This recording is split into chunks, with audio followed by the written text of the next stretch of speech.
Easy. Nicotine. Table stick.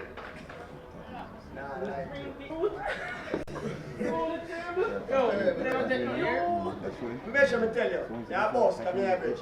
You can't some gun to this. How far is one of this? Is it make Nico? Measure me tell you.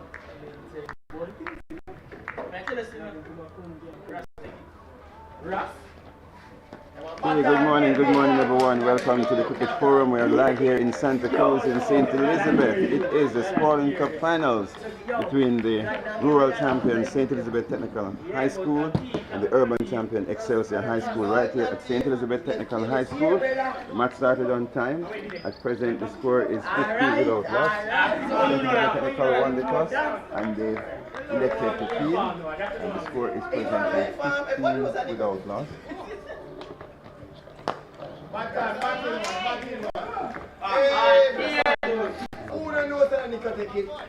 So the score is 15 without loss. Excelsia batting, open David Dua and Jamari Daly. The bowlers Adrian Silvera and Jalil Smith. And the score is 15 without loss, and we take up the commentary now as Smith is coming from the northern end, and he will be bowling to left-handed batsman. He comes bowls, full pitch delivery outside, also he drives it into the outside. They go for a very quick single, and they get it quite easily. And the score moves up to 16 without loss. Just to let you know that earlier, David Dua got a life. He was dropped by the wicketkeeper, Mario Reed. That was a big miss there for St. Elizabeth Technical, and Excelsia leaves the fight on. The score is 16 without loss. We are in over number 4.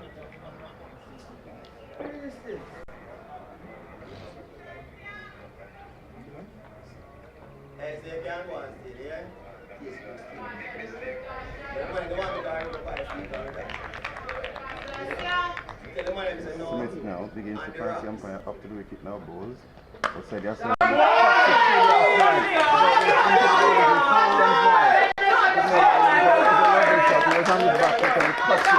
Back to the point, into the boundary, 4 runs. And Daly, he now moves on to 15. He has struck 3-4 so far this morning, and he's on 15. And Dua is more serious, he is on 5. So the score moves up to 20 without loss at the end of over number 4, right here at Santa Cruz, St. Elizabeth Technical High School.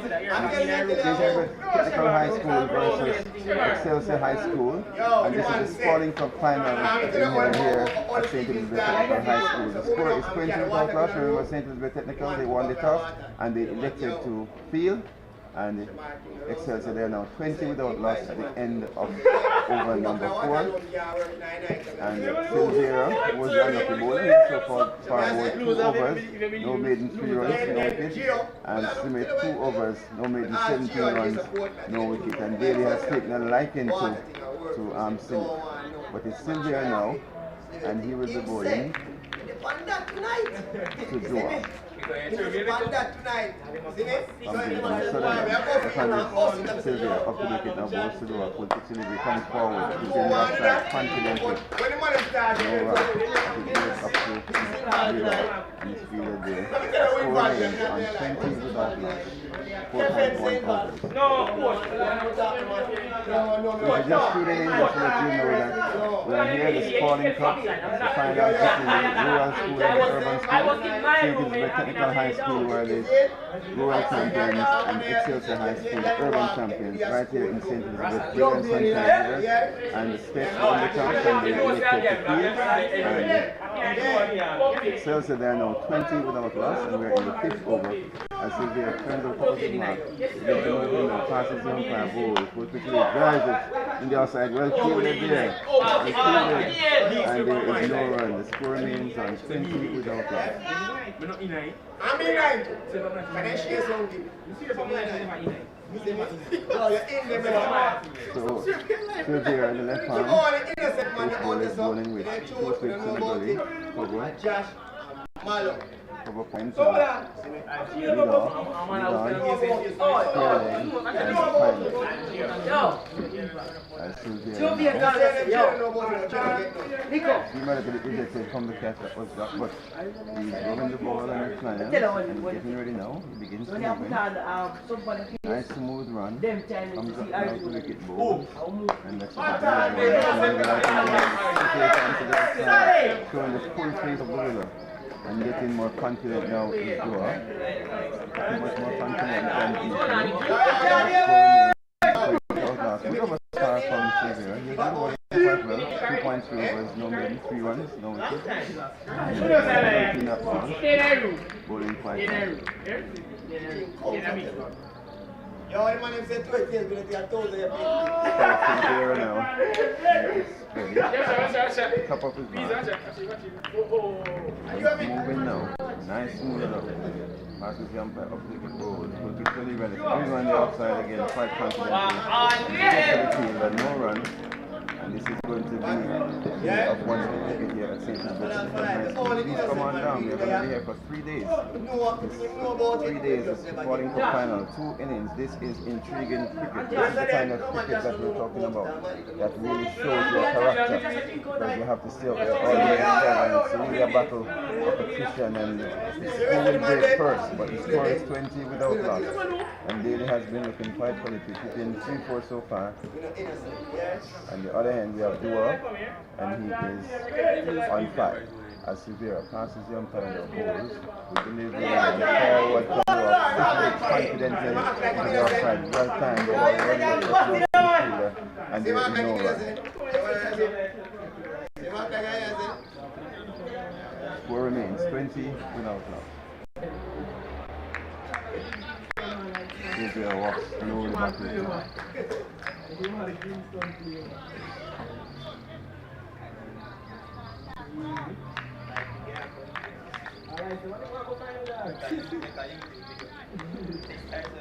Turns. Top of his mark now. Still there. Good, very good over so far. Comes in, passes the umpire, goes. Good delivery on the outside, pushes it, and he has it on the outside. The fielder comes across the ball, and then bounce across the outside. And he goes for the quick 21 without loss, and David Dua moves on to 6, and Jamai is on 15, and Dua will take the strike from the next over. He got a single of the last delivery of the previous over.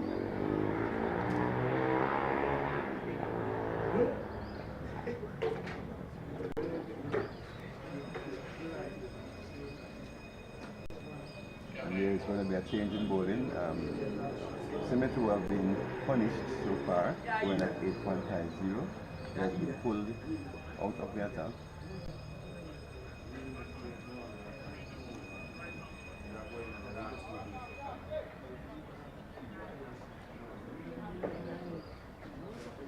So the score is 21 without loss. We have completed 5 overs here at St. Elizabeth Technical High School in Santa Cruz, and of course it is St. Elizabeth Technical High School, the Rural champions, against Excelsior High School, the urban champions. Who will reign supreme? Is it rural or is it going to be urban? We just have to wait and see.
Okay, it's a bowling change. The score moves on to 22 without loss. That was a single by Dua. He moves on to 7.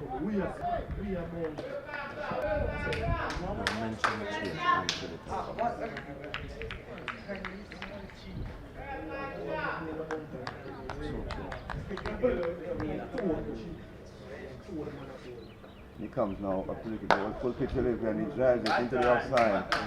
He'll lay that mid off there. And the score remains on 22 and they're changing bowling. Schmidt is replaced by Littleton, and he's bowled quite well so far the first 3 deliveries. So the score is 22 without loss. It's Littleton who's coming from the northern end. And he will be bowling to the right-handed Daly. Daly, who is on 15 of 8 deliveries. Batting well so far. Littleton turns, passes the umpire now, up to the wicket, bowls. Short delivery outside the outside. He comes to the outside. They take one. They turn for the second. Taylor picks it up now and sends in the return. And 2 runs, and that's all they will be. The score goes up to 24 without loss. 24 without loss, and Daly has really been batting well. Really batting well. He's very vicious outside the off stump. Anything short outside the off stump, he's punching it through the outside and looking very, very good this morning. That's the Murray Daly. Dua, he's on 7, Morsi Date, plays 25 deliveries for 7. And Daly, he's on 17 from 9 deliveries. As it is Littleton. He turns now. Top of his bar. Begin to move in now. Passes the umpire up to the wicket, goal. Good delivery, and it edges it down to slip, and the fielder fumbles and they get a single. That was a good delivery, and Littleton has been bowling quite well since he came on. Bowling very well, and the score moves up to 24 without loss.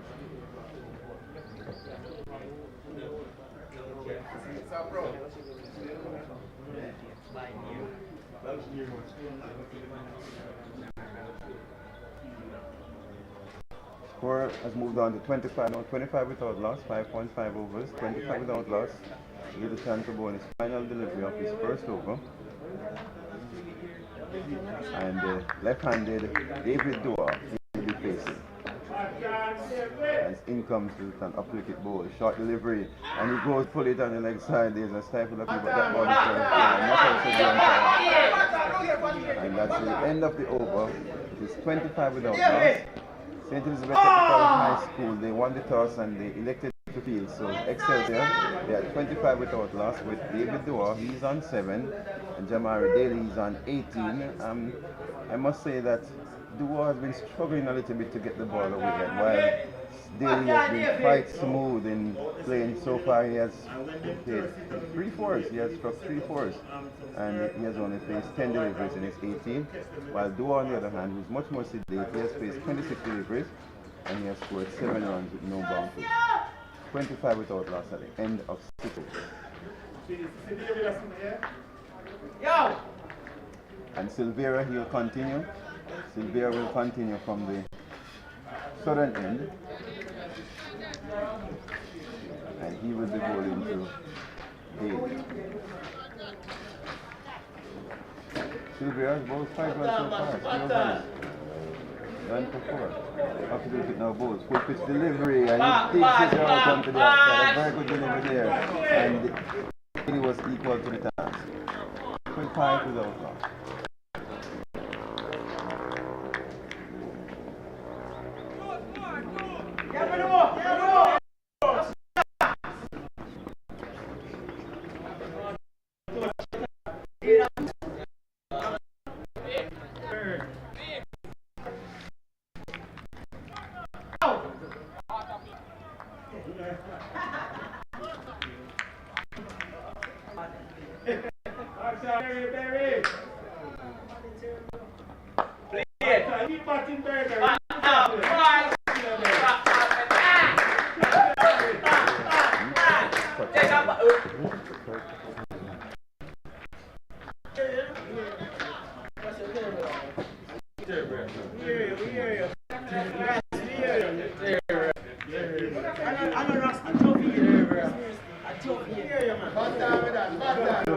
25 without loss here at St. Elizabeth Technical High School. Silvera, he's bowling from the southern end, and he will be bowling to the right-handed Jamari Davis. In he comes, passes the umpire up to the wicket, bowls, full pitch delivery, into the inside. There's no run. Score remains on 25 without loss.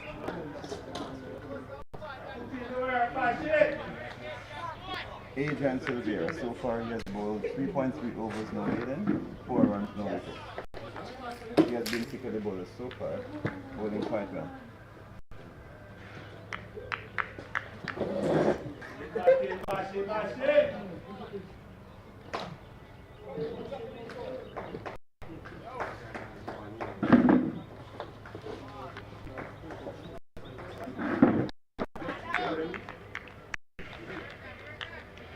Silvera now. Up to the wicket, passes the umpire, bowls, puts the delivery, dog again, well bowled and well played. This is good cricket here at St. Elizabeth High School. Jamari Davis batting quite well, on 18, and Silvera is bowling very well. That was a full pitch delivery, and you knocked it out. And you can see that Daly's seen the ball quite well, and he's batting well. So today's going to be a battle. I invite you all to come down and watch some good schoolboy cricket here at St. Elizabeth Technical High School. Watch your field, watch your field.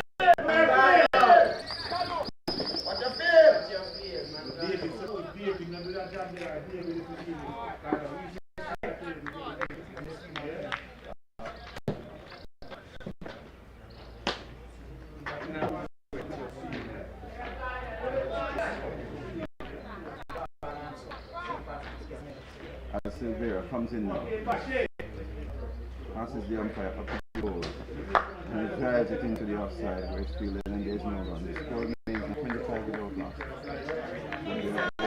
And James equal to the task. It's a reminder that he's a Spaulding Cup final at St. Elizabeth Technical High School, St. Elizabeth Technical High School and Excelsia. St. Elizabeth, they are the Rural champions, and of course Excelsia, they are the urban champions. And today we are here. The match is scheduled for 3 days, and based on what I'm seeing from the pitch so far, I believe it might be for the 3 days. But never tell. Cricket is a game of glorious uncertainties. As Silvera now turns, passes the umpire, bowls to Daly. Pushing the offside. Silvera holds his head because that one has gone through. Daly batting quite well, and the score remains at 25 without loss. At the end of over number 7.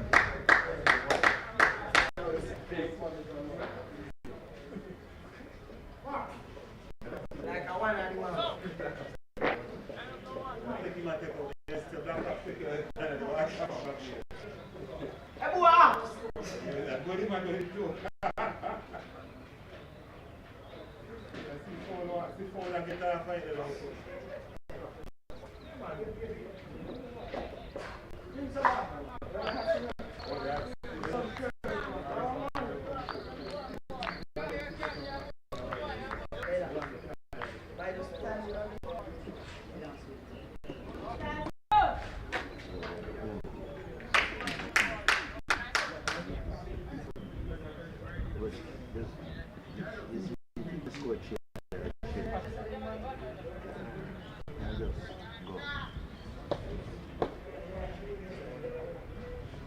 So it is Scott.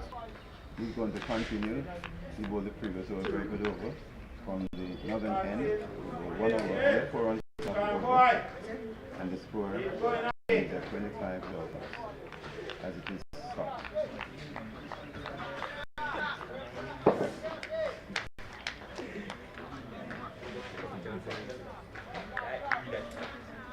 Scott getting ready, and you can see the left-handed David Dora.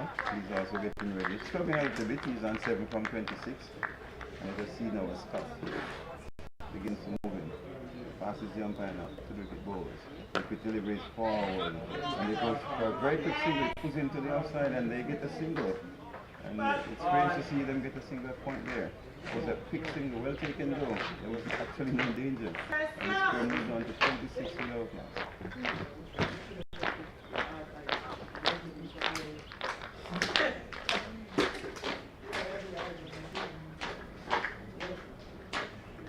Dua is now on 8. Daly is on 18.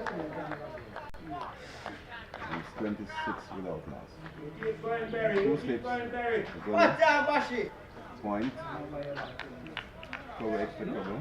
And on the other side we have the fine leg, square leg, and the widest middle.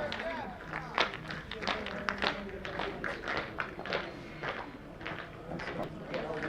Turns. Into moving. So nice move run up to wicket balls. The delivery and the batsman is on the back foot there for full pitch delivery and pushes into the outside. They feel that there's no run. Daly's looking quite aggressive.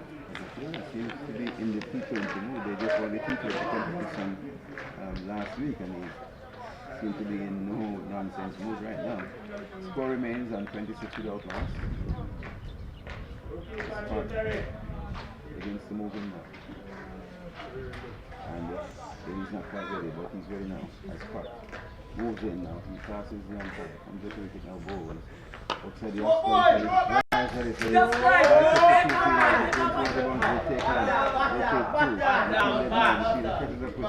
and 2 runs it will be. The score now moves on to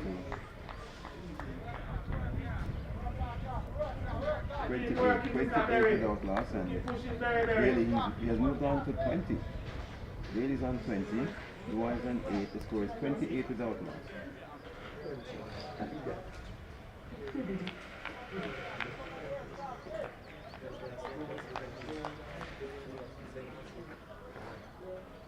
Again, welcome to all our viewers on the Cricket Forum. Thank you very much for joining us. It's 28 without loss. Excelsior batting here. And comes the ball that's outside the outside. On the back foot. Going towards the front. You feel they're chasing it. And it was not timed well enough and they go through for 2. They're thinking about a third. Daly wants a third. Dua is not interested. And they abort the idea. And the score goes up to 30 without loss. Of course, Daly moves on to 22. And Dua is on 8, 30 without loss.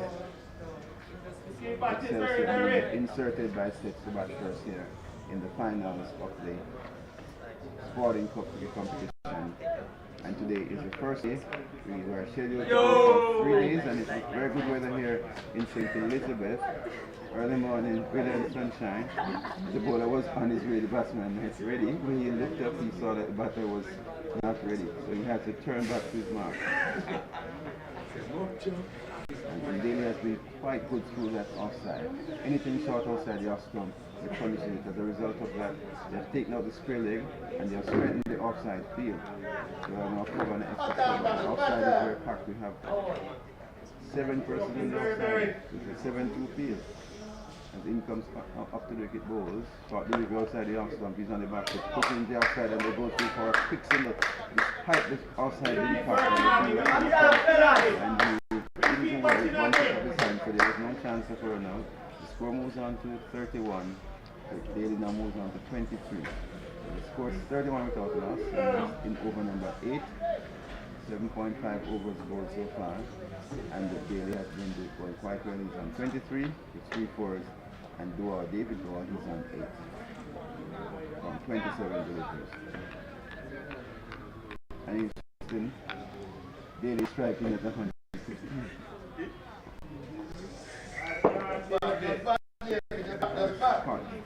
Again, into moving, passes the umpire bowls. Shot David down the leg side. This it goes through the cleanly, but stops the ball, prevents a run. And that's the end of the over. 31 without loss. And that is 31 without loss here at St. Elizabeth Technical High School in Santa Cruz, where St. Elizabeth Technical High School, they are up against Excelsior High School in the Spaulding Cup finals here, day 1 of the competition.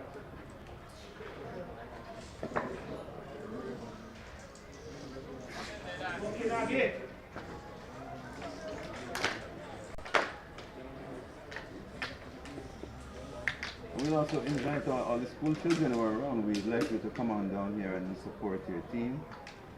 It's a holiday, so the children can, so we need to see more children here.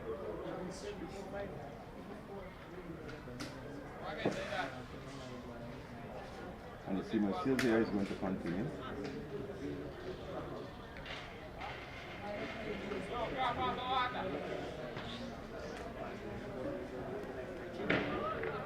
Silvera is going to continue from the southern end, and he will be going to right-handed batsman Daly. Daly, who is on 23. The score is 31 without loss. Quite a good start here for Excelsior. This one is the scare, and chance was missed off the ball of Silvera. Silvera comes up to it now, and he goes to Daly, and Daly is on. They go through for a very quick single. The fielder comes across, but they are so quick between the wickets, they had no chance of running out. Well done by Excelsior. That was a good single there. And it's good to turn over the strike, especially when you have a left-handed batter and a right-handed batter. It's good to turn over the strike and to get the bowler off. It's nice. 32 without loss.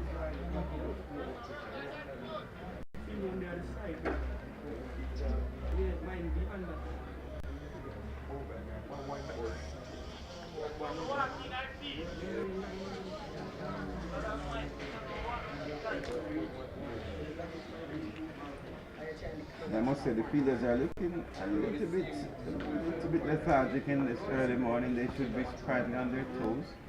But let us see as Silvera now he getting ready. And he'll be bowling to David Doa. David Doa is on 8 from 28 deliveries. As Silvera comes in now to the wicket pass the umpire ball. To the delivery. Through the outside. It goes towards the point. They take one. Doesn't count for second, but it's not on. And they get a single, and Doa now moves on to 9, so it goes up to 33 without loss.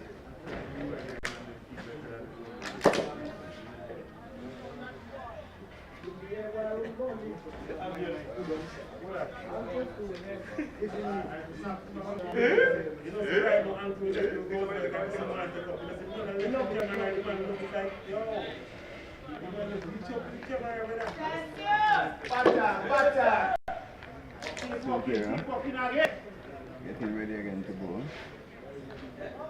He will be bowling to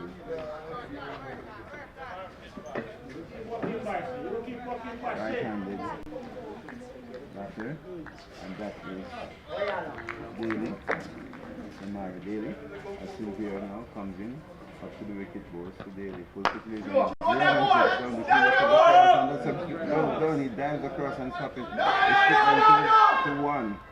And he shies at the stump, misses it, the batsman dives.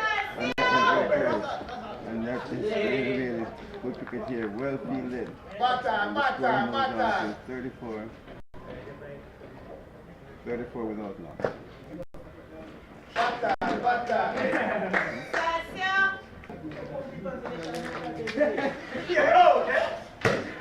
So if you're just joining us, the score here at St. Elizabeth.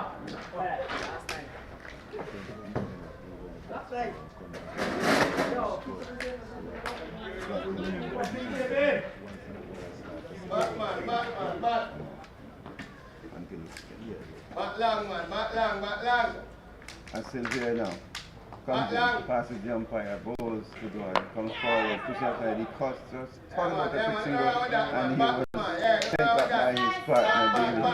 And indeed, Excelsia really been trying to get a single off everything, trying to turn the strike over and to get the bowlers off their mark. And this is good cricket here at St. Elizabeth Technical High School. 34 without loss. Excelsior after being inserted by St. Elizabeth Technical High School to bat.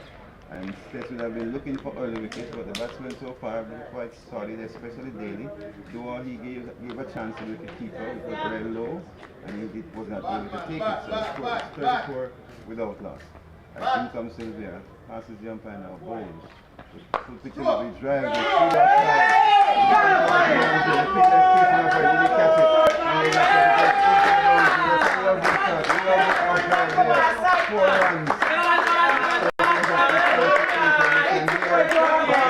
From Excelsia in the background, they're excited. That was a lovely shot. He came across and he drove it through the offside. A lovely shot. And it was so well timed, the fielder was chasing. At one point, I think he'll get it, but the ball just moved away because it was so well timed. That's a lovely shot.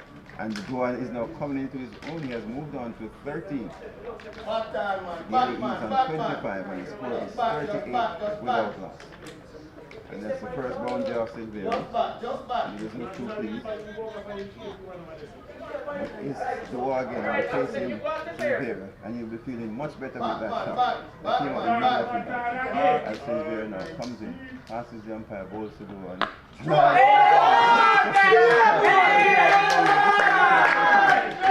They take two, they're thinking about the third.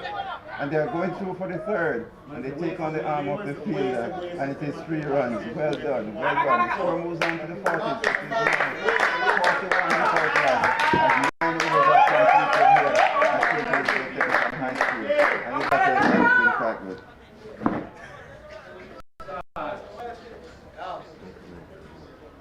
Keep working on it, right? Keep on it.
Bata.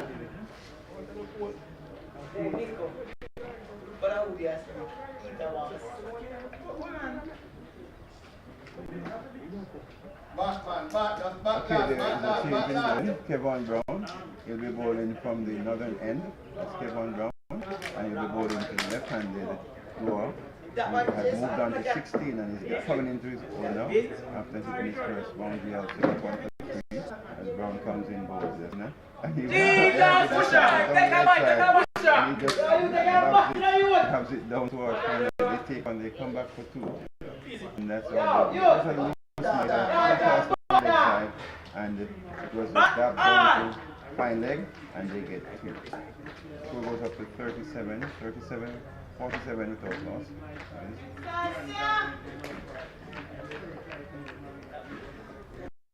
Bata. 43 without loss.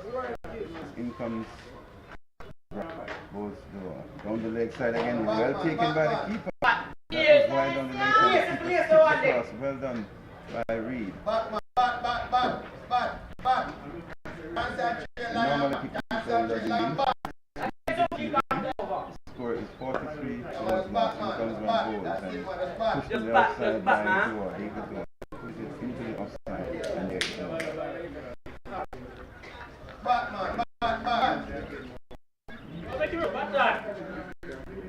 Brown. Oscar. Delivery bring to the outside. Walk a single.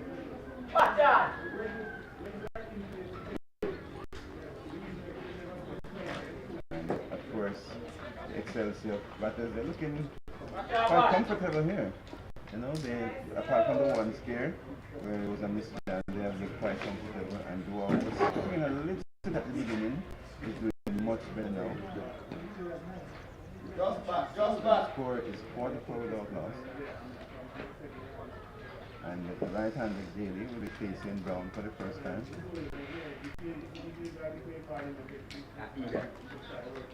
Brown, just a few steps. Off screen, goes on to Daly. Outside the off stump and go through, be taken by the keeper and run. Let us see how Daly will do with the spinner. It was batting very well against the pace bowlers. Let's see what he does with the spin. We have a slip for him, off spinner bowls. He comes forward to face into the onside. By Daly.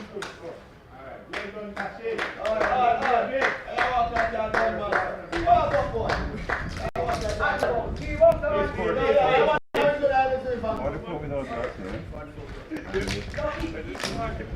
is the water break, it's signaled by the ourselves. Santa Cruz, of course, we are well shaded, so we're not feeling it, but the players out there. And so far, it's a very good start by Excelsia High School. I think they have done quite well. They have done quite well so far. Those two batsmen quite experienced, and they are batting very well. And I know the coach will bring the PC.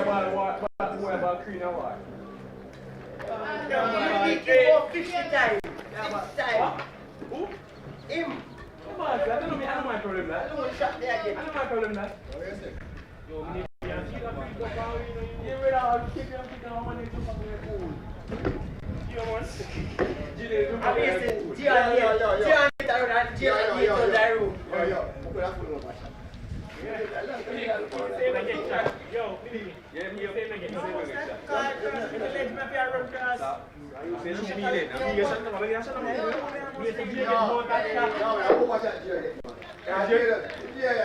I'm coming and watch you, you know. I mean, when we start laughing, I mean, people.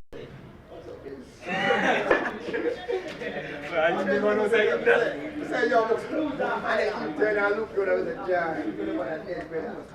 And when we hear him say, yo, gentlemen.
Welcome back.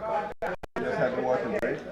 Players are refreshed and ready to move on. The score is 44 without Excelsia. They are 44 in 10 overs. Remember that since the school they won the toss and they elected to bowl. And so far Excelsia have been doing quite well. They are 40. David Doa is on 19 out. And Zachary Daly, he is on 25. David Doa is a left-hand batsman and dealing right-handed. 44 without us, and since they are opened the bowling, they have been bowling quite well. 5 overs, one made the 14-run no wicket, and he will continue the bowling from the southern end, and he'll be bowling to the left-handed David Doa as he comes in past the umpire, bowls, delivery, and into the ground side. There is no run, well fielded there. It was well timed, and the score remains on 44 without loss.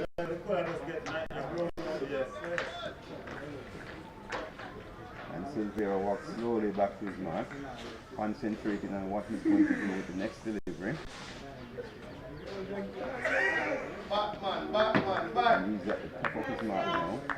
Left-handed Adrian Silvera to the left-handed David Doa. In comes Silvera now, up to the wicket, goes to Doa, short delivery, and it's in the air, the keeper is going back. Is he going to take it? Yes, he's caught, he's out, Doa is caught by Reed, the wicket keeper of the bowling of Silvera. And Silvera has been bowling quite well. Remember, he was dropped by the same wicket keeper earlier, and he went on to make 19 and he's out. And Excelsia, they have lost their first wicket on 44. They're 44 for 1. Well bowled Silvera. He has been bowling quite well. And he came back in this over, and now he has gotten the prize wicket of David Doa. Caught by the wicket keeper, Hugh Murray. Silvera has gotten his first wicket now. Well deserved. 5.2 overs, 1 maiden. And he has taken 1-14. The score is 44 for 1. Excelsia, who were inserted to bat by St. Elizabeth, and they have been working hard to get the breakthrough, and finally they got the breakthrough. 44 for 1.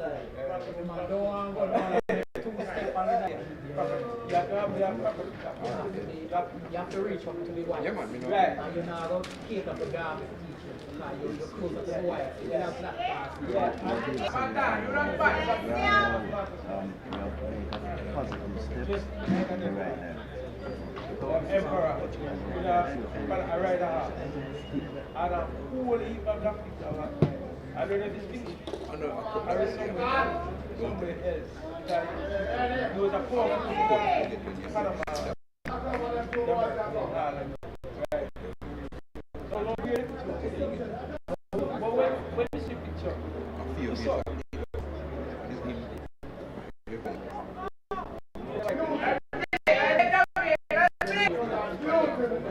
Maybe. I don't know. When we see the picture, that's because when you see the picture, you never know that it's just like and you have all this, him depending on him, right? All these programs, I follow it. Mark you, when people say to me,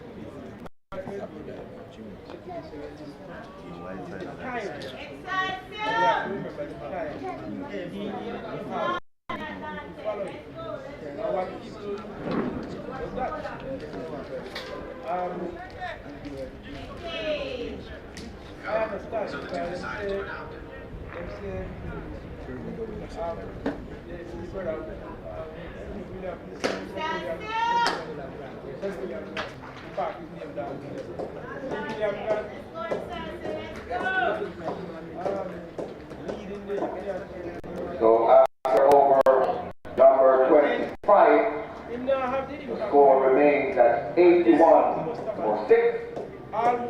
DeMarco Scott on 16.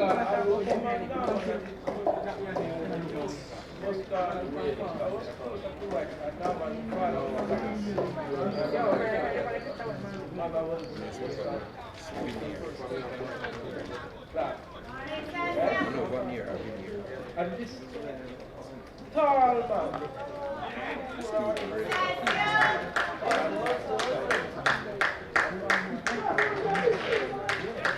And then everybody starts to right, so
there a picture of him in I don't see nothing like that.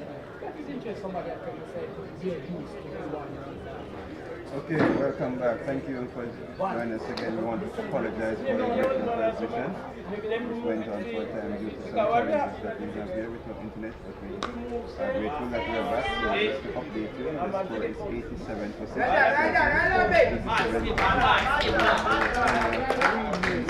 Decision with the country won it, and in our quarter four with our house, and we have lost 6 wickets. That's 88 for 6. Excelsior 88 for 6, 25 on 4. Quite well. The skipper is on 23. And William was placed 18 deliveries. And Brown is on 1. So it is 86 for 6.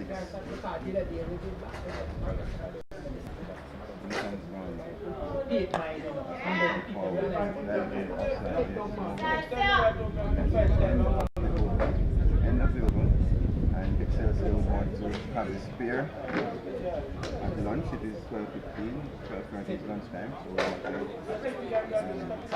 thank you again for joining us, and we apologize for the breaking transmission. Excelsior, they are 88 for 6 in 26 overs, with the Marcus Scott, who is on 22 not out from 37 deliveries. And Javale Williams is not yet off the mark, but he has actually placed 20 deliveries.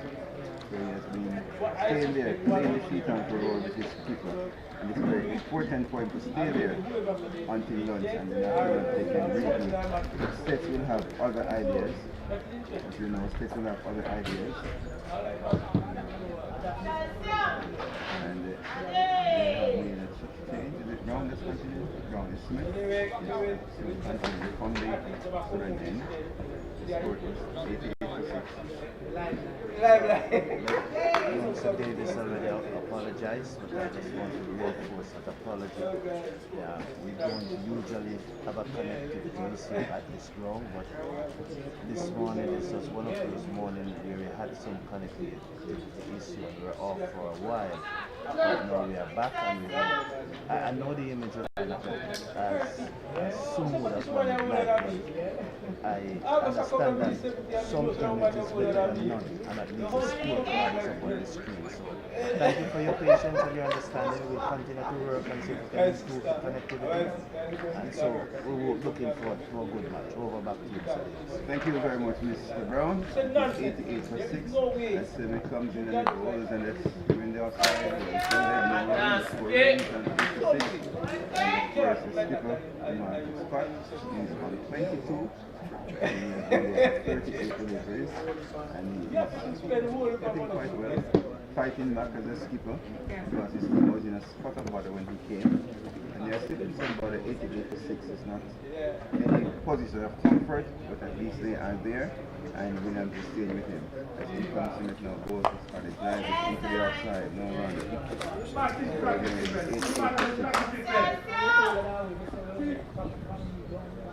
And the ball turns now. Coming into lunchtime, it has been a long morning. Started at 10.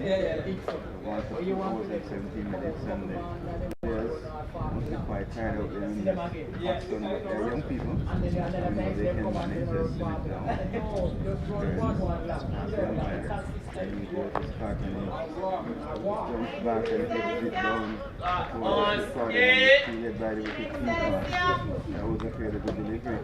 There from Simic, and the punt was jumping a little bit, and the ball kept a little bit low, and we have noticed that there's some time to the ball keeps low, but it offers once and long at the time, so the batsmen have to be very careful. Smith now is 8 over. He's moving. Once the umpire after the wicket ball, and that one keeps low again, and it goes to the keeper, and the keeper tries at the stump, misses it, and it's backed up by the fielder. The score remains on 88 for 6 here. It's sent it to the Technical High School, and of course Excelsior High School from Kingston. They are here in the country part enjoying themselves, and the score is 88 for 6. We're inviting some more spectators to come on down. We're inviting all the school children around St. Louis. They can just come over to STETHS. As Simi comes in now, and bowls, and Scott plays at it, misses, the keeper knocks down the stump and appeals, not how said the umpire. And the keeper read, the keeper's getting very excited there, but not how said the umpire. The score remains on 88 for 6 at the end of over number 27. 88 for 6 at the end of over number 27. And Smithy has bowled 8 overs, 3 maidens, 29 runs, 1 wicket. And if you remember, his first 2 overs went for 17 runs, and he ended up bowling 8 overs for 29 with 3 maidens. So he has a really good comeback here by Smith, and what made the difference is bowling from a different end. Coming from the southern end, he has bowled much better than he did from another end. Alright, so after 27 overs, score is 88 for Excelsia.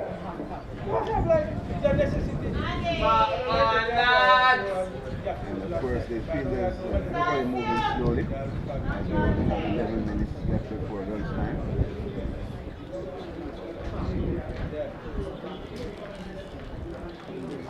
Things moving quite slowly out there. We just have to the umpires are making some repairs to the stumps, adjusting the stumps, and now he's finished. Looks at it. And I think he's seeking the approval from this umpire, who is okay now. And Brown is going to continue from the northern end. Brown, and he will be bowling to Williams, who is not yet off the mark. So it's 88 for 6 here at High School in Santa Cruz, Jamaica. State Technical High School against Excelsior High School. Rural champion against urban champion. 3-day championship here in St. Elizabeth. The first day. And we are coming into lunch, near to lunch on the first day. Excelsior 88 for 6 having been inserted by the quality on the top. And it is Brown. Was bowled 9 overs, 3 for 29. The pick of the bowlers comes in bowls. North was in behind the place. He misses. He was fishing up that to be taken by the keeper, if you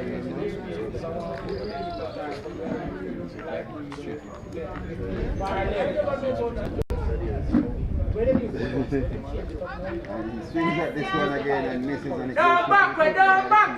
But here comes Brown again. Third delivery of the over comes in now. He goes and swings down the leg side. And goes towards left square leg short, and there is no run. The score remains on 88 for 6. Williams, get knocked it out of the mark. Brown comes in and comes forward and he pushes it to the outside. And Williams gets excited there. So I'm moving to short here from 2. Williams goes to the pass and Brown after one drop in from the northern end. After it now goes to Williams. Short delivery, and that one keeps low. He swings at it outside the off stump, and instead of coming across and playing, he's going back and cutting at it, and that ball kept low. Score remains on 88 for 6. Is Brown comes in now. Goes to Williams. Comes forward. Puts it onto the outside. There's no run. Williams has faced 26 deliveries. Not yet off the mark. Staying there with his skipper, and that is good for the Excelsior team. Is that the best grown up bowls this year? As far as I know, yes. I've never seen him bowl so well yet. Now let's start you with a new but I was not a spinner like that. I tell you it is very short. Brian?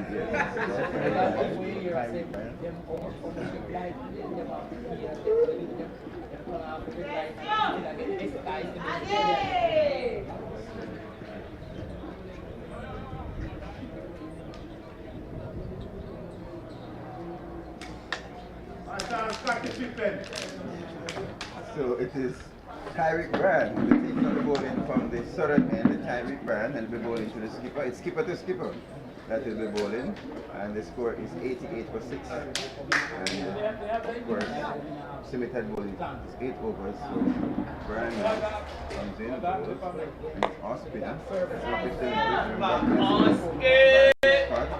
His skipper to skipper, captain to captain. And this is the full fledged war here at St. Elizabeth Technical High School as Scott tries to survive until lunchtime. As in comes Brian, both full pitch delivery and he comes forward. And this is on to the other side. He comes forward. 88 for 6. And we are in over. No reconnection with the connection. If you make it stay, Brian come right down, comes in now. you can make it Passing by Bowles. No, and there is no one.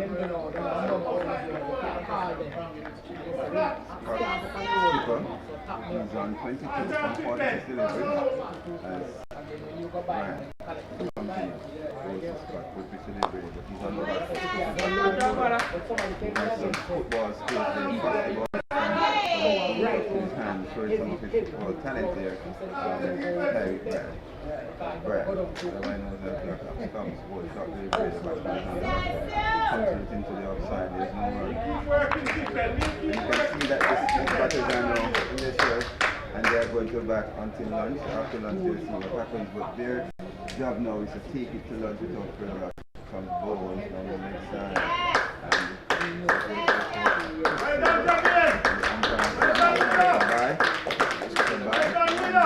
Of course, that is very important to the Excelsior team because that's the end of the over and it means that the Marcus Scott, the skipper, it's 89 for 6 at the end of 29 overs, 89 for 6, and I think they'll get about 30 overs, probably 30 depending on how they move for this session.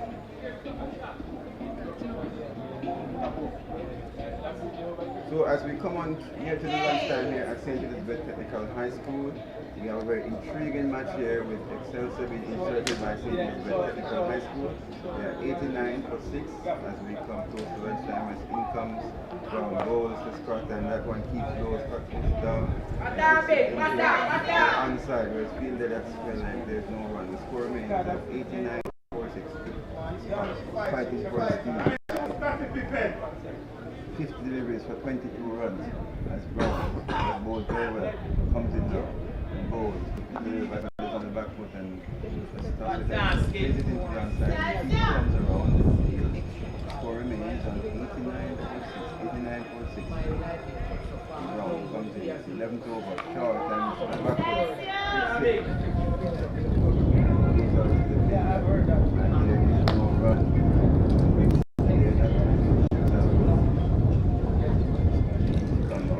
And he takes it out, that was a blocker by the spinner, and that was going to go 89 for 6.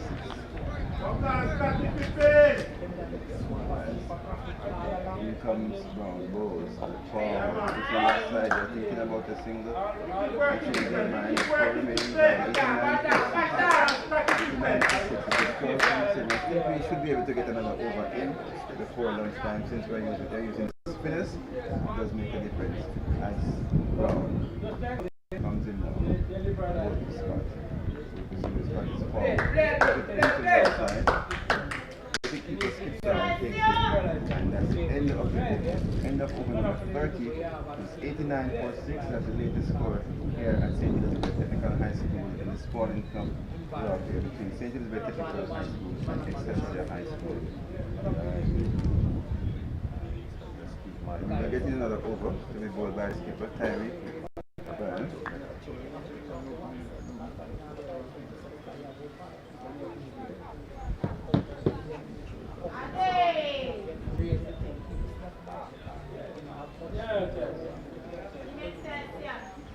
So Excelsia desperate not to lose another wicket before lunch as the STETHS captain Brian.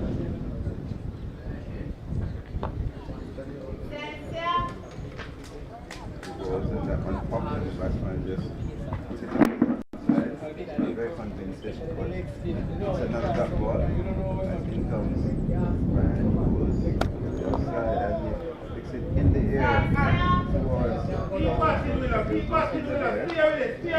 air for some time. And it's the last over before lunch, so it could be a little bit more attacking and have some closer feelings. Brian now, since the batsmen are going to be quite timid at this time, the last over before lunch. And normally you have somebody close the back. As Brian comes in now, and the ball is still put in, you see, comes forward and then back and push it into the outside. Score remains 89%. Three deliveries so far as Brian turns and comes in, goal. Push the delivery, batsman comes forward, push it into the outside, and there is no run. 89% and Williams not yet off the mark. He has 30 deliveries. In comes Brian. Bowls Williams. No, bowls. Short delivery and Williams on the back foot and just punching it into the outside where it's fielded as with off fielder. Score remains on 89 for 6. Williams has now faced 31 deliveries, not yet off the mark. But I can tell you though, Mr. Davis, he's watching the balls very closely. Oh yes. As Brian comes in goal. He hits it alone, goes to the at the end of the over. Umpires, they look at the over and they watch the spirit of umpires walking purposefully. Four systems, 9 pass, 12 by ball. Let's see what will happen. Fielders are running into position. Umpires freeze now. You know, Mr. And they're Davis, going to get another over. as a coach, I'll be happy to have a batsman like Williams who watch the ball so closely. I would probably have him batting at 3 in my team. Okay, well, I haven't seen much of him against the pace, so I'm not So sure. after over number 31, score is 89 for 6. I didn't say that would have been the last over, but if we get through the over so quickly because they're using the spinners, that 12:29 they across the umpires and therefore 1 over is allowed, and it seems like it is that Vince.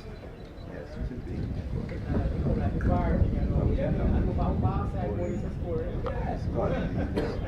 Into the outside where it's fielded. This is definitely the last over before lunch. I'm just trying to beat the Vince, you know. Probably you have to bowl these type of overs, those overs before lunch, tea and close up play. Yes. I think it's like Barry Gomes, but in he comes now bowls. And that one kept low, and oh my goodness me, the appeal is a loud appeal, and the umpire looks and it was very, very close. Must have hit him outside the line of the off stop because that's the only thing could It have was saved him. very close there. And umpire says not out. It was on his back foot. That end has been keeping low, and the batter should not lead. The batsman should not be on the back foot. Scott was been there for some time, should know better than that. He comes now, ball to Scott, and he's just playing this one down to the slip with a guide in it. Put me in the face, and there's no. And that's been tragedy here. Yeah, he hit him outside the line of the off stump. I think it was a good decision by the umpire. Yes, yes. As comes Vince now. Definitely goes, and batsman just pushes it down towards the first leg. And the score remains on 89 for 6. 2 deliveries to go. Intriguing cricket here at St. Elizabeth Technical High School. The spectators don't even want to have lunchtime. They just can't wait. As in comes Bill now, bowls and forward, and he's right down on his knee and playing that one in front. You can see he's bent and staying until there's just 1 delivery to go. 89 for 6. And the skipper, he has fought the good fight. And he has played 60 deliveries for his 22 runs. Not to mention Williams, 32 deliveries without getting off the mark. That has been a real fight here by the Excelsior team, showing what they are made of. As Beans now comes in, goes to Scott. Comes forward and just pushes it onto the outside, and he takes off his gloves and he looks around and walks away because his launcher, the first day, 89 for 6 here at St. Elizabeth High School. Excelsior, they were inserted to bat by St. Elizabeth Technical, and they are at 89 for 6.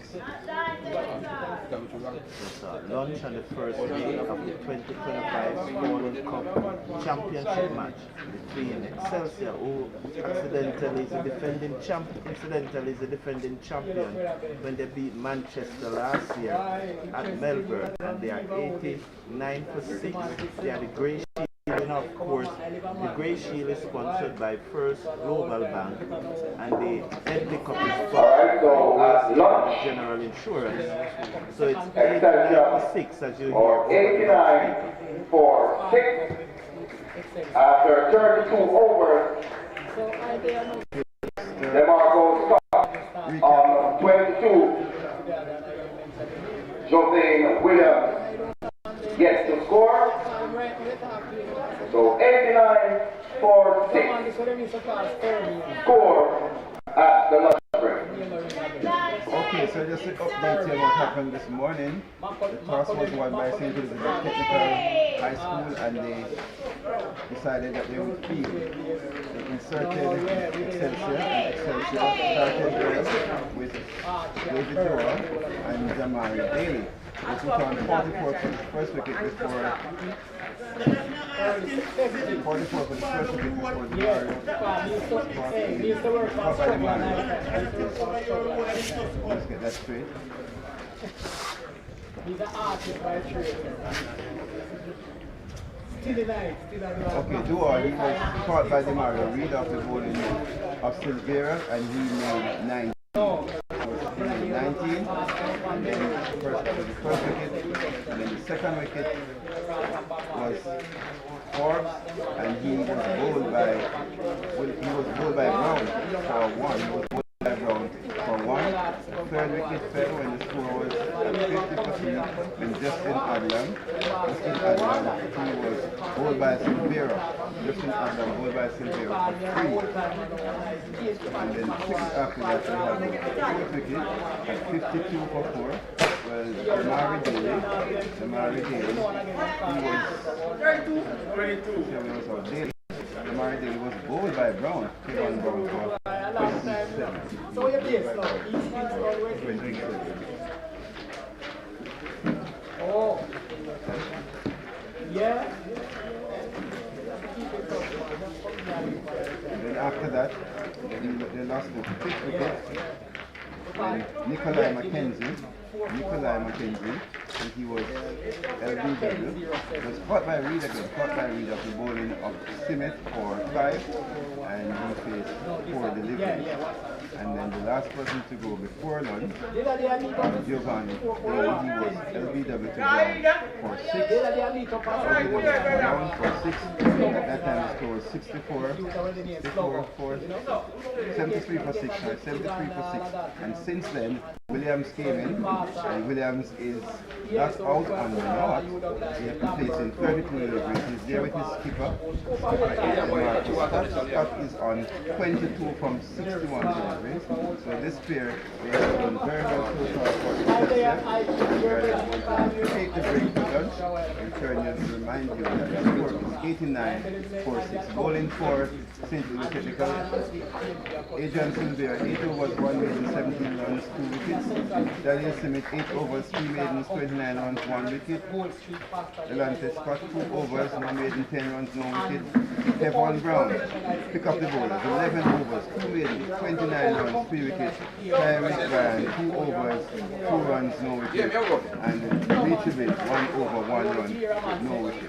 Sorry, 1 over, 1 maiden, no run, no wicket. So it is 89 for 6 here at St. Louis Technical High School. That's the latest score here. So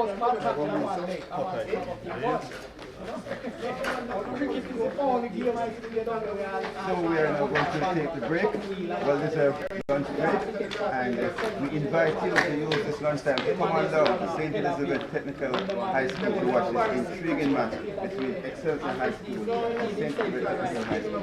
89 for 6, Excelsior after being inserted by 6. When Jana was the man behind the whole thing, from Jana.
And then when you work out, you can look up the eye, and then you move some of them. And you say, no, I'm not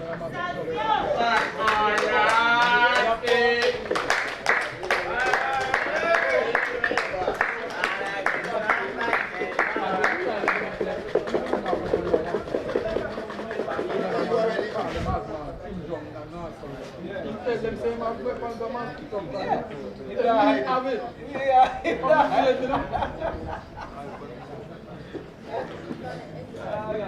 No, that joke with my time.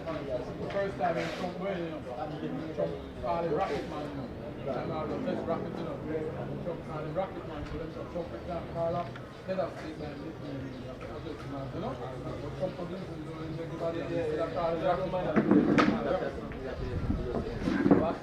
Hey, Rocket Man,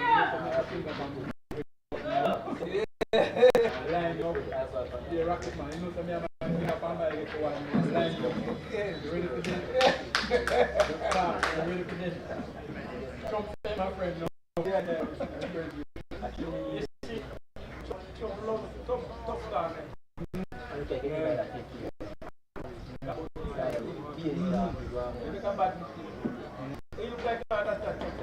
Yeah, I don't know.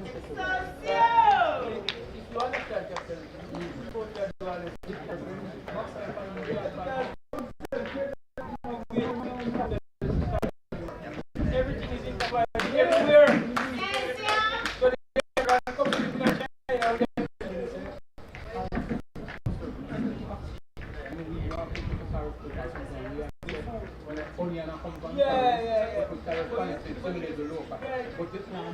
outright. Everybody keeps us. You know? So when really attack it's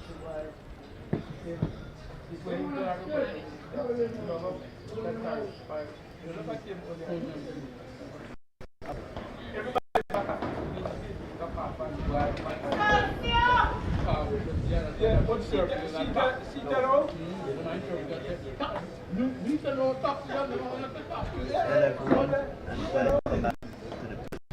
Spaulding Cup championship match between Urban Champions, sponsored of course by First Global Bank, the Grey Shield champion Excelsia, and the Headley Cup champions, sponsored of course by Grace Kennedy General Insurance. This is a Spaulding Cup championship match between Santa Cruz Technical High School and Excelsior High School. Sped winning the toss this morning and inserted Excelsior, and at lunch they were 8-9 for 6. So we are about to resume after lunch now, and it's going to be Silvera to pick up the attack from the southern end of the ground.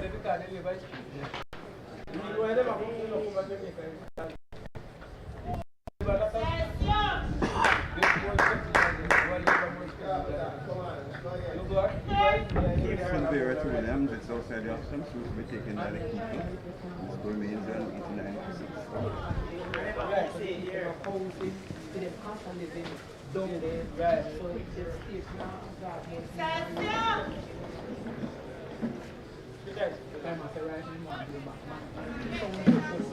So welcome you back to St. Technical High School. Very intriguing ball display with at one point Excelsior for the and STETHS came back, and in the end they were with Williams and Scott. That's Stefan Williams and Marcus Scott skipper. And we resumed after lunch, and it's still there who had 1 for 17 in the first 8 overs. As he comes up now, Williams in behind, back to the bowler. Williams have been there for a long time. 30 deliveries, still not off the mark. You know, I wanted to say history in football cricket. He reminds me of the gentleman that I saw scoring for STETHS, Harrison. So Harrison, okay. That's how he would approach batting when he was representing Manchester. Okay. But long time ago that is there. Okay. So maybe Harris is very appreciative of what he sees here.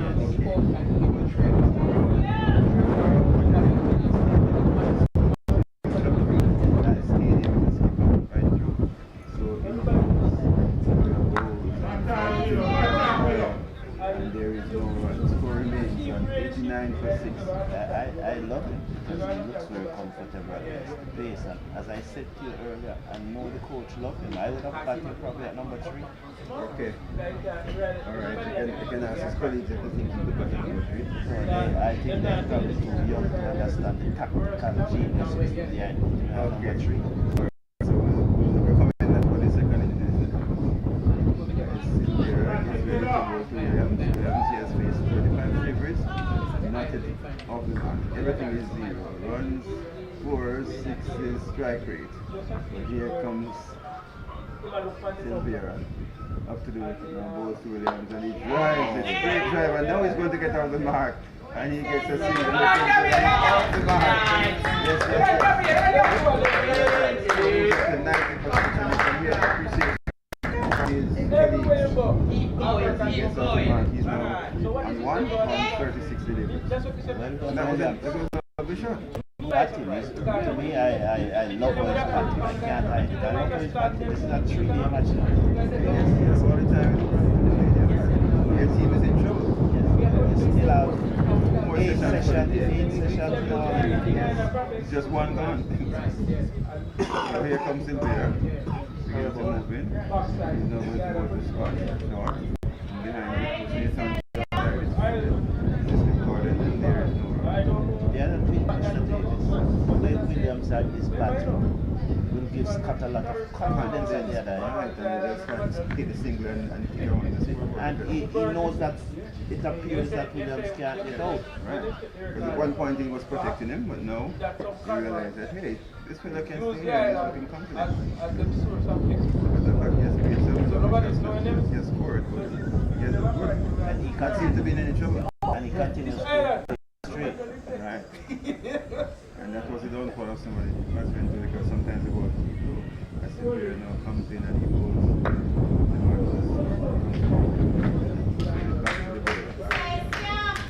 I heard it said it's the end of the over. So at the end of the over, Excelsia now is 90 for 6. 90 for 6, the end of 33 overs. That's the first over after lunch. And they just got a single that was played by Williams. And Silvera continues to bowl well to be economical. And he has now bowled 9 overs and he has taken 1 for 18. Yeah, as I was just saying that I heard the Excelsior coach speaking to some of the batsmen that got out, and he was letting them know it wasn't the deliveries that got them out, they were just gassing. Oh my goodness. So, it's another word for nervousness. Yes. That's a young people term. Yes. You call them gas bucket. Yeah, gas. Okay. But as I said in the finals, you know, of the Sunlight, they were 12 runs in the first place. Excelsior led them by 12 runs. And they came back and they had to declare the second. So cricket is never over until it's over. Brown is going to continue for another end. He has been bowling quite well. In comes Brown. He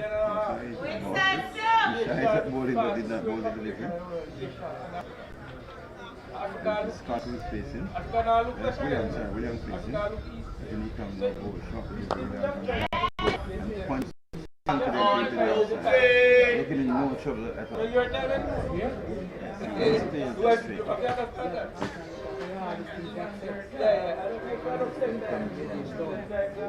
Dominant. And he, wow, from the skaters first, he made a swing at that. Watch it.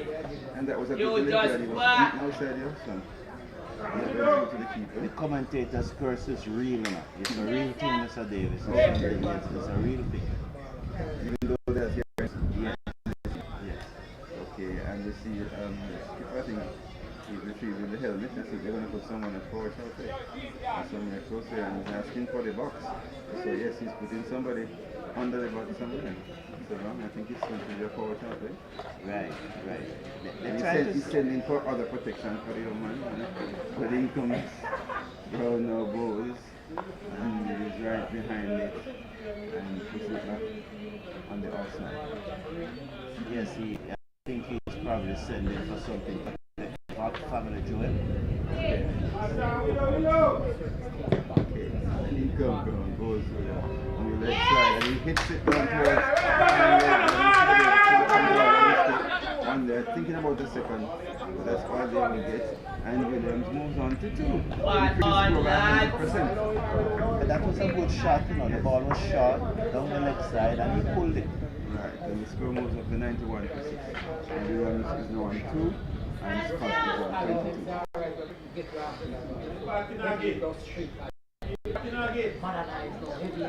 Catch up with the waist, you know? So big machine.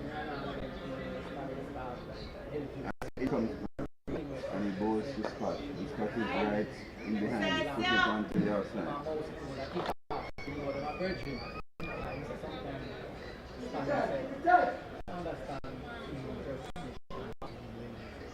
In comes Brown now, goes to Scott and let's hit down towards the boundary. The fielder's coming around, will he get it? He does.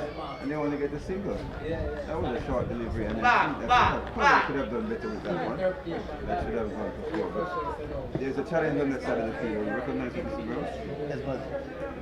Yes, but he probably could have hit it away. It was a long up. It was a second long up. Williams got one. My concern is not only that, but the field on that side is heavy. The grass on that side is quite heavy. We should go over there. But that it was not put on that side. There was a lot of rain, and so we would appreciate, you know, we appreciate a lot of rain, and you wouldn't say. I think it is the best position it can be because there's a lot of rain. Okay, we give and take. See? For the third sport, over 92 for 6. Excelsia. The batters can speak the spot where they want. They could have hit that ball in the back. And he just figured to see. He want to take the strike. But let us see, Silvera will be ball into Scott, the master Scott. He's on 53 from 65 in the first. He has played a captain's knock so far. That's in comes Silvera. Crosses the umpire now and goes to Scott.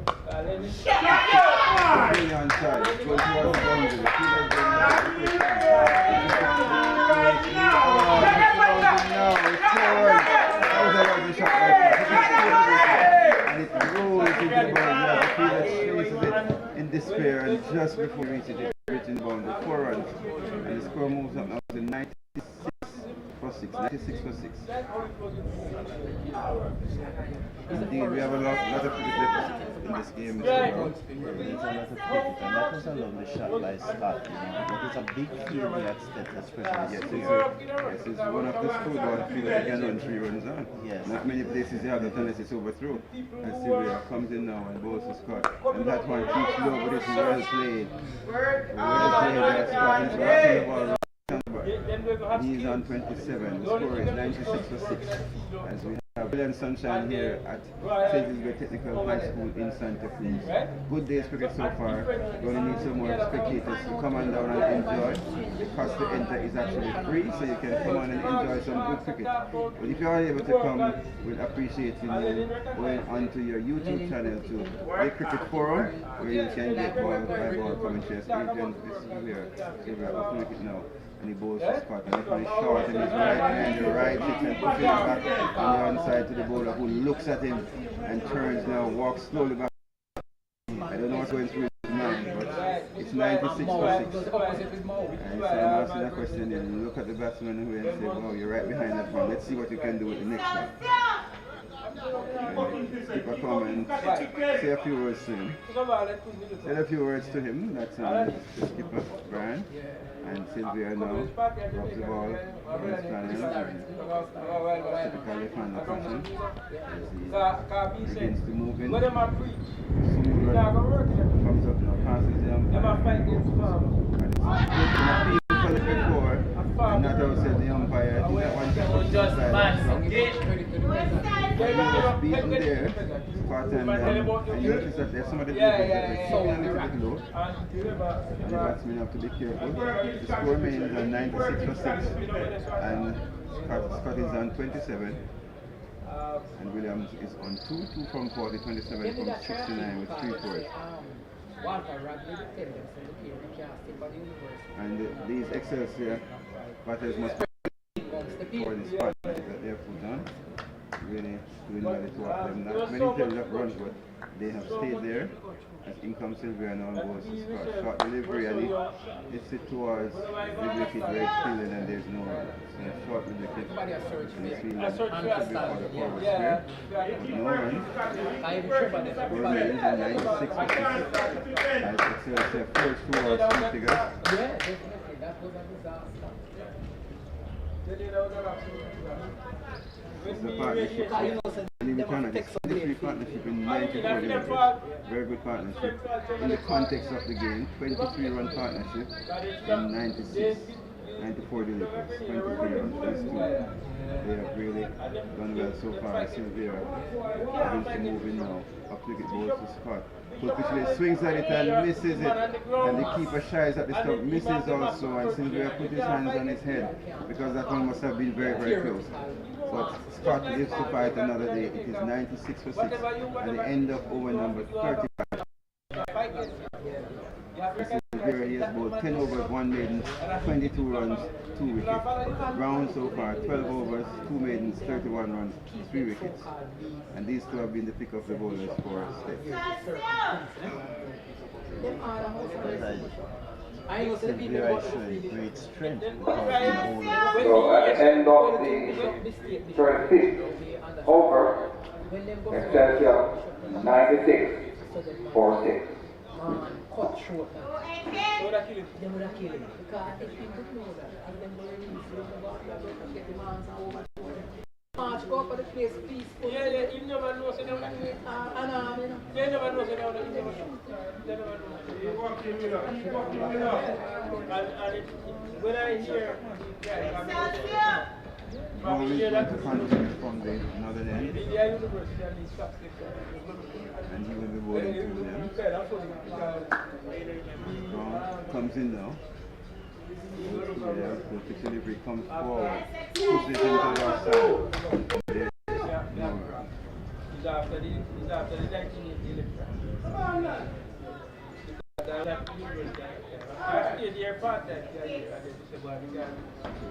As in comes Brown now. Bowling through them. Bowls. Williams on the back. Plays it down towards third man. The fielder comes around. They're thinking of a second, but that's all they'll get. As the fielder fields and throws it into the keeper. Score moves on to 97 for 6. And Williams moves on to 3. And Scott now comes in to strike. He's on 27 from 7 to 1 deliveries. A very good partnership between these two. 24 runs in 97 deliveries. They have occupied the crease, and that is important because the team was in a spot of bother when they came together.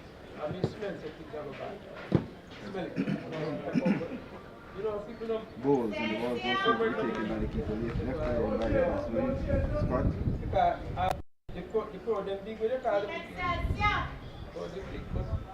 You can sense something that turns against. You know who you can sense. He comes now, up to the wicket, ball, short, and it on the back foot, hits it to the outside, going towards the one, they take one, they knock it down, they turn for the second,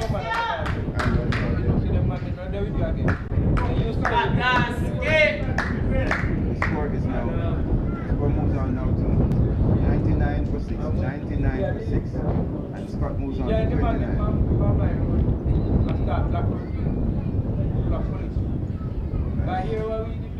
In comes.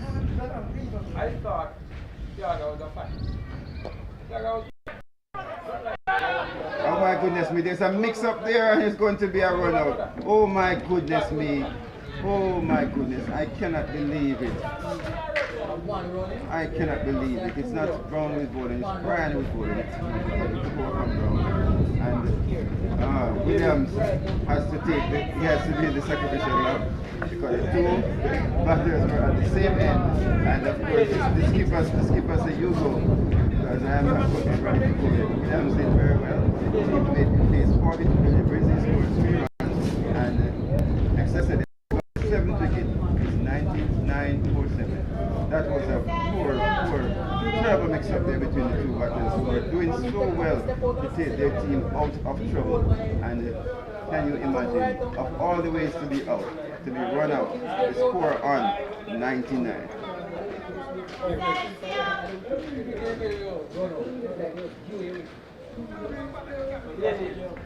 So it's 99 to 7.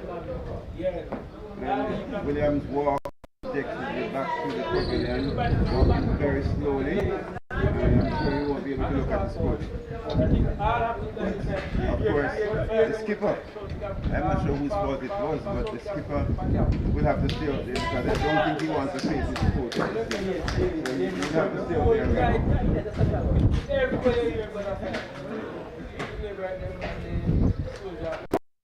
Alright, so that's the wicket. So they will score 3. Score is 99 for 7. Excelsia to back Excelsia. 99 for 7. Since lunch they have not Williams run out. Was run out 3 runs and he stayed there for a long time, but he's now gone. This is a new here again. They have to rebuild again. The skipper will have to ensure that he stays there for as long as possible. Because now that Williams is gone, I think Silvera will be re-energized. So at the end of over number 36, Excelsia 99 for 7. DeMarco Scott on 29.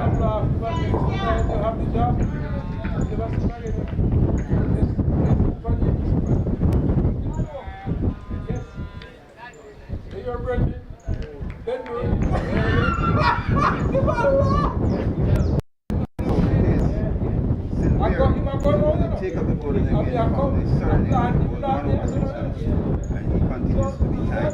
He gives the ball into Scott. Scott is on 29 from 79, the best he has played. Captain's innings so far, 29 from 75 innings, 3-4 so far.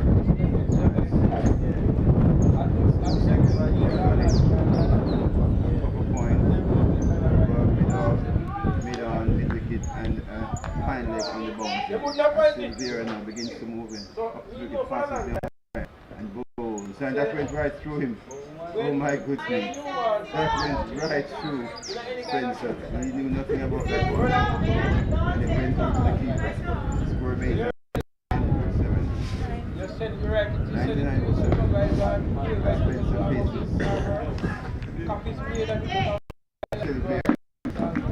There's no ball 10.1 overs, 1 made 24 runs, 2 wickets. At arm's length, yeah, right leg up.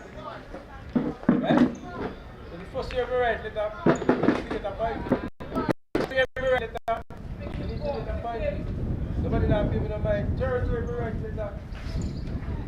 As Silvera now comes in, up to the wicket, passes the umpire now and bowls. And the batsman is forward, that's coming forward and just push it into the outside. There's no run.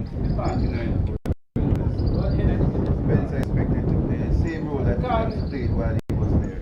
Just to stay and occupy the crease and allow the skipper to score. That does not mean if you get Silvera had many of those deliveries today. He has been bowling very well. He has bowled 10.1 over 10.2 over 123 runs when he has taken.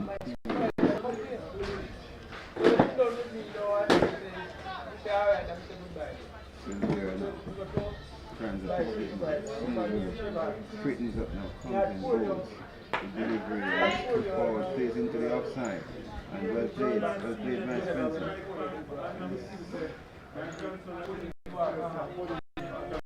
So I think this is a change in the score. It says 100 in the score. 100 for 7. And Spencer is still on now. Clearly the scorers, the official scorers, like just the score to 100, so Excelsia brought up 100 for 7. The score you think Excelsior will be satisfied with based on the condition situation? No, I think I would have satisfied that they reached 100. Silvio now comes in goal. And he hits it in the air, and the fielder dives at it. Got a hand to it, I think. I think he got a hand to it, yes, because I can see Silvio just hands on his knees, and they get a single. And that was Scott who played that delivery. Spencer who played that delivery. And he gets a single, is off the mark, and the score is 101 to 7. Yes, I think anything above 150 to challenge the STETHS batting. Anything above 150. Because I think the pitch will continue to keep lower and lower. And you have to remember that Excelsior is very strong with spinners. And you notice that Brown has done very well so far as a spinner. And Excelsior has a variety when it comes to spin. As Silvio comes in and bowls. He goes into the boundary. That's a lovely shot. He just flicks it off the pad. Right into the boundary. That was a lovely shot. And he's getting into his ball. He moves out to 33 now, and the score is 105 for 7. Or 36.5. 105 for 7. That was a lovely shot by DeMarco Scott, the skipper, showing why he was chosen as a skipper. And he has really played a very good inning so far, staying there, watching the bowlers, and now he's beginning to come 33 or 76, it's 4-4. And Scott seems to be getting better with each delivery as Rivera by the umpire as back to the top of his mark. I know he will not like that, and I'm pretty sure Scott might be on the end of angle this time, so he had to turn back after he got 3/4 of the way, and he was stopped by the umpire. Silvio turns now, and we're talking about his 11th over for the day. So Silvio begins to move in now, comes in, past the umpire, bowls to Scott. He's in the air, just short of the fielder, and there is no run. That was a fight. I think he played a little bit too early, and the ball hit up in the air on the outside. The fielder was not close enough to take the catch. He missed the point another day. 105 for 7. Excelsior. Regardless of who you are, what you're a so Mr. Miles, you have said a mouthful. I mean, you said when him said me, he said I have said a mouthful enough. It's not only what he said, it's what me don't say. Because him throw the kite now for me, did I? I mean, Silvio now.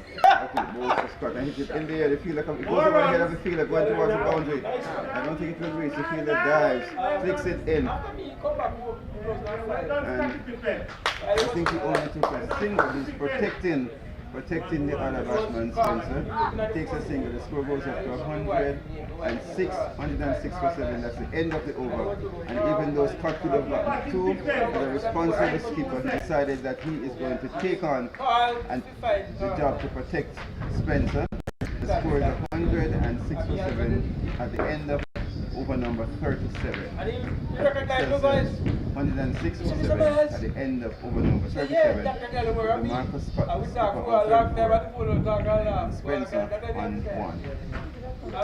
This partnership is now 8, 7 off the 7 the partnership. And from that, Spencer. After 37 over, 106. Was that nice, man? You tried. 7 with Scott on 34. One of your big politicians. I think Scott is playing. Brian now comes in, bowls to Scott and he's forward. That's about it.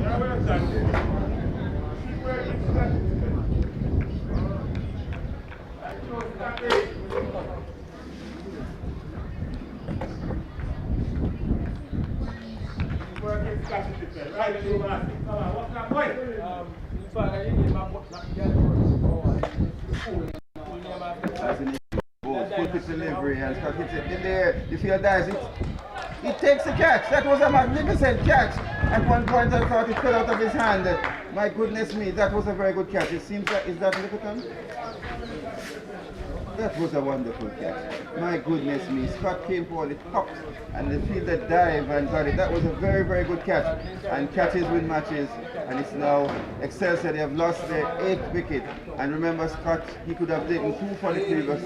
They decided to take the bull by the horn. He faced it and he perished, and he's gone for 34. And Excelsia, they are now 106 for 7. Sorry, it should be for 8. 106 for 8. And Scott, the skipper, looking quite dejected coming in. And he has played a good captain's of 34.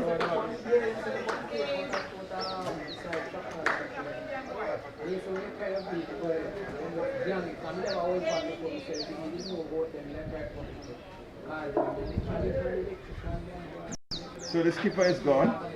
DeMarco Scott, he was brilliantly caught. DeMarco Scott caught 34. Score is 106 for 8. Excelsia.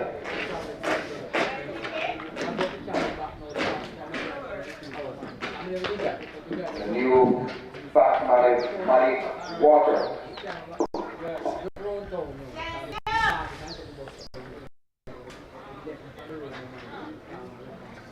So Tariq Ryan has got his first wicket, and he has been 3.2 overs, 2 maidens, and he has taken 1 wicket for 3 runs.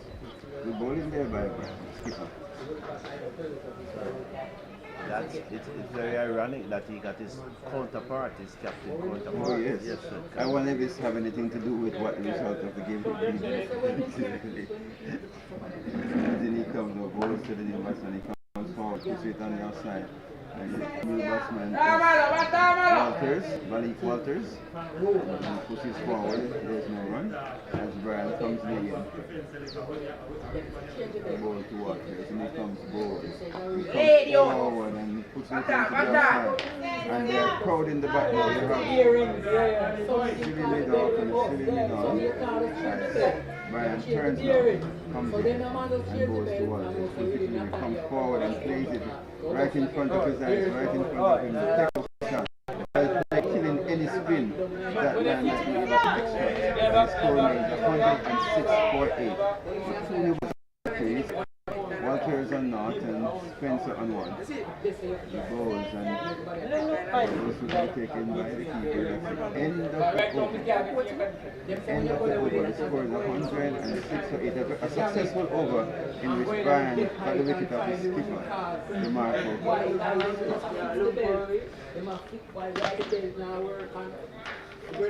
So just when I say at St. Elizabeth Technical High School in Santa Cruz, we are at the Spaulding Cup final, all-island playoff between the 2 champion schools in Jamaica, Excelsior High School from Kingston, and of course St. Elizabeth Technical High School from Santa Cruz in St. Elizabeth. And St. Elizabeth Technical High School, they won the toss and they elected to field, and they have done well so far with Excelsior. They've been on 106 for 8, and the game has ebbed and flowed as we go along. Excelsior, they were off to a good start. They made 44 before losing the first wicket, and then of course they had a collapse between 44 and 54, and with the century they had a good partnership between Williams and Scott, and then unfortunately Williams was run out, and then Scott now trying to form the bowling, trying to protect Spencer. When he could have gotten 2 runs at the end of the over, he took 1, and then he perished from Brian. So it's still there now. And the umpire stopped the game because the coach was moving behind the arm of the bowler, as the coach of the technical school, Mr. Cartwright. And the umpire stopped the bowler. And the umpire making some gestures to Mr. Wright to move across because he's behind the bowler. So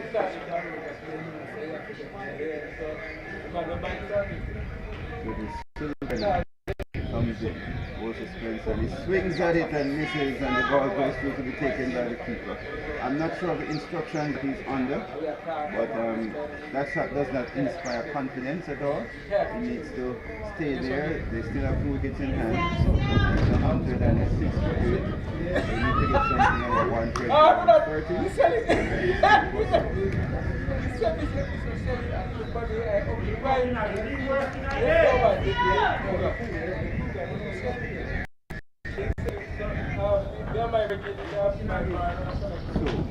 Sylvia, after the umpire bowls suspense, push Mr. when he drives it, lovely shot down the outside, straight to the field and no run.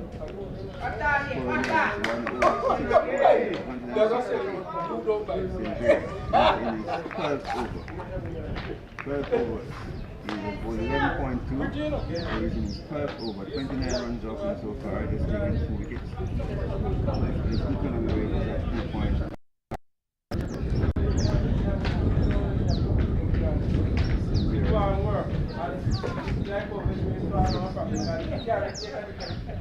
Versus the umpire now and both. In the offside, but there's no run. Score remains 106 for 8. Spencer is on 1. Walter is not off the mark. It's still 0 going for 7.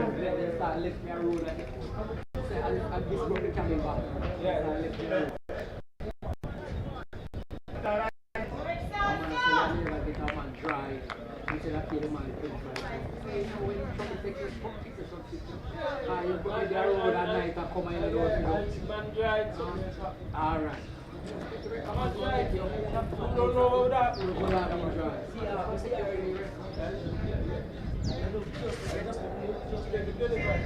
Sylvia and St. Louis Technical trying to wrap up the tail. The score is 106 for 8 as Sylvia begins to move in. Cricket bowls. And he's in the air over the head of the fielder. They take 1. They're thinking of a second. But they can hear it. Only 1, the coach saying only 1, and they took the single to take the score to 107 for 8. That makes sense. Yeah.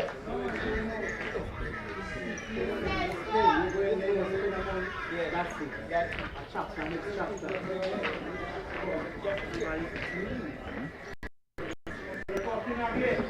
We need, as we said, 9 come on in, we need the money. Whenever I have that fund, we throw it to the bank and come with it, people from the Malik Walters will be facing the bowling of Sylvia. He has 2 deliveries to come. Malik Walters to face Sylvia.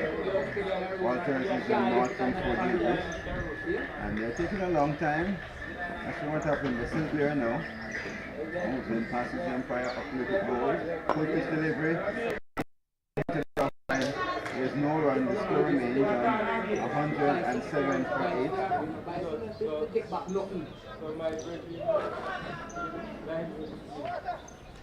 107 for 8 here at St. Elizabeth Technical High School in the Spaulding Cup.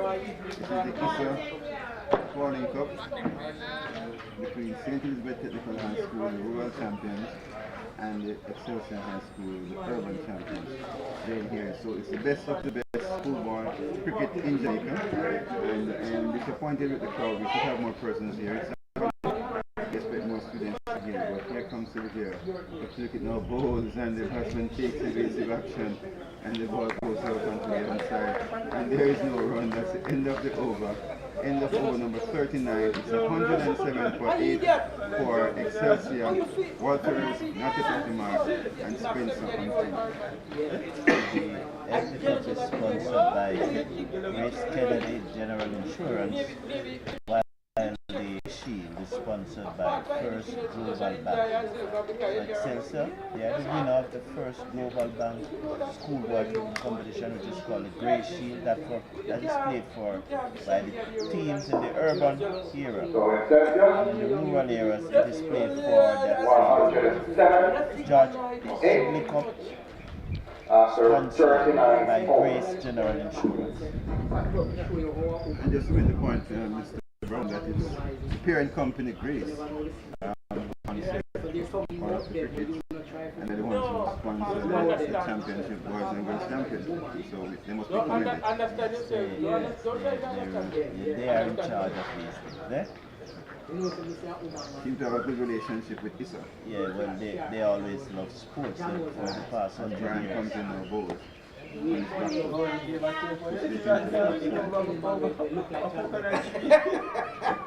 So one day, she looked on one day, she come with you, oh, you used to play each other. In comes Brian again, a cricket ball, full quick delivery, dribbling out into the outside, not with much power. By Spencer, it's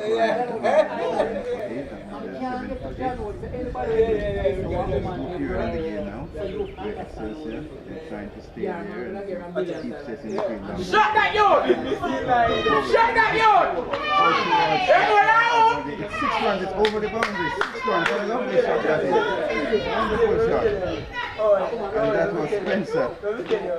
Spencer came forward and came back and down to the overlap of boundary, and it's 6 runs, the first 6 of the game. Yes, that was a brave shot. It came from nowhere. That was a slow period in the game, and he just woke us up with that shot there, Spencer. And that shot invoked some change in the field, and then one after another, and now right down on the boundary. And in comes Brian now, Spencer. He just pushes at it. He's now trying to last one, gets into the taken by the keeper. The game getting very interesting now. It's 8 wickets gone, but good cricket being played out there. It is Spencer now, waits as in comes Brian, bowls, fly to delivery and he's forward, pushes it into the outside, don't run there.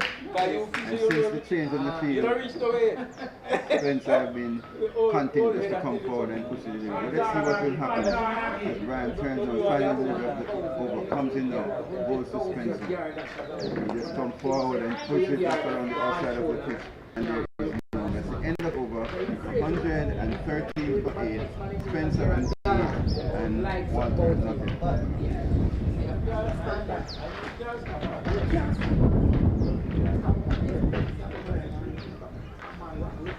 Yeah, broomstick. Actually, there are broomsticks there. So if she wants to make a man take some, up there they make a news and the man come up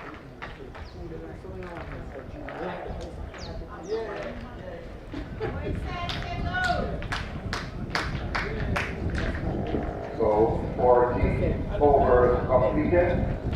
And Excelsia 113 for 8. What time, Mala? What time? So it's 113 for 8, Excelsia, 113 for 8, 40 overs completed so far. And I understand in school ball, how many overs are expected for the day? 100 overs. So it's kind of that 60 below.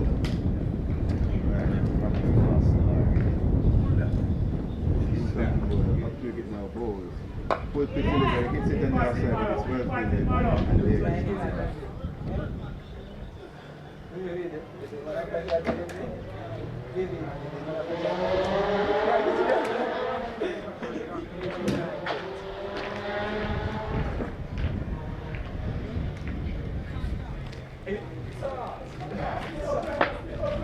So the new bowler is Scott. He had bowled 2 overs before. That's Scott. And he is bowling to Walters. As in comes Scott, bowls to Walters. Full pitch delivery. There was an inside edge, and that saved him. So he scores 113 for 8. That was a full pitch delivery by Scott. Do you think Scott has got enough balls, Mr. Evans? In the context of the game, is okay. But with Excelsia 113 for 8, you cannot say that he will be as good enough because the other bowlers have been getting wickets. Yes, he's just in his third over. I think he comes now bowls. And that's the delivery and and you hear the inside is from here. 113 for 8, but Walters is living dangerously. He's gasping for breath, Mr. Brown. But because he has faced 9 deliveries, not yet off the mark. Let's see if he can beat Williams. It is going to be interesting. Oh yes. I really think this man. Advantage, but wicket goes to Walters. And he hits that one, takes it inside towards forward square. They take one, they turn to 2, and he's off the mark. And he is off the mark, 115 for 8. And Malik Walters is off the mark, 2 from 10. And I was talking about him beating Williams in terms of number of deliveries before he gets off the mark. And he has done that long before Williams. Well done by Malik Walters. Keep fighting, Malik boy. Keep fighting, Malik boy. Back right, Malik. 115 for 8. Keep fighting, Malik boy. It is Scott. Francis the umpire now. And both to Walters. Jeez. It's in the air. The catch is taken and he's out. That went a long, long way in there. The fielder had the whole day. Somebody was asking it now. You see the hand of this fielder? That was very close. That was very close.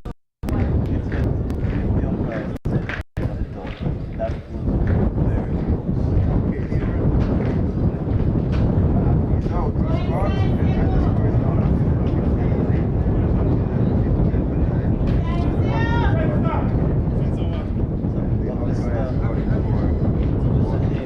Excelsia here is in danger of making a score lower than what he did in the Grey Shield final. And they eventually won that match. So it's going to be very interesting. Continue in the Grey Shield final. So they scored over 200 runs. Do I get 100? But we don't know on the day. So at this time, I definitely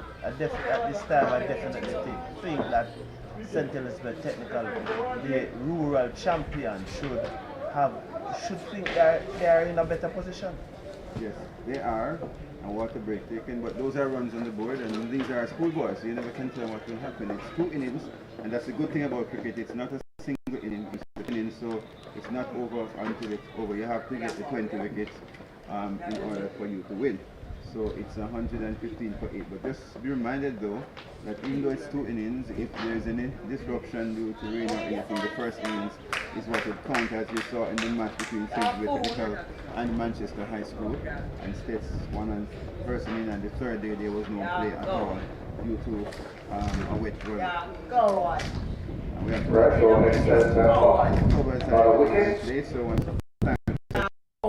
Walter. mistake Go One for 2. just in case. Score is 115 for 9. What about them Junior when I do? What you do? No. That's the stadium company. What? No. So you're not missing the With traffic. Benjamin Spencer. All of the 9 wickets, water break. So the score is 115 for 9. They take the water break. Yeah, go on. Go on. Yeah, go on. Go on.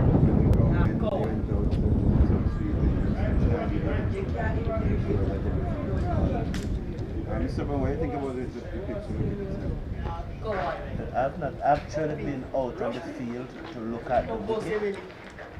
I will probably do so during the innings break or the lunch break, but from what I'm seeing, it appears to be keeping low. Yes, And number of deliveries have kept low. yes. And there are a few that bounced early in the day. This will have implications for the team Batting last. that will last. Although you can't say which team is going to bat last today. Well, it's very likely that it will be STETHS. It depends on what they score. So 115 for 9. And new batsman, Joshua That is, Welch. Not sure that's what they have in mind. They have to make a big first inning because they know that Excelsia is good in their second inning. but I'm someone who loves to call it. STETHS not going to make it two when they're They're not going to make it. They're not. Okay. Well, I will not bet on that because Excelsia, they have a very good spin attack. As a matter of fact, if you remember, in the T20 they opened with spin bowlers and they only use, I think, one base bowler in a match. And they have a variety of spinners. And they have left arm, right arm, leg spin, half spin, and David. And I think they're going to give St. a diet of spin. Will they be able to eat it? You just have to wait and see. Or to digest it. Yes.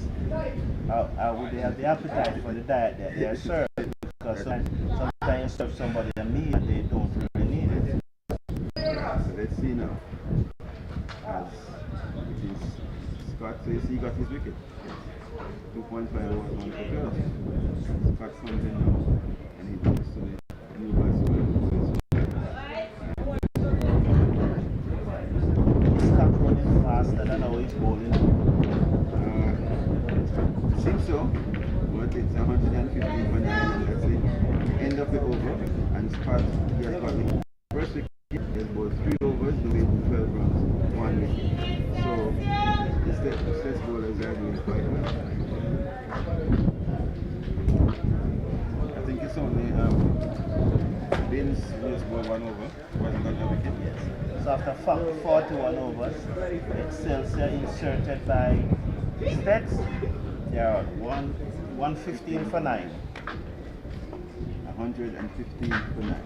But those are runs on the board, but I don't think that's enough at this level, but you never can tell. They have a second chance to make a first impression. They have a second chance to make a first impression. And if the lightning does not strike in the same place twice, so will they be able to bat as well as they did in their second inning against St. Jago? Is it just like as a coach, so they just guess up? I think Donny balls and puts on to the offside. Spencer, and the score means. Mr. Davis and test the pitch change dramatically. No batsman.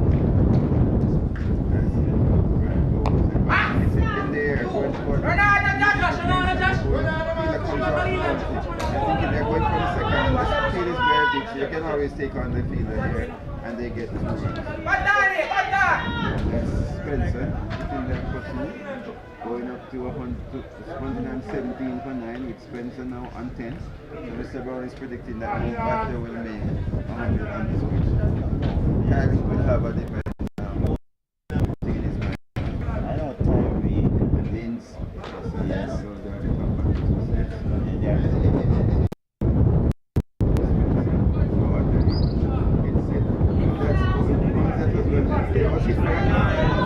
That was square leg, short square leg, and he did well in stopping it, and the batsman was not able to get any runs, so the score remains 117 for 9.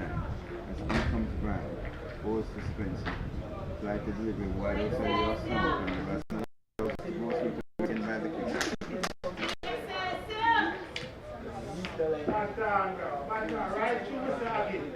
As in comes Brian now, goes to Spencer, outside the house, and that one down so little, went through to be taken by the keeper. The score remains 117 for 9.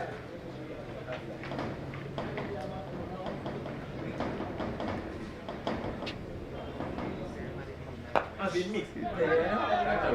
hits it down towards the middle kid, the fielder comes in and will get a single. And somebody in the crowd is shouting too, but Spencer wants to keep it square.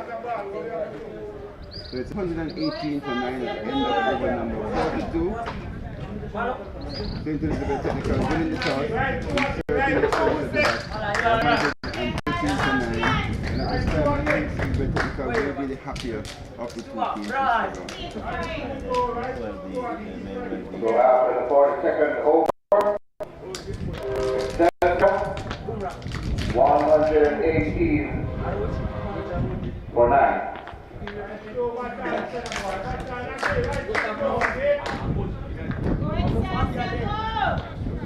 So it's 118 for 9, and if you win the toss and put the opponents into bat, then you'll be satisfied if you get 9 wickets so early. I think from Scott Ball, short delivery. It's very low.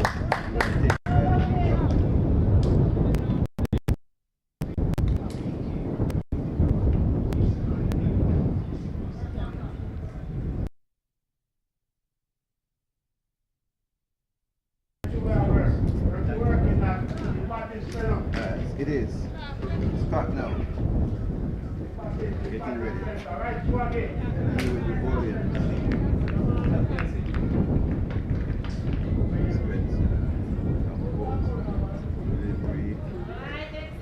Keep going again. The track is been long. Yes, and that's why I'm saying that no one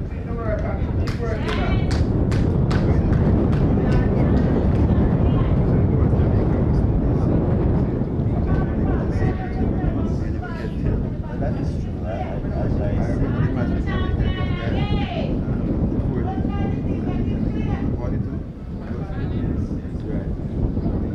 said, someone was there asking what that was. I think that was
Spencer will be looking to see so that he can go and get the strike on the other end. I think comes Cotton goes and plays it in the outside. It went in the air for a bit and it dropped short of the fielder. And it feels well, and that's the end of the over. 100. It means that Spencer is facing the next over. I did not think that Spencer made any concerted effort. I don't think it's in his nature. It's probably the longest since back in the start of the year. Okay. Alright. So I think I'll confirm that with somebody. It's 118 for 9. That score is below par, but guess what happened? That's in schoolboy cricket. They didn't make much more than that in their first inning against Jago. But what's going to be important is that whatever they play, they will have to ensure that they keep STETHS scoring down. Because if they get a big lead, then it's going to be a bigger lead. Because in the match against St. Diego, the lead was only 12, so it was a different mindset. If you get a big lead, it will play on your mind as Brian comes in and goes, and the it's behind it, push it down to the outside touch. Going off the outer part of the bat, and of course there is no run. And based on the encouragement, I don't think well batted many times either. But in comes Brian now goes towards to deliver. He pushes that it on the course to be taken by the keeper. He looks around nervously, not sure what happened, but he was in his crease, so there was no chance of something. Normally the person who keeps us sets his pins. What do you think about Reed and his keeping, Mr. Rowe? As in comes Brian goes on the left side. It's him on the foot there about. There's a stifled appeal, not outside the umpire. 18. What do you think about the keeper? I have not noticed it. That means that you should have a drop. Yes, you got it when you don't. Brian coming over. He hits it in the air. The field line down there is coming around. He cannot reach it. The ball bounces and they get a single. And the Wells is off the mark with an airy shot. He got away. And I think that the bowler was thinking that his number 11 batsman, they should not really have been on the ground post. Yes. Pick up no balls, but and the fielder's coming on, he's not catching. Still on the boundary, on the outside, he wants to pick it.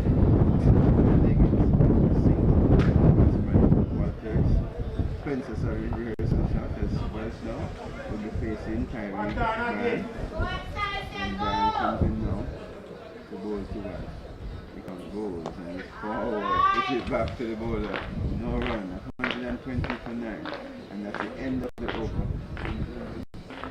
Yes, so you don't notice the keeper. I think he's keeping it. I mean, there was a chance missed when I was batting early in the inning. So at the end of the 44th over. I don't know. 120 It means then that for 9. you have not. Excelsior.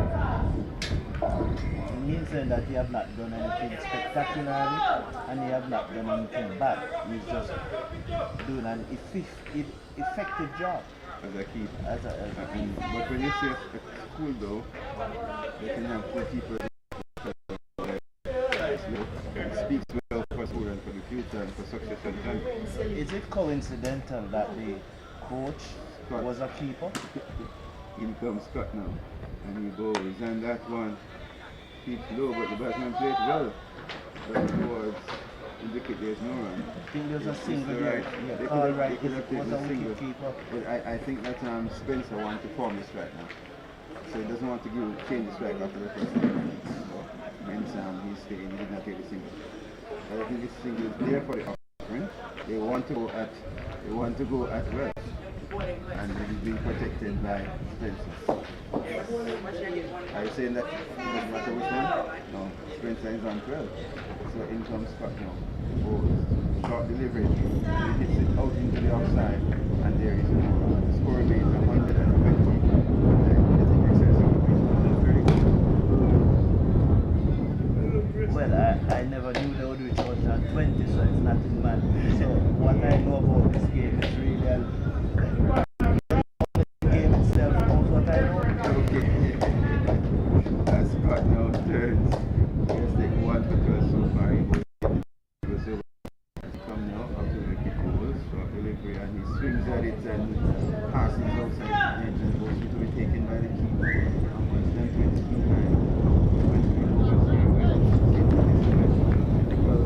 High school, Excelsior High School.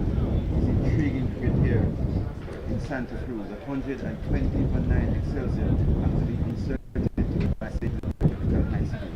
And they're 120 for 9 after being in the 40s for 5 wickets, and so I think they have done well so far to come back. But Scott comes in now and he goes and hits it in the offside, in the air, and it's the attempted a single, but it was not on because it was well fielded, and of course it was able to turn back, and as a result of that, no damage done, but he was able to turn back. He was running down the wicket, and he realized it was well stopped by the fielder, and of course he turned back and there was no damage done. So all is well that ends well. It's 120 for 9.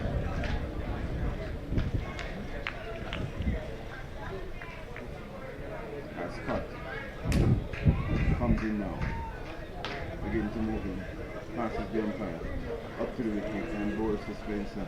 And that one was a good delivery, passing between the batsman and the stump. It was a perfect delivery, and Yorker, the batsman moved out of the way and it went through to the cricket.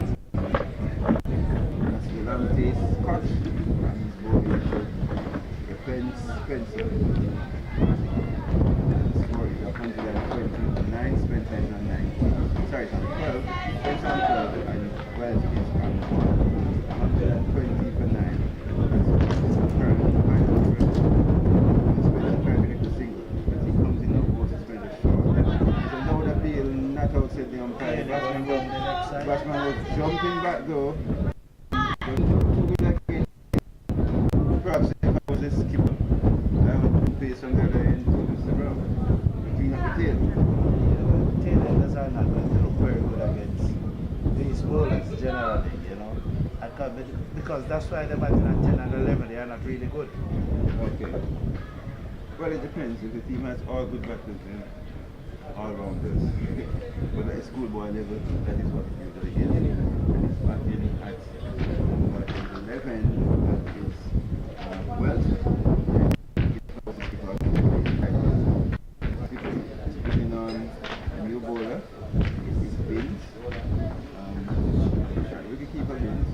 Dimitri Bins, that's going to bowl the second over, coming from the northern end. He bowled one before lunch, and he is going to be bowling now. And I think that Welsh will be quite happy.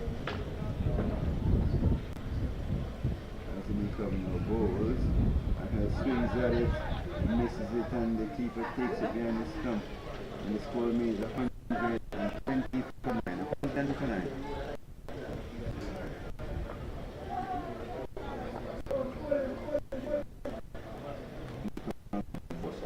Back swings at it, that one goal. Passing very close to the stump, and the keeper takes it. 120 for 9. Intriguing cricket here at St. Elizabeth Technical High School, as both teams are fighting for their ascendancy. As in comes the ball, struck on the front foot and pushes it back to the bowler. But I'm sure that Welsh is quite happy to face the spin as opposed to the face. So gentle lollipops bowled by Vince. As Vince comes in now to go to Welsh. The big fella bowls full pitch delivery, and he just leaves it to go through to be taken by the keeper. Are you comfortable with the Dimitri Bins action? Oh, definitely. He's going to bowl, and it's it. It goes down onto the outside, and the ball there, and he gets a single, and of course, Welsh moves on to 2, and Spencer comes in to strike, moves on 12, 121 for 9. So slow goal in here, but Excelsior they are fighting, and every run counts at this time. In comes with balls, and he hits it down towards and he goes for a single, and that will keep Spencer on strike. He moves on to 13. It's 122 for 9. Spencer on 13, and as well he's on 2. Scott will continue. So it's 122 for 9. Do you see them pushing out effort to get the final wicket, or they're just going along with the going with the fitness? It's a very hot day, and at the moment the bowling just... And on the 46 over, score is 122 for 9. Sylvia is coming back. So the skipper is saying enough is enough, and they're here pushing around. Let's get our Premier pace bowler in the say earlier that they're just playing around and they need to get their pace bowler in, and let us see what will happen as Spencer will and Sylvia from the southern end, and he begins to move in now, passes the and he aborts his runs midway, and he looks around. I'm not sure what happened, but the umpire was ready, and I think the batter was ready. Sylvia was not ready, and the score remains 122 for 9. They are making some change in the field. What's happening here? It's the second time. Hold on. They have changed. It's going back to Scott. Oh, the player Sylvia brought himself on, I'm not sure. Well, What happened? I got don't something know. to say. He's touching his wood with his leg. Yes, here he is. Something is wrong with his wood.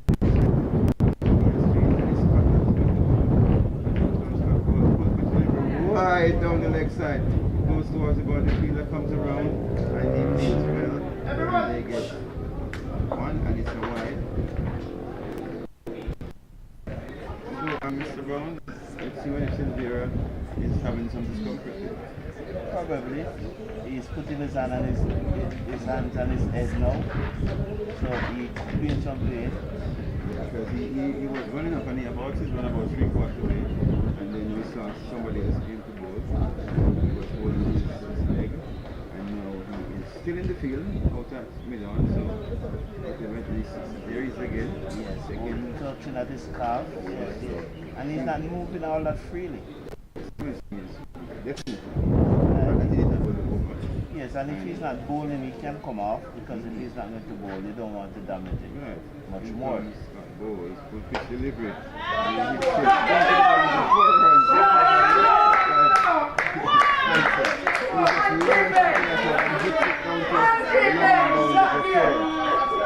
And you can hear the cheers from the spectators from Excelsior. The score means up to 127. Silvera is definitely hurt. He never turned that ball. He never run at it. So he's definitely hurt.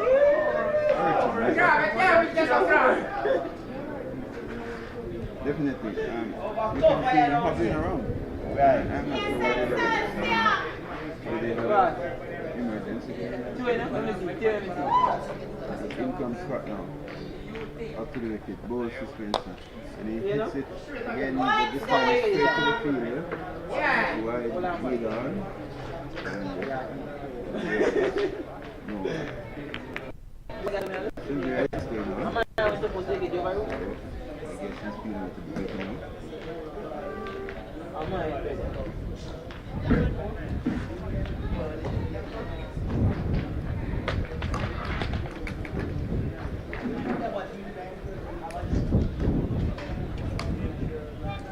And he comes now, Scott. Up to wicket, ball suspension. Swings at it outside the off stump, but it goes to be taken by the keeper. And he caught that one, it could have been out of the ground. I think he was trying to back to his windward road. But yes, he missed it anyway. And I think that's Spencer will be trying to get as many runs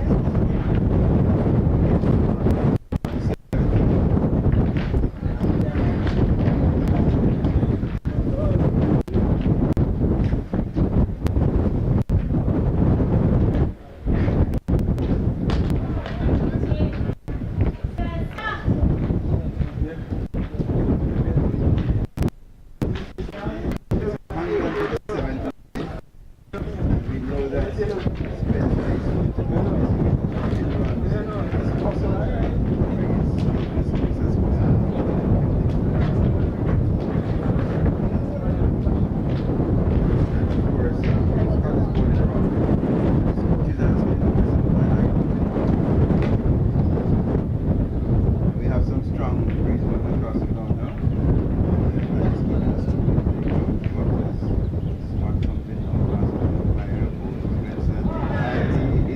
He's bowled him, and the coach asked the question, why are you bowling around the wicket? And he went around the wicket again, and this time he saw something that he not see, and he is bowled, and that is it, Excelsior, all up for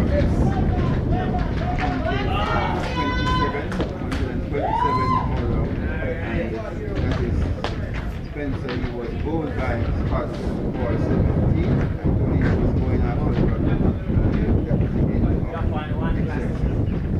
What is interesting is that 127 was the exact number of runs that Excelsior made in the final of the Grey Shield. You got to be kidding me. 127. Right, And 127.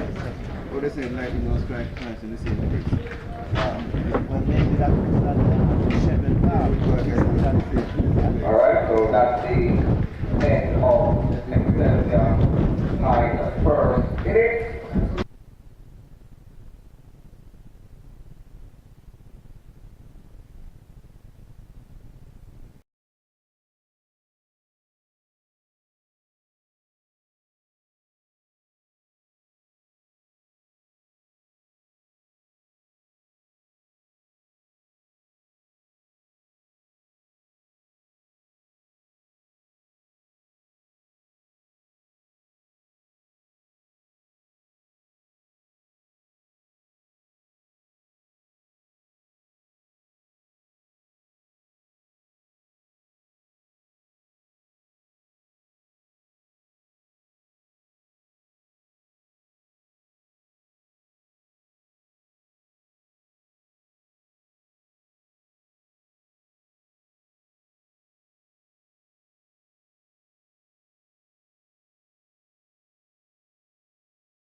Mic check.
So the 127 that Excelsia made was the identical score that they made in the final of the Grey Shield.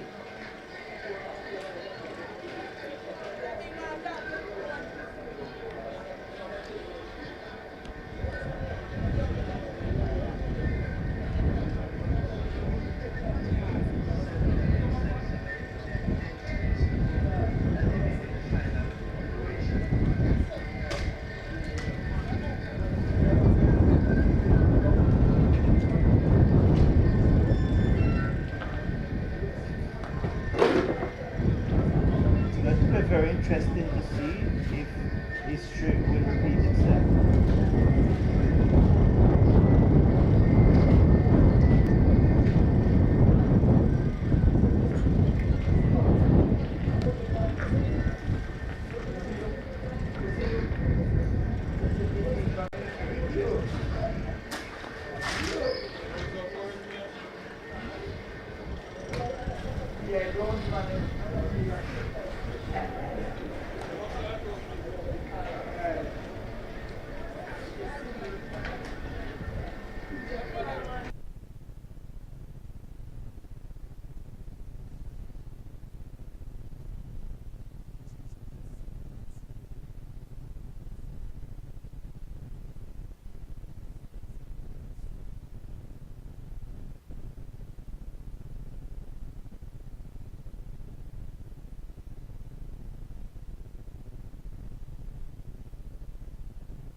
Before we start panic now. We run through them.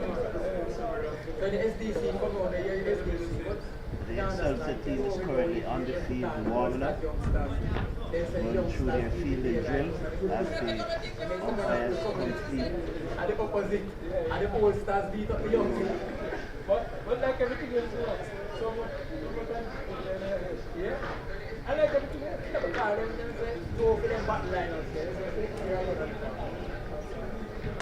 Go up and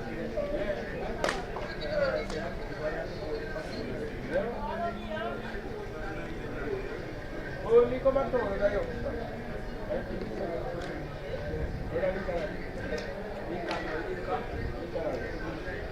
You never see nobody after.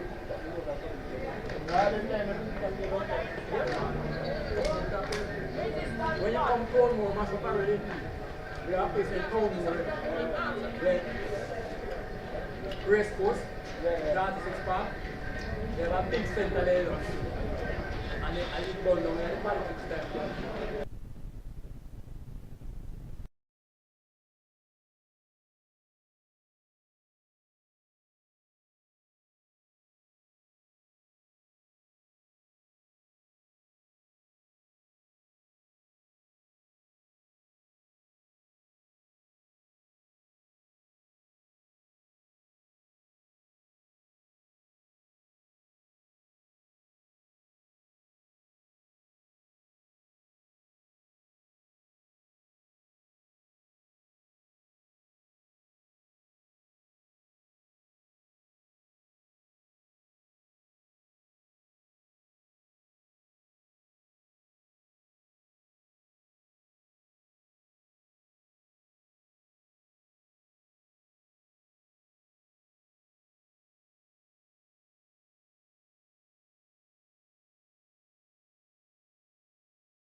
Mic check. 1, 2, 3.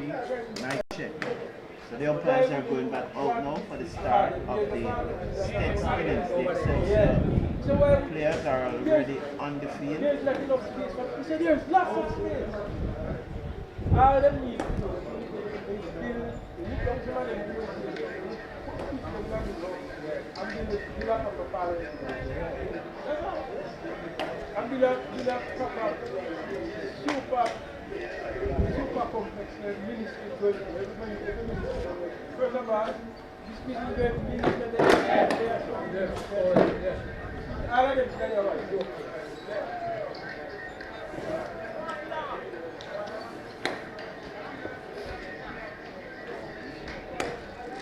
Well, 2 weeks ago, after the roll, this will happen.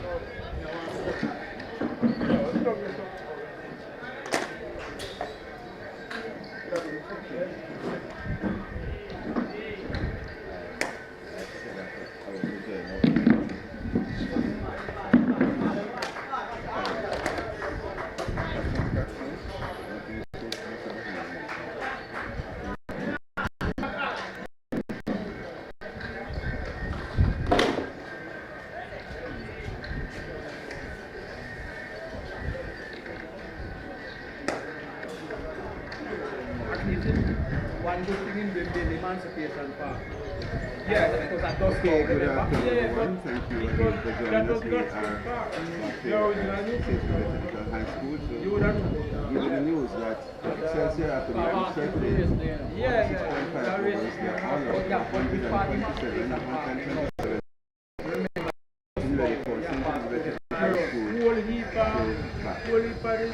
So Excelsior 127 all out. Yes, we do retirement. The umpires and the players are on the field.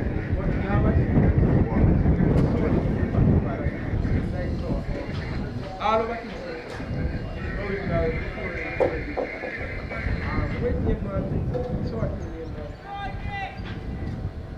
We love sorting. And those who know Excelsior, and they started spinning the frequency. Do you think they're going to use the spin to start here, Mr. Long? Yes, they're using Giovanni Gray to start. Okay. He transferred from St. George's College. Oh, Yes, so he transferred from St. George's College and has been used to start the game. and spin was brand new location, Tyree. Oh, I'm busy moving fast. See? And somebody stop him and say, you have to leave, if you leave it,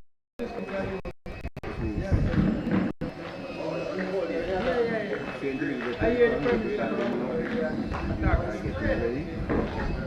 And what the mayor was saying,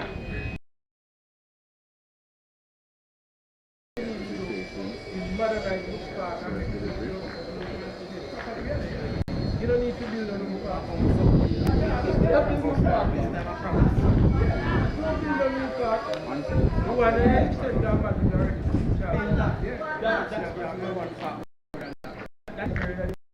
This park, you want to go as a big green space and make it a football and the people where you can sit down, go sit down for a weekend and relax.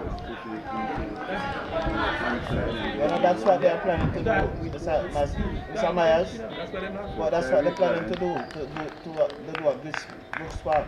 Yes, but that's what they need to do. But you're talking about a new park. You don't need a new park. You don't need a new park. You modernize. But you're going to rename it. They are rename it for. You name Brooks Park. Them things are just politics style. And it's outside the off stump and Brian leaves it alone. The score remains and not to the race board so far. He's not a very intelligent. He come like Trump to me. He's read and No, man, I just Brian politics. will open I'm the saying no, I say attack. yeah, Something going on sometimes. politics, just politics. In comes Greno, goes to People Brian. forget when Off the party stump and makes allows big the ground ball to be and taken by the keeper. It's a court move together by If you look at NSC. this ball of play, he's So you want like them a to defender, but he's a You right could have back said bowler. that. Very No, interesting. it doesn't. Them show it on one of them something that looks like artificial intelligence. Nobody, you couldn't say that. I was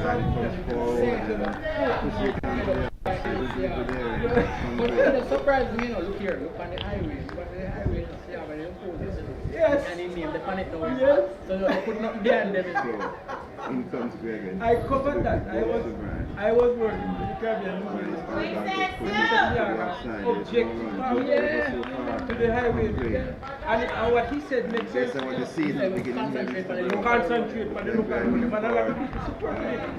It's like so many like comes in. so when me hear Mr. Siaga say, puts it in the that's other side. the end of That's the end of the over. Made over there.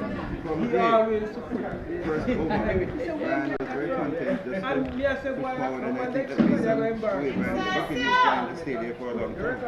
But nobody did. But all I those suspect deliveries were on target. he and them said, no, they're embarrassed. They were outside also, but still Brian left them. But generally speaking, But they could have embarrassed. Andre. Got the record done. And they didn't do it.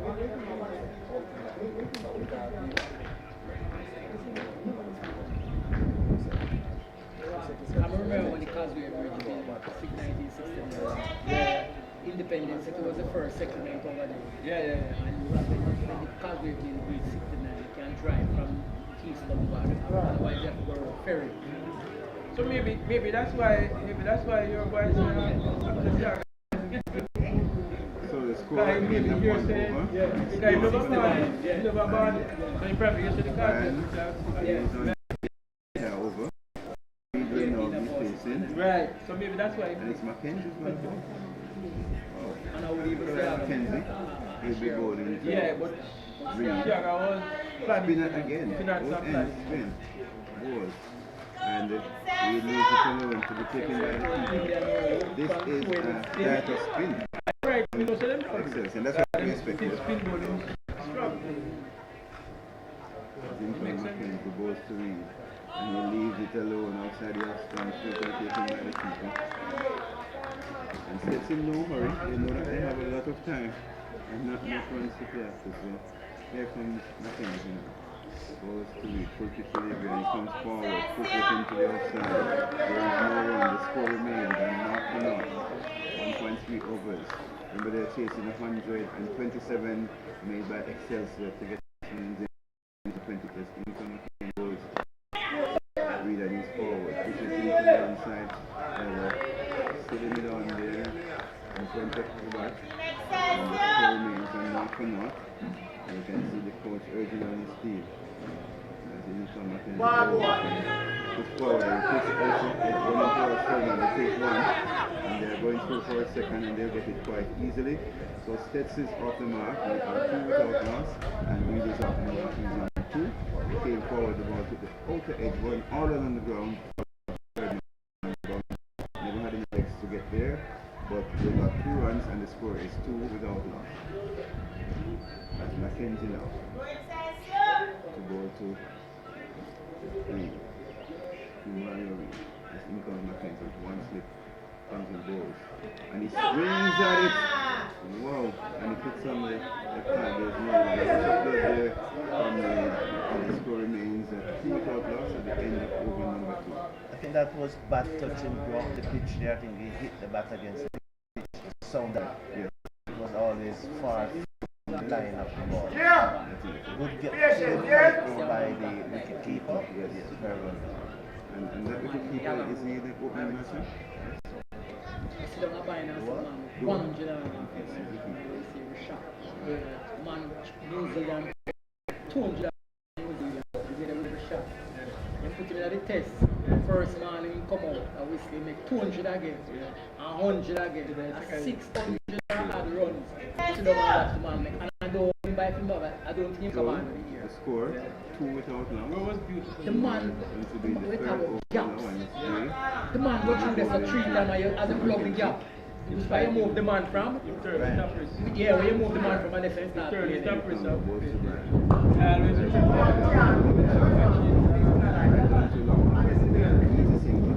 And Tyreek Brand, the skipper, is not off. No, if we dare not.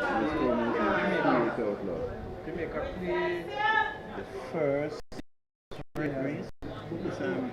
last year,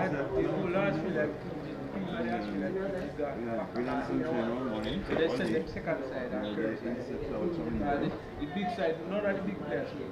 I understand. I came down here and they had rain and they were showing where the rain should come from when it's coming down to STETHS. I always thought it came from up the sky, but they were showing me from No, Mr. Davis, you know what they mean, sir. You clearly know what they mean, you know. Brian is at 1. Extra cover drive. And the And skies you are see getting great. in a slow motion, It comes in now, balls 3. like the whole field go up, Forward and prepare to to the outside. You know, he's doing very well in the Cedar Cup, and he's highly rated and he's considered one of the best young off spinners in Jamaica. turning toppers so. Yes, I am aware of that. When the ball flying and then the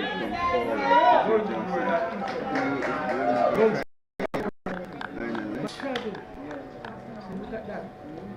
Just do so. Just come so and turn it up. So the score is 3 without loss. So everybody expect the extra cover drive. Balls 3. Mark the leg comes forward. There's no appeal for leg before. And Mark said the umpire.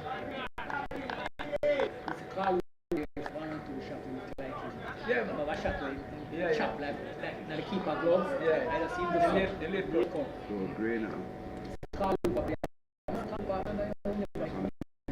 Trying to look so sharp. Yeah. And that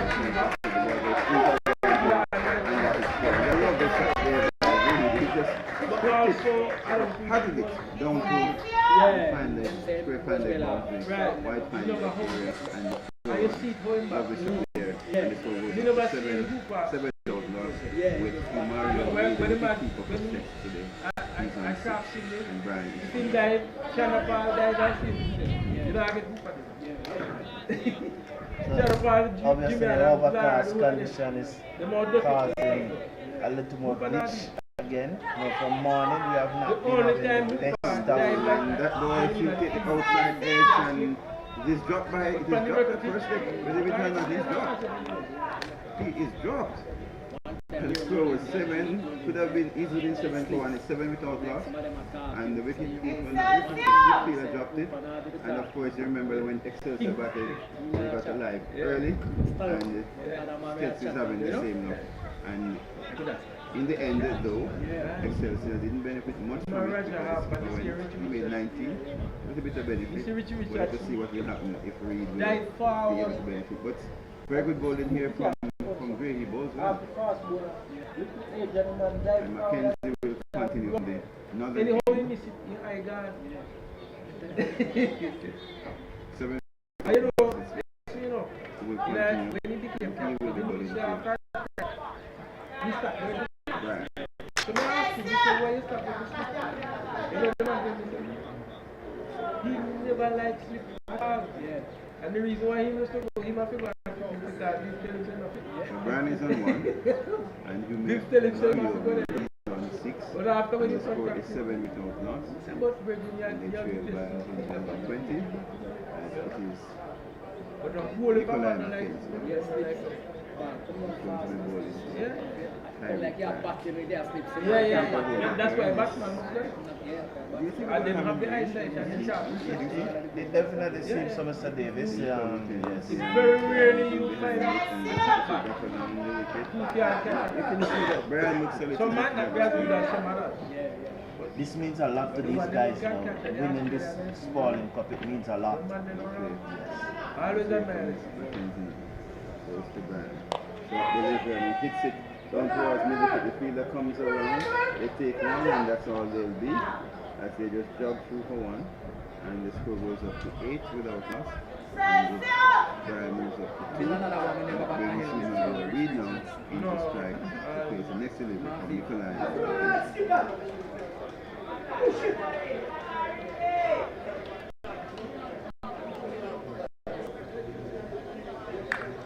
Right-hander, Reed coming to strike now. It's Mackenzie. 5-1. Short delivery and The one who win, and it's a perfect to the pass. front foot. But He here has the gone thing back with Bert. on the back foot, but because the pitch is Ball playing comes low, through. it's best if So you yeah, play flat back. Yeah. Ball And 169 right for this thing. Yeah. Against Dennis Billy and To Jeff the line, to the At the mid wicket wicket. there. The ball takes the inner edge and they get a single.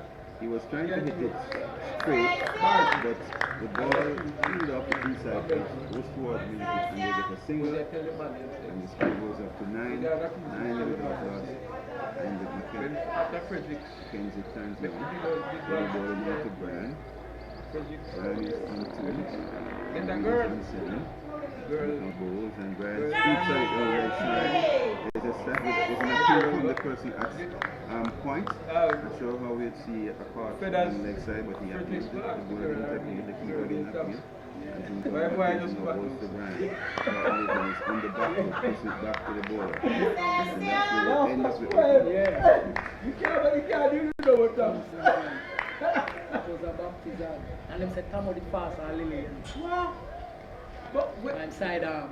and the score yeah, the same slinging thing. Yeah. Yeah, the same slinging thing like 8 Fidel without Avenue. loss. And And the 4 overs. Ballinga and them man. What about him? Well, I guess them develop that because them smart. I think- me always say, how you football away there and I think So Gray is going to continue. some of them things- Alright, so welcome back So to the STETHS Sports Complex. Swing, you know, you can't throw it. After 4 overs, STETHS are 9 without loss. I know, the person who subnaught in the city, they don't really put. And he put. Jeremy, In he comes never Gray. tell me this. Goes to Reed. Yeah, Reed is yeah. on the plays it onto the left side. He goes I to knew the him. single. Well judged I didn't single. know him when he was young. And he moves on Talk. to 8. The longest conversation they ever have with him in fact. A nice man, very nice man. I don't know why that boy is here. Me say I must see that one. Yeah, we got great last week, but don't lose that man. Seriously. But I mean, see my Brian last time I facing spoke to him, that my team stuff. Gray. Yeah man, he must So be carries and he goal was to coaching him. 160. But he said, somebody told me that he said, that had he known as a young kid, that could be it. Because everybody knew it very well. But them days, the man used to say, oh, Reed on 6. they don't leave the man.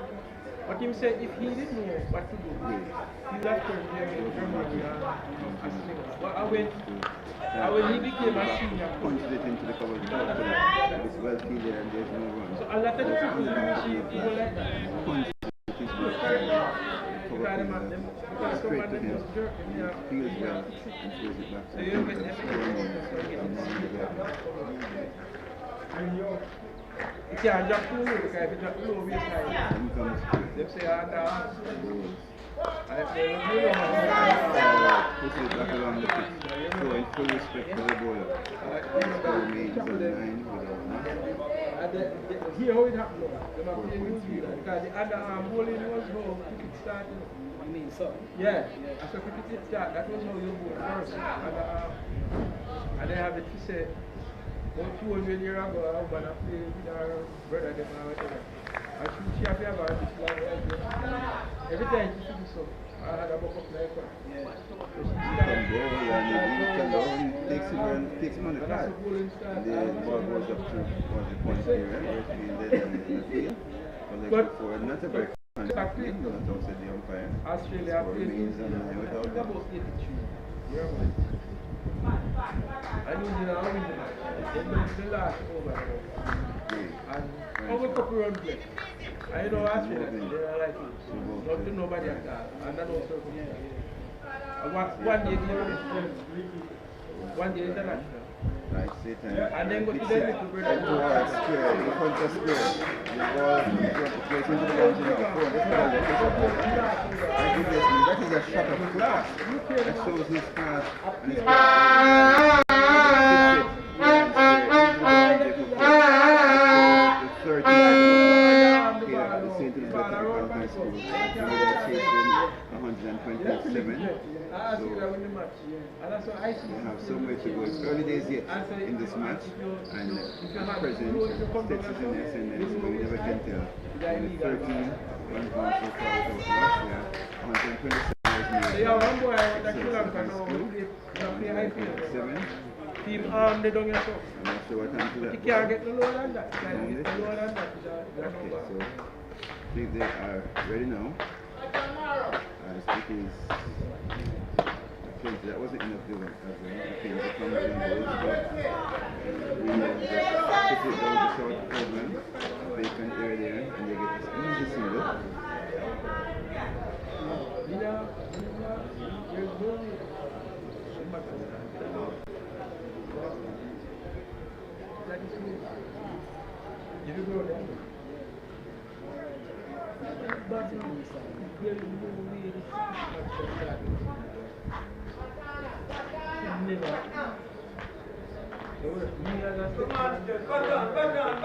Income Mackenzie goals and Bryce and back and there's more. That's a bad thing. That's a bad.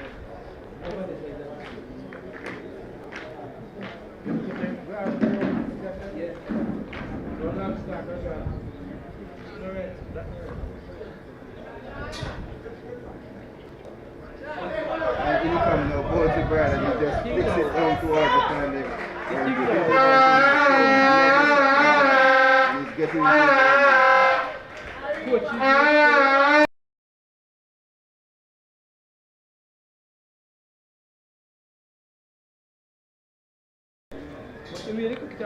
everybody have to learn to sleep.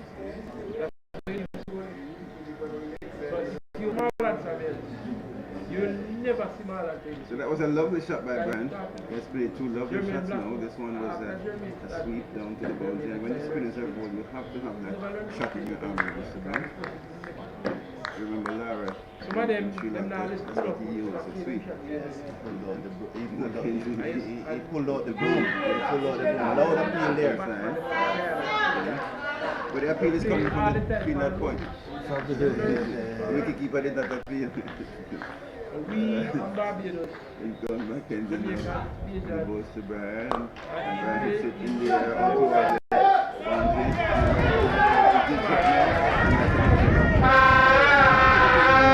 He's taking it attack to the and to try and it's working in this over. That is a good shot by Brian though, it was a very good shot. Nobody will teach them to sleep.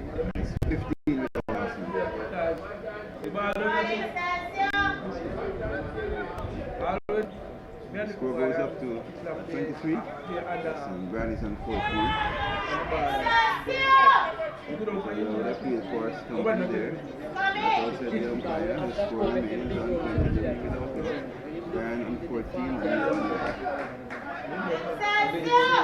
there. And them say, no, they're not all fast. So 23 without loss, like 127. All lost by Excelsior.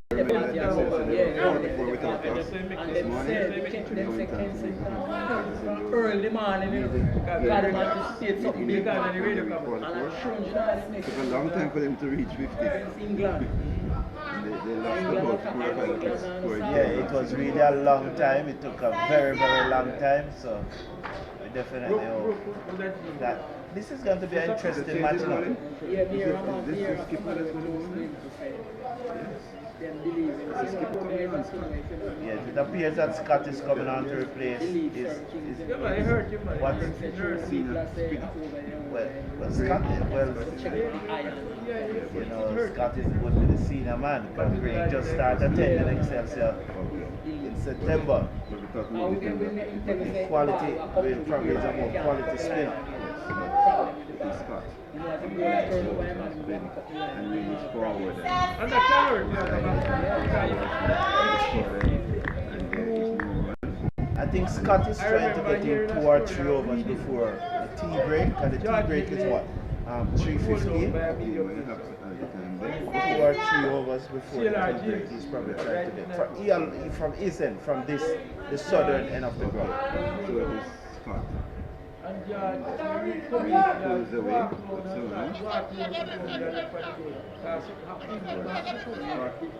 the ball left the man hand. And if you see the ball left the man hand, hold him and the ball left your hand.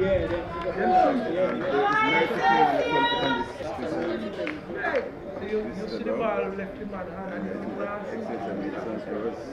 and when they were batting up in the front, they were keeping the ball, and even though the ball is short, they're not playing forward because they know that it can't keep it.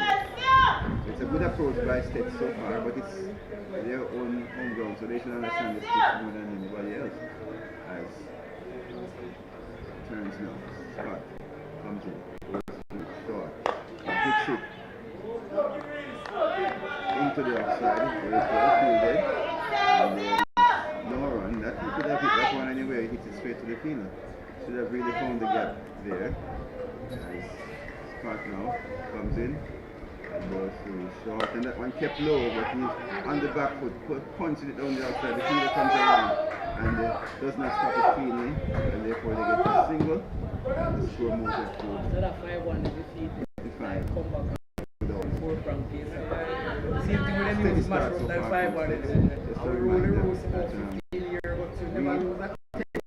No, we lose, but the British never lose that series. Simon Light Bill, but other side they were something. The score is 24 without loss. It responds 127. What is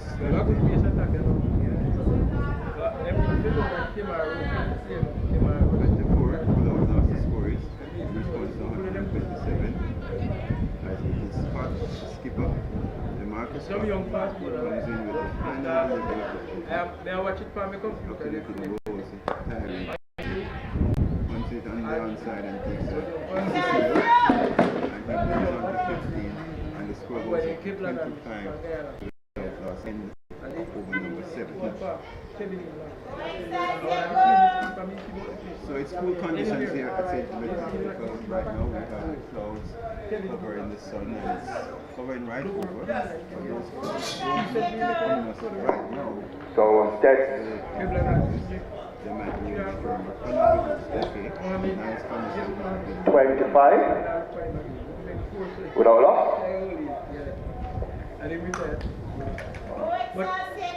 After 7 overs,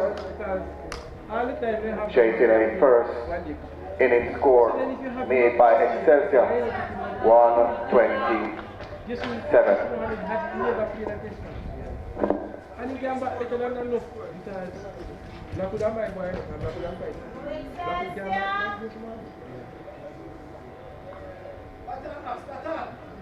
So it's Mackenzie now. into Brian. Something's going on in our West Down to long off and takes an easy single. And the score goes up to 26 without loss. And Brian, without any fuss, moves on to 16 and Reed comes into the strike. And he's on 10 from 21, Brian on 16 from 22. And looking quite comfortable against the spin so far, especially Brian. As income Mackenzie goes to Reed and comes forward, and there is an appeal for something in there. And I think the keeper is used to keeping from spinners because it's not the easiest thing to keep to spinners, but he's doing quite well so far. And the score remains on 26 without loss. And Reed will have to be careful there as Mackenzie comes in now. Goes to Reed. Short and he's on the back foot. He's pushing it back to the ball. Watching it very carefully. You know, as a youngster, too, he never keep wicket. He never like keeping it. Comes in now. Goes to Reed. Good pitch slip and Reed hits literally going down to over the head of the field. I think he could have done better with that. The fielder came forward and the ball went over his head and into the boundary for 4. And I think that Reed has to be careful there. I think the fielder lost it at some point. And by the time he picked it up, it was over his head and it goes into the boundary, 4 runs, and Reed goes up to 14 and the score moves on to 30 without loss as we are in over number 8. And the bowler was not very pleased with the effort, and the fielder, the keeper is asking him what happened, but I think he didn't pick up that ball very well at the time.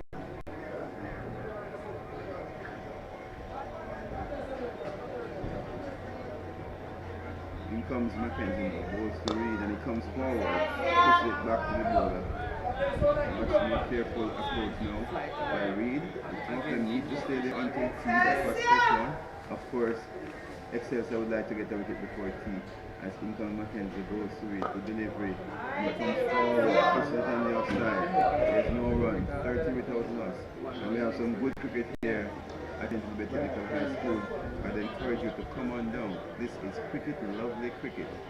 St. Elizabeth, Santa Cruz, Jamaica. We need some more spectators down here. We need schoolboy cricket to be on the map. So at the end of over number 8, STETHS 30 without loss. So you heard it. STETHS 30 without loss at the end of over number 8. Scott is going to continue from 7 and he will be bowling to Tyreek Bryan. That's the Marcus Scott to Tyreek Bryan. Bryan is on 16 and you Mario Reed, he is on 14. I think he comes from bowl. And he's on the back foot there, Bryan, and the ball turns a little bit and he plays it down towards the fine leg area. The field on ground and they're able to get 2. And the score moves up to 32 without loss. And it was good that they came up for a second there. Put pressure on the fielder. As you know, the field down here is a big field. So unlike some other fields, they run 2s and 3s. As in comes Scott now, goes to Bryan and he leaves it alone outside. Nothing down there. 32 without loss. And the Bryan is really looking very secure at this time. We never can tell. Bryan is on 18 from 24. As Scott comes in now, goes to Bryan. And he's on the back foot, punches it in the outside. The fielder comes across and he feels it bounce over the field and he takes them through. They go too far, kicks in the, it was very close, but in the end they got it quite easily. And the score moves up to 33. 33 without loss. Bryan moves on to 19 and Reed comes into strike with 3 deliveries to go. And it's still a little bit concerning here as it relates to rain. It's overcast and I am feeling that there might be a little drizzle coming. But in comes Scott now, goes to Reed. And he pushes it into the forward short leg and he's out. He's caught. My goodness, that was so simple. He came forward and he turned the bat, flipped it into the onside, and the silly mid-on fielder there took the catch. And that's the end of Reed.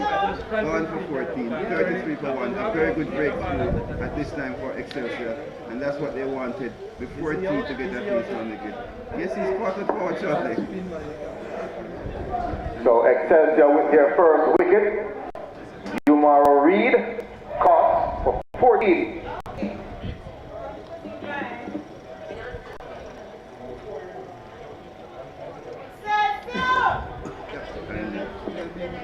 score is a 33 for 1 step. So Scott gets his man, and he is quite elated here. 33 for 1. St. Elizabeth Technical High School in response to 127 all out made by Excelsia. And this first inning here very intriguing, and we are going to wait and see, because it's really an intriguing game. What I would love though is some more spectators to come down and be with us here. But if you are able to, please, those who are online, Cricket Forum, please send out the link to your friends, invite them to watch this match. It's a very important match in Jamaica. They watch it from anywhere in the world, so please I ask those persons who are online, please send out the link to all your family and friends and all the WhatsApp groups that you're in, so that this match can go wide and far and wide, so that they can make some help, get some teams participating in the competition, and for us to really get the interest in cricket going. Because when you look around the pool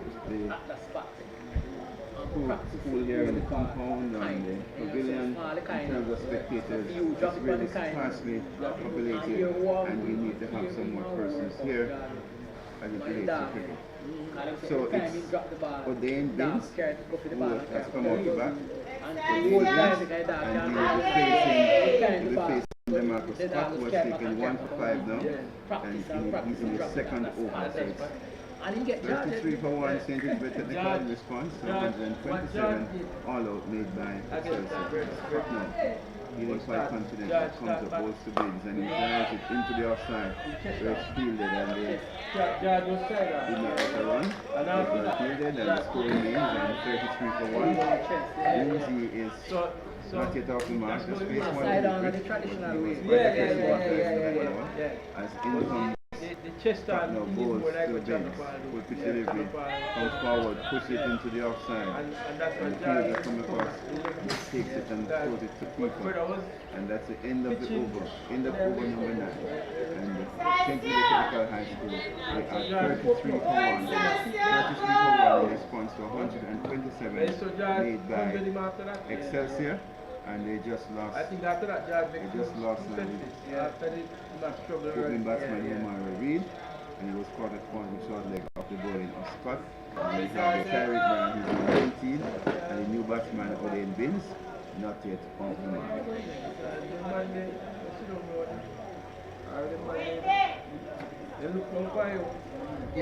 Mackenzie is going to continue from the and he will be bowling to if they know why they will push it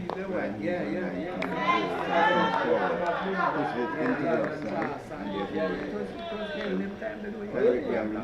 can you imagine a man like Jordan? Imagine ensure that his team is 127. He's a prolific batsman, and he has the ability to do that as in from the goals. And that one kept low, he's on the back foot, and he kept going, punches it into the offside, and you watch that one right onto the back, and the score remains on 33 for 1. And as Mr. Brown said earlier, keeping low will be difficult for you to score runs on this. But Brian is looking quite good. He punches it into the offside, and the fielder comes around, misfields. There could have been a chance for a run out had he taken up the ball and a direct hit, but that did not happen again. They quite easily, and Brian moves on to 20, and the score is 34 for 1.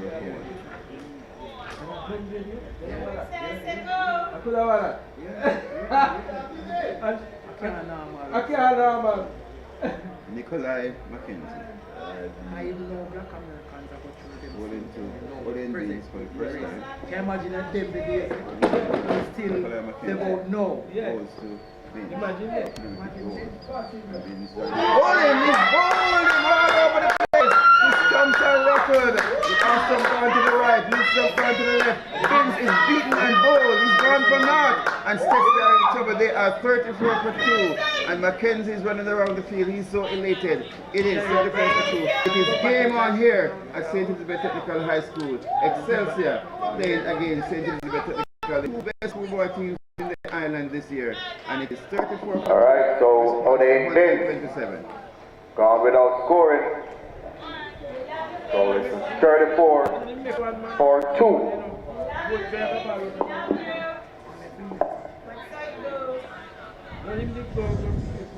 And this is game on here, Mr. Brown. I tell you, 34 for 2. Yeah, and that's a big wicket Big for wicket, yes, a big for Excelsia. Binns, probably one of the finest schoolboy batsmen in the island. And it's a big wicket for Excelsia, no Not doubt. making any excuses though. Is he fully fit? Because I noticed he did not keep. I'm not sure. But you see, the thing about it, that Binns is so good, Mr. Davis, that half of Binns is probably better than any other batsman in the team except Brian. So you can imagine how Excelsior is feeling now that they have gotten Binns. They just need to go after Brian now. Definitely, Excelsior will be overjoyed at this time. Yes, and they continue to give tests filled with spin. As that is their thing. They both spin and more spin. Now you tell us spin. Everything, but if you try to spin, they give more spin. when you hear the sound behind me, just delay, but I look. You see, whenever you hear the sound behind me, Remind me that's of what India happens. in the olden days. Yeah, I normally sometimes say batsman, you know, ball, extra shoot, you got tap. You know those days, Mr. Brown, when India had so many spinners. Fish and Betty, Shake and all those. Yes, I remember all those days when I think there was a time when even Gavaskar opened the bowling just to get the shine off the ball. Mohinda Harmanat was the number 4 batsman who bowled a local medium pace. And yes, and he will.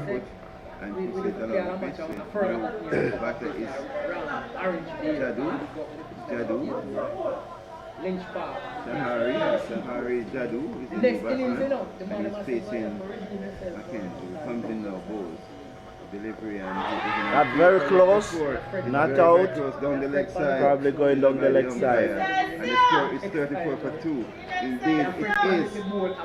Exciting stuff here at St. Elizabeth Technical High School.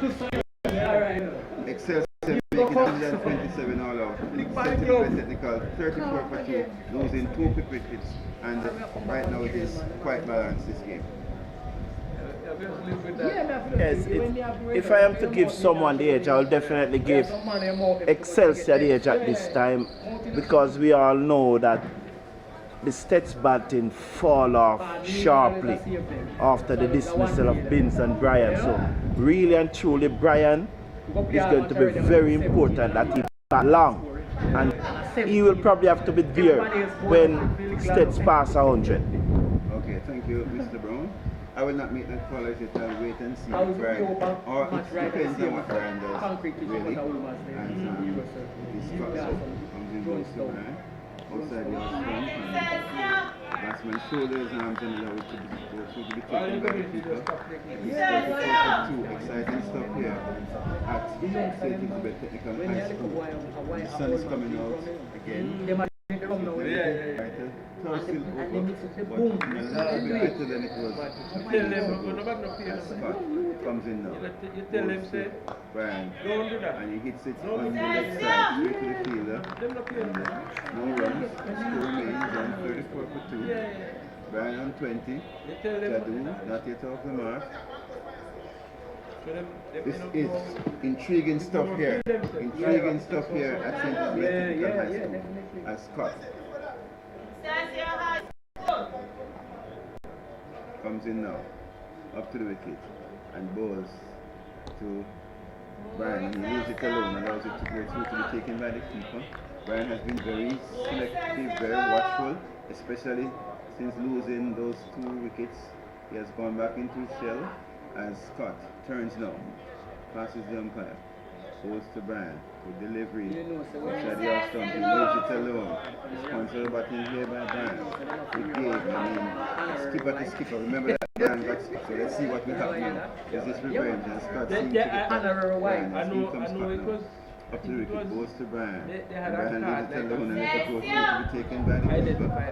And Scott guilty of bowling too wide, trying to tempt Brian into making a false shot, but he's leaving them alone. Show them pass them honorary white. Use a guess on their part. That's the umpire bowls. And that one is straight, and Brian just comes forward and plays it into offside with an angled back, playing it well down, looking in full control. The score is 34 for 2 in response to 127. That's 34 for 2, St. Elizabeth Technical High School. Excelsior 127 all out. STETHS in reply, 34 for 2. as we come towards the tea break, we have our first tea break. I think we have some minutes, 1 or 2 overs depending how we go through. But Mr. Brown, you mentioned that in the olden days, in there you used to use the pace bowlers to take the sheen off the ball. But I notice nowadays they don't do that. If you're bowling spinning, as come and go spin from the first brand new ball. Yes, but the bowling has improved a lot over the years.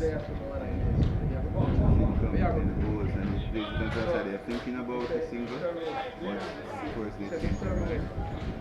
So we saw that here today where Giovanni Gray started the bowling with the new ball. Yes. See, and then it was the spinner from the other end.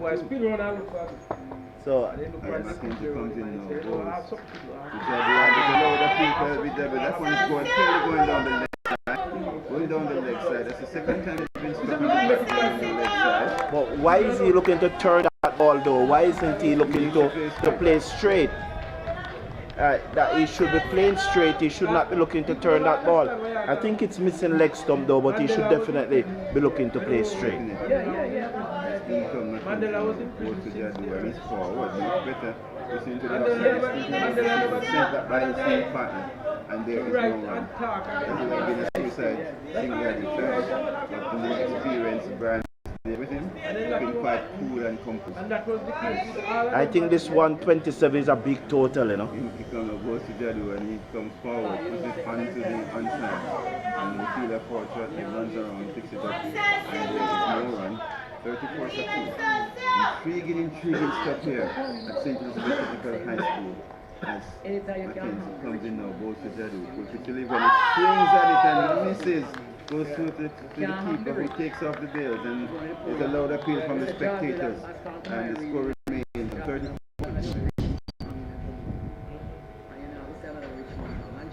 This is really, really intriguing stuff. Good cricket here at St. Elizabeth Technical High School.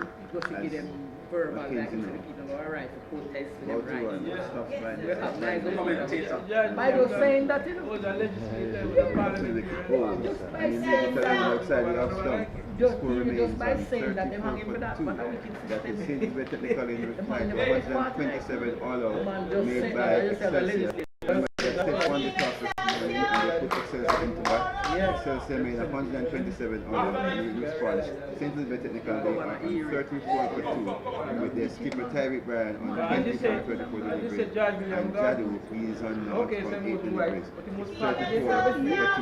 Well, the bowler really went through that over very quickly, which allows them. I think he took about 98 seconds to bowl that over, and as a result, it allows Scott to get one more in. Right, and in comes Scott now, bowls to Bryan. With delivery, Bryan is on the back foot, puts it on the onside, watching the ball right onto the bat. And the pitch here at St. Elizabeth Technical is keeping a bit low on the first day. And we are talking about 3 days. And if you were to ask me a question, will it last 3 days? I will answer you by saying it doesn't seem like it would need to last 3 days based on what is happening. But in terms of balls, and Bryan hits it in the air, over the fielder's head, it's going towards the boundary, one bounce, into the boundary, 4 runs, I love the shot there. And you saw that the fielder was up, and he was over his head, to release the and the score goes up to 38 for 2. Bryan moves on to 24. But I know that the bowler, I think that's a moral victory because the ball was stuck in the air and he's feeling that if he can tempt Bryan again and put the field a little bit back, then he might be in business. But Bryan is a very experienced cricketer and I don't think he'll fall for that. But Scott now turns. Rubs the ball in his flannels now. He called in the fielder just the same. Okay, that's a very simple call him in and let Bryan go for it again. That's a very good call. As Scott comes in now, bowls the Bryan, and he leaves it alone outside the off stump, taken by the keeper. The score remains on 38 for 2. Bryan on 24. Jadu not yet off the mark. As Scott was taking 1 for 9 so far from 3.3 overs. Comes in now. Passes the umpire up to the wicket, goes to Bryan. Bryan is on the back foot, hit it on the onside. The fielder comes around from mid-on and stops it, and there is no run. The score remains on 38 for 2, 12.4 overs. This should definitely be the last over before tea. And goes to Bryan. So if it comes forward, puts it into the offside, textbook style defense shot there. And you can see that Bryan is determined take his team to nations. But he has a long, long way to go. As in comes Scott now, which what should be the final delivery report. He comes up bowls, and Brian comes forward and just angles the bat, runs it into the offside. And you can see his anxious to go for tee. And the umpires now call it. Yes, and they take off the day. And that is tee here on the first day of the Spaulding Cup here between St. Elizabeth Technical High School and Excelsior High School, rural and urban area champions playing here today.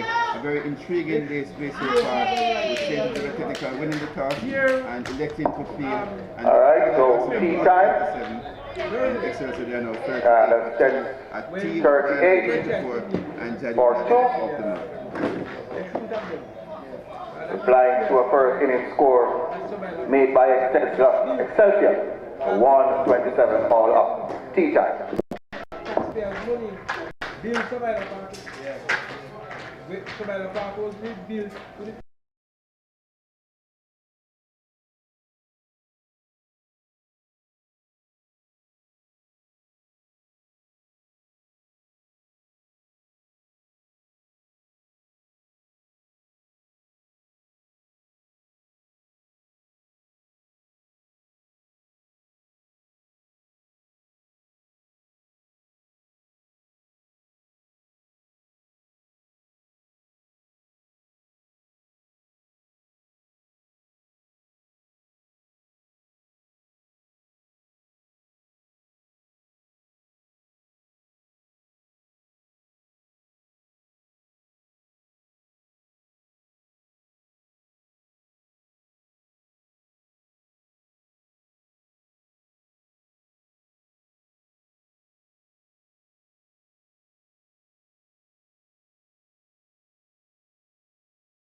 Mic check.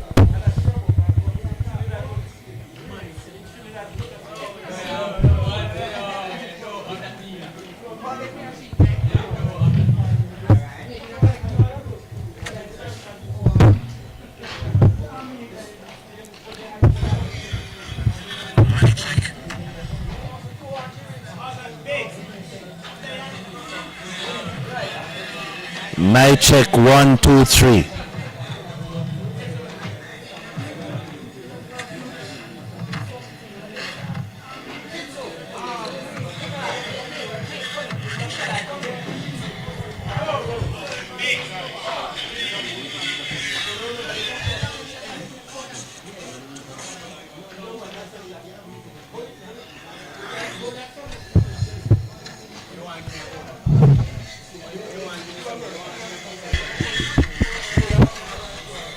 Yes, we are at T.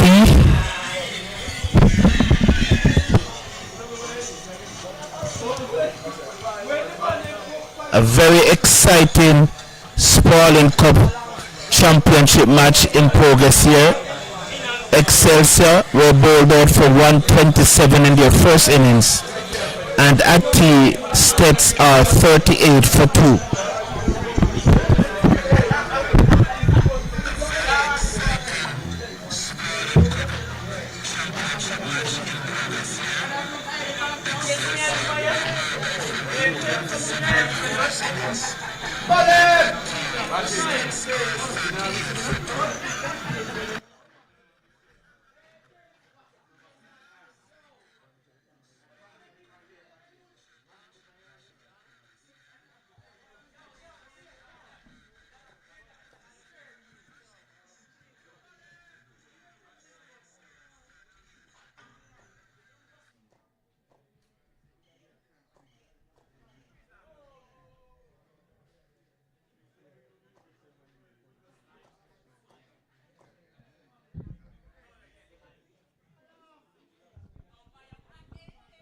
So the umpires are going back out now.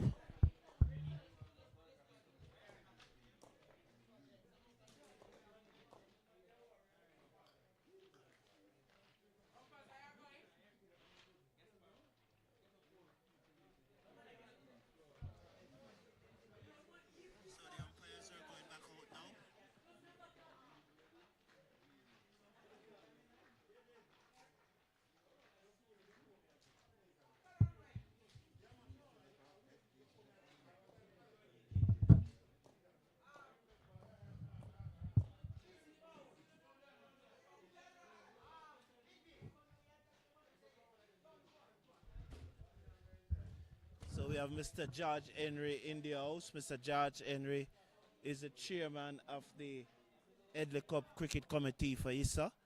And we also have Mr. Brooks, who is the chairman of the Urban Cricket Committee for ISSA. So both gentlemen are here hoping that their team will win.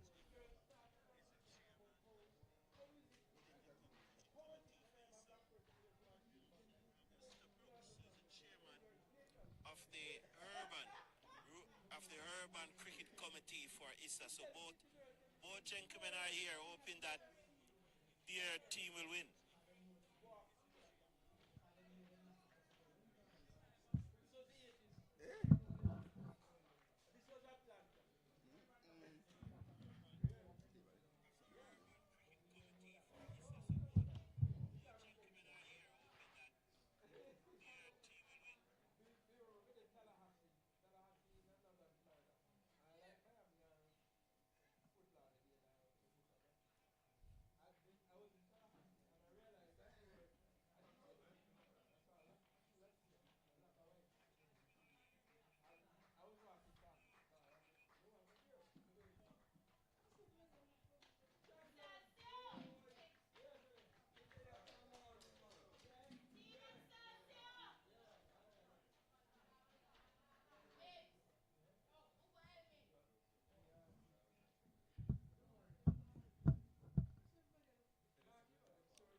So welcome back to the St. Elizabeth High School cricket ground in Santa Cruz, St. Elizabeth. The skies is overcast at the moment, but we're about to resume after tea with St. Elizabeth Technical High School on 38 for 2, replying to 127 made by Excelsia in their first innings.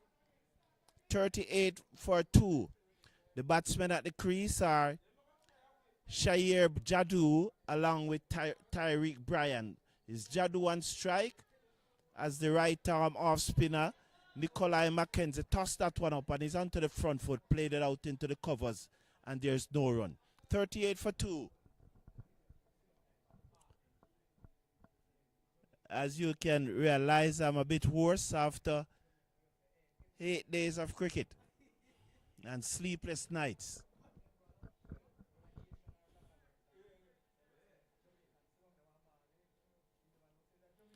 So let's watch McKenzie. Comes in now. He's bowling from the cockpit country end. And Jadu again is onto the front foot. Aborted appeal by the bowler there as he stretches forward.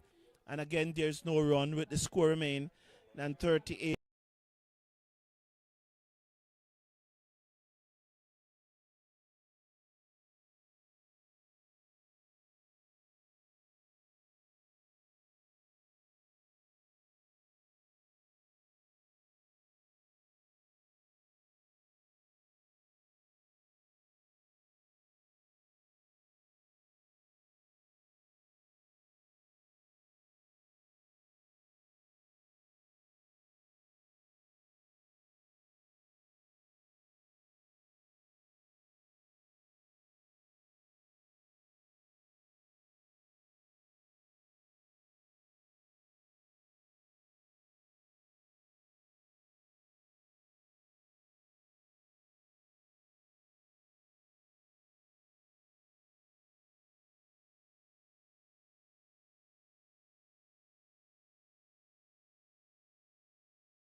mind out there. Yo, you didn't catch the ball, yeah? You didn't catch the ball. Alright? You put it down there. Relax, 1-1.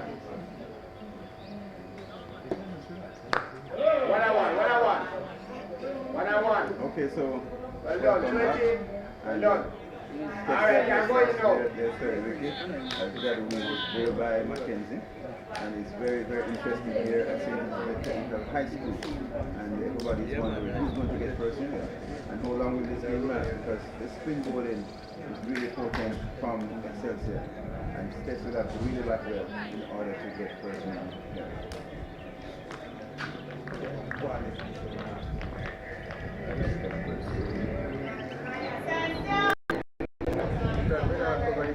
He's going to continue from the southern end, and he will be bowling to good chance.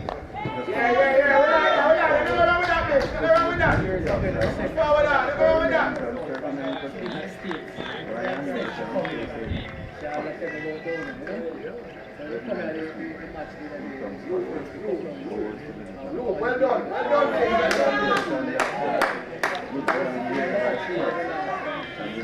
Excitement here at St. Technical High School. Ball in big.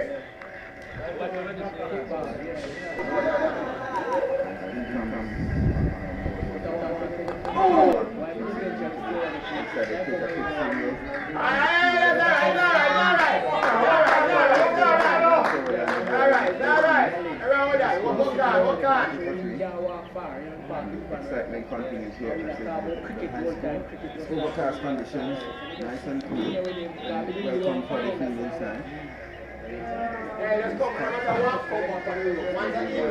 This time we'll be going to Nickham's balls. The back foot, that one feet low, and we put the top hand of the bat and push it back down the inside of the pitch. The score remains on 14 for 3. And that's the end of the overtime score. Good over. That's one coming off it. Very good over there by Scott. And you can see the spin here of Excelsia.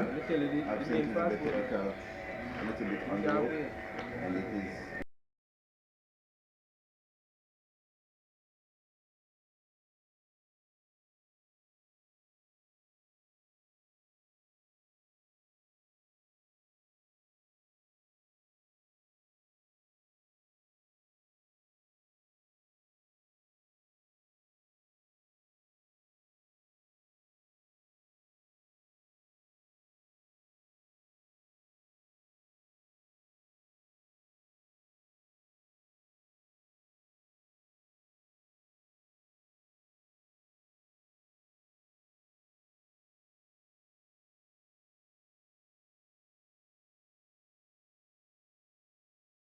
I'm father used to do tracks hard and swimming. Father not interested.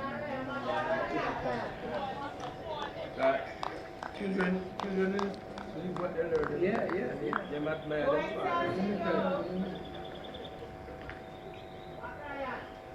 Guys funny me say, carry father and try to push the ball. Alright, let's not around with that. And he play like a football, but in the swimming hard end, you know?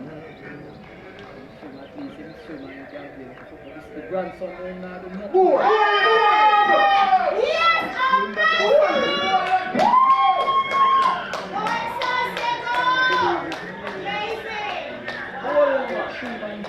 Mackenzie just bowled to Houston and he's bowling. My goodness me, and STETHS they have lost their 4th wicket with only 40 runs on the board. Mackenzie? Yes.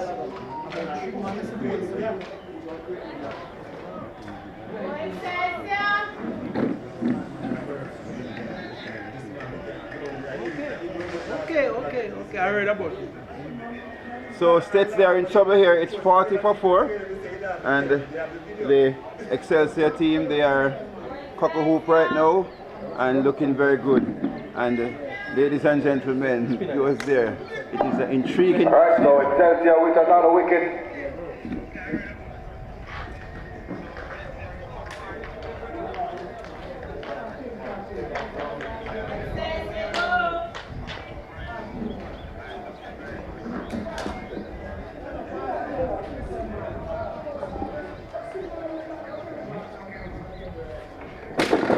Nikolai Mackenzie is on fire here at the STETHS Sports Complex.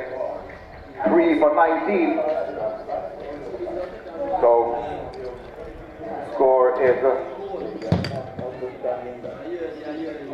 40 for 4. Replying to a first inning score of 127.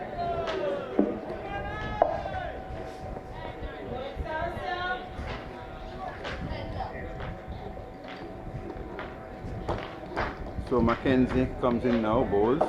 Batsman is forward. Push it back along the pitch. No run.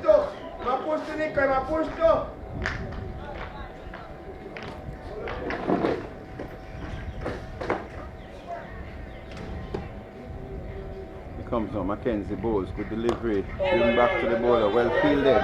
No run. 40 for 4. And the new batsman is Kevon Brown, who bowled quite well when Excelsior were batting. He's a spin bowler, so hopefully he should be able to bat the spin well. So it is 40 for 4 here. St. Elizabeth in trouble, but Brian is still there. He's on 25. Brian is on 25, and Kevon Brown just came to the career a while ago. He's on naught of 2 deliveries. And St. Elizabeth, they are 40 for 4.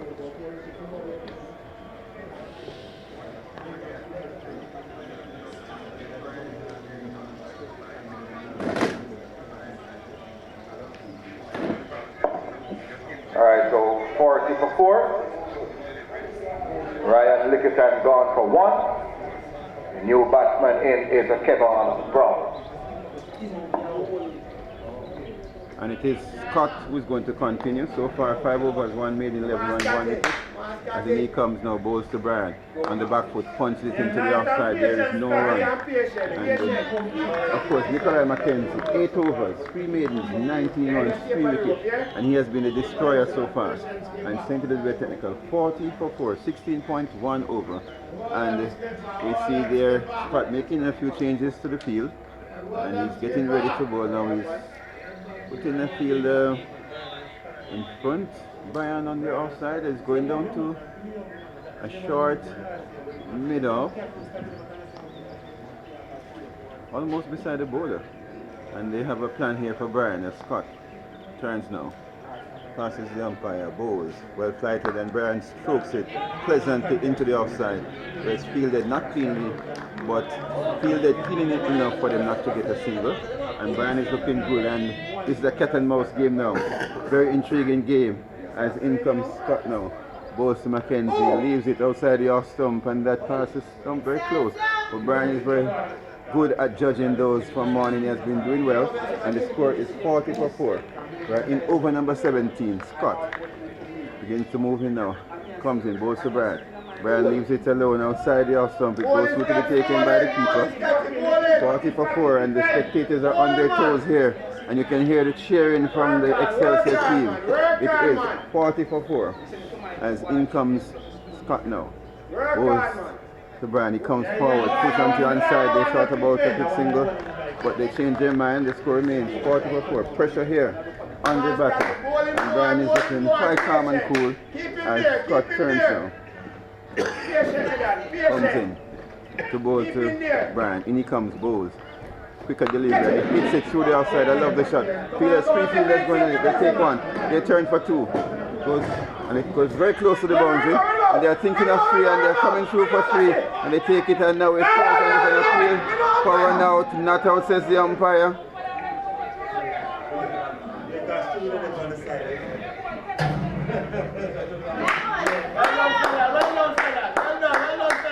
So that was 3 runs, very risky there, very, very close. And you could see the Excelsior fielders, they were jumping and jumping. They thought they had the man, but umpire says not out. The score is 43 for 4 of 17 overs. The end of 17 overs, 43 for 4.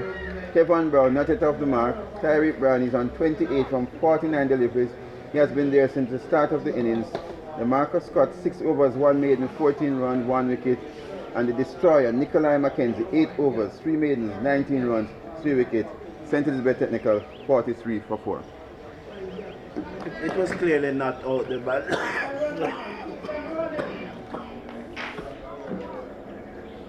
Kids! Kids! Same fever right now. Same fever. This was a Davis, you know, so many days of consistent working and it's telling on me and this cough will go away. Oh my goodness. I'm a bit worse. Yeah, I'm going to give you a country remedy later on. Alright, sir. Yeah, but it was clearly not out. The batsman had clearly reached his ground. You know.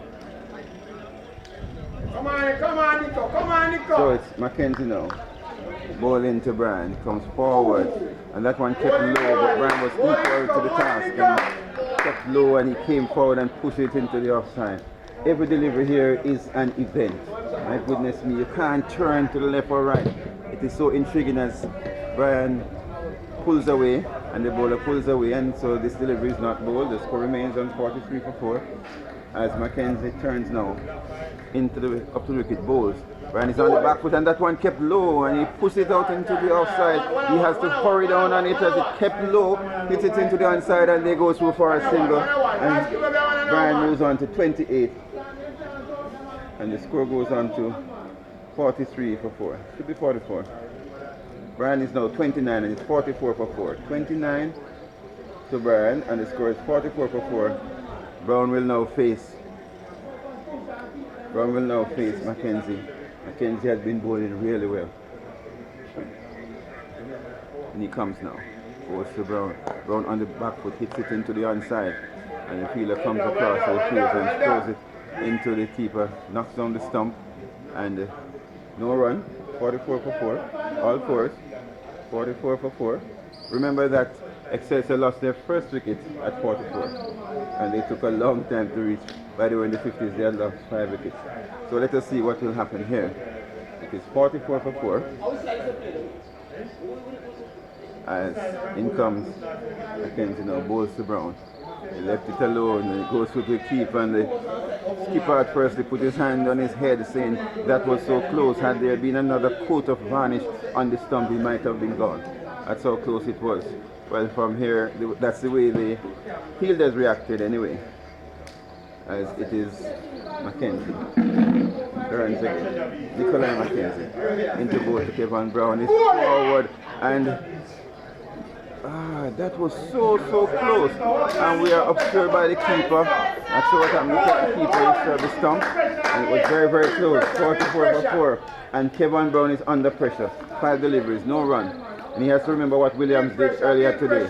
As he comes now, bowls Mackenzie and he pushes on the inside. It's well fielded forward short leg and he's threatening to throw the stump down.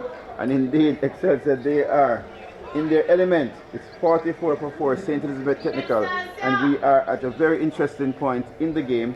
44 for 4 in reply to 127 all out. One good partnership could make a difference, but 2 quick wickets, it will be a different game.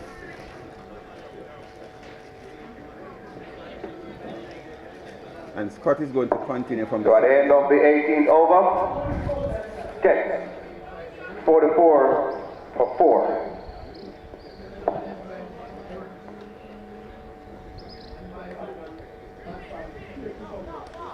So Tyreek Bryan will be facing DeMarco Scott, the skipper to skipper. Remember that Tyreek got DeMarco when he batted, so of course DeMarco is keen on getting Tyreek.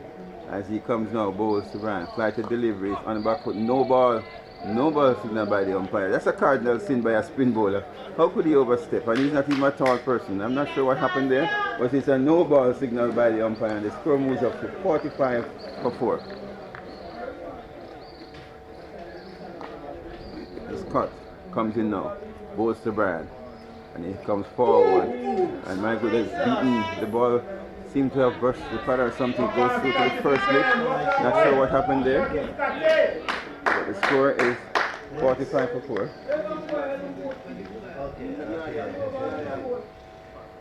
From bowl. That one kept very low and Bryan is equal to the task. Push it back onto the onside and gets a single. Bryan is seeing the ball quite big here. And they're keeping low, but he is batting well. And the score moves up to 46 for 4. Bryan moves on to 30.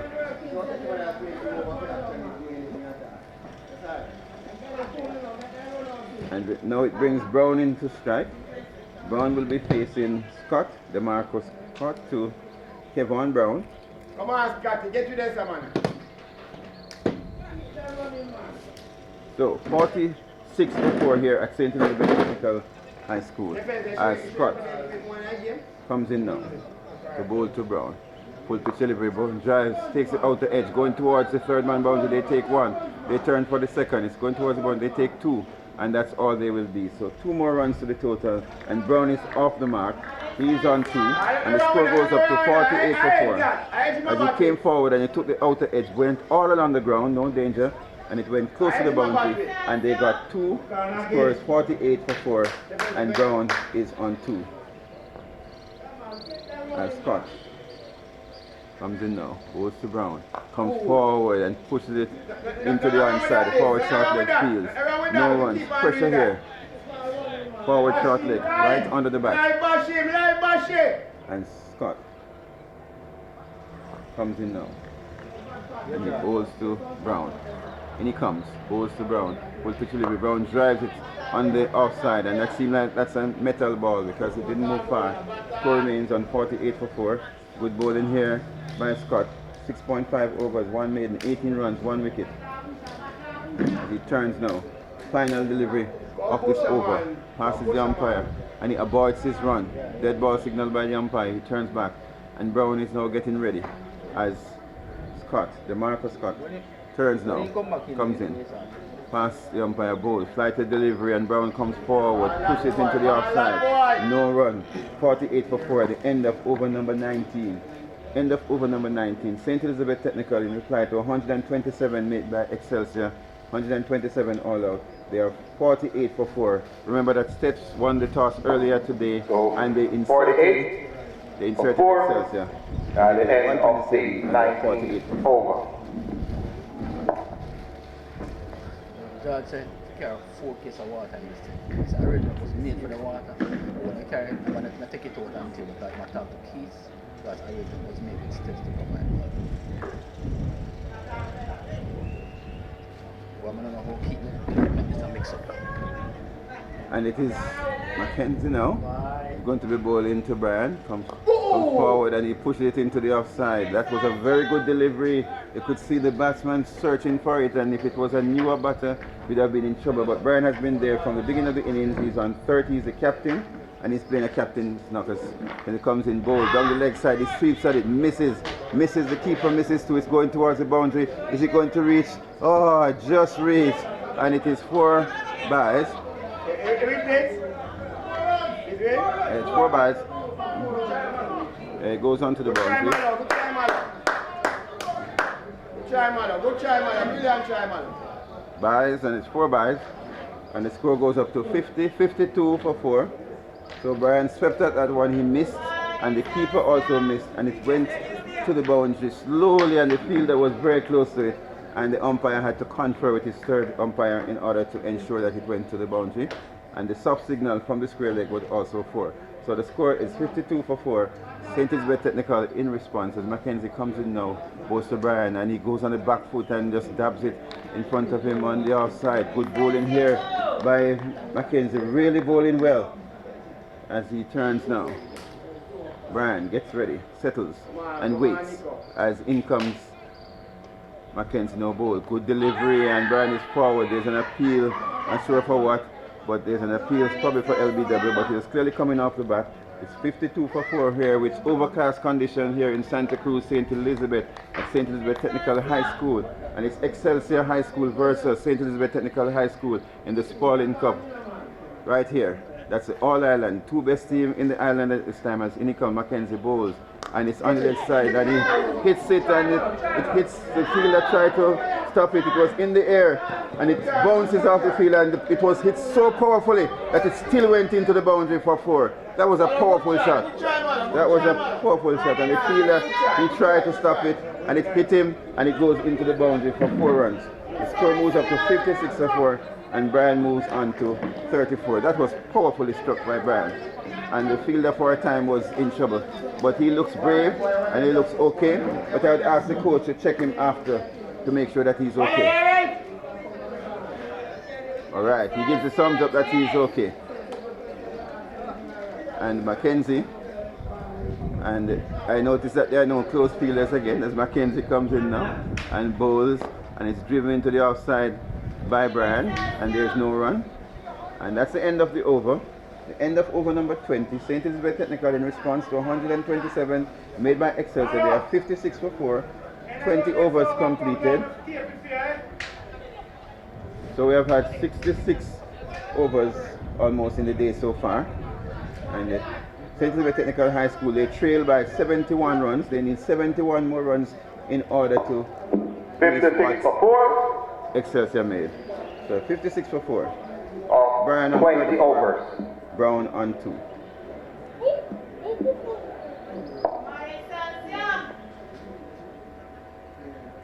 So St. Elizabeth Technical High School, they trail by 71, 56 for 4, and Scott is going to continue from the southern end. And he will be bowling to Kevon Brown. Brown is on 2.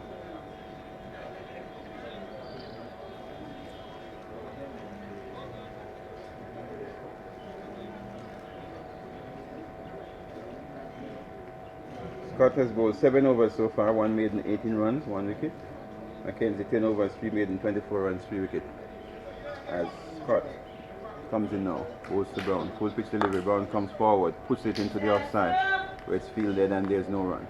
Score remains on 56 for 4, we're in over number 21. As Scott, the skipper, turns, comes in now to bowl to Brown. And he comes, bowls, flighted delivery, and Brown comes forward and puts in front of him the forward short leg fielder fields, and there's no run. And he kept that one down well, Brown, and Scott is encouraged though, and the score remains on 56 for 4.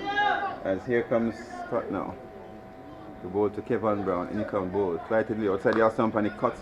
It came back appreciably, and the batsman is on the back foot and punched it into the offside where it is fielded. There's no run, and we have 1 slip. We have a point, a cover point, cover and an extra cover. As in comes Scott now, up to the wicket, bowls to Brown, short, and he's on the back foot. The ball kept a bit low, and he punched it into the offside, and you have to be careful on the back foot there, because if that misses the bat, you know what happens to him. It's better on this pitch to play on the front foot because it's keeping low. As Scott now turns, comes in, bowls to Brown, well flighted, he comes forward, and he left it outside the off stump, and he was close to the stump because the other deliveries, they were cutting back, and he's really brave to leave that one because it's the off spinner cutting into the right hander. He left it, well judged, and it went through to the keeper. As Scott turns now, top of his mark, into moving, comes in now and bowls to Brown, well flighted. Brown comes forward, puts into the outside, and that's the end of the over. Well bowled and well batted. Good over, good cricket here at St. Elizabeth Technical High School. St. Elizabeth Technical High School, 56 for 4, and they trail by 71 runs on first innings. As Excelsior been inserted to bat this morning, they made 127 all out before tea, and St. Elizabeth Technical, they are 56 for 4 from 21 overs.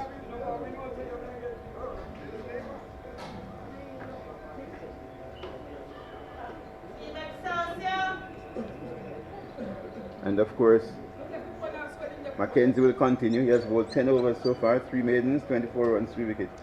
And he has been the pick of the bowlers so far.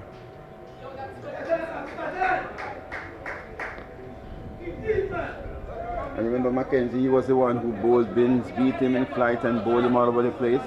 And it is Tyreek Bryan now who will be facing Nikolai Mackenzie. And the fielder is getting some attention. Remember that ball that was struck by Tyreek Bryan, powerfully struck, and the fielder said it was okay. He's now feeling the impact, and he got some attention from his 2 coaches, and they encourage him, and he's running back onto the field, and you can see he's an enthusiastic youngster. As Mackenzie gets ready now to bowl to Tyreek Bryan. Bryan is on 34 from 60 deliveries. He has struck 5-4 so far, and in comes, oh, it's Gray that's bowling. Okay, he's back on the attack. It's Giovanni Gray, and it strokes it into the offside, down towards long off, and they get a single. So Bryan moves on to 35 and the score moves on to 57 for 4. So it's a new bowler, Giovanni Gray, who bowled 2 overs. He was the one who opened the bowling, bowled 2 overs. He's now back into the attack, and he's going to get bowled 3 overs. And he's now back into the attack, bowling his 4th over, and he has taken 0 for 10. 1 maiden, and it is Giovanni Gray. A prolific bowler also. And this Excelsior team, they are packed with spin bowlers, as Gray, the off spinner, who is a right-hander, but he takes the ball on his left hand, then he transfers it to his right hand, and he bowls, and it's played into the offside, onside by Brown. The fielder comes around from backward square leg, and they get a quick single, and the score moves on to 57 for 4, and Brown is moved on to 3.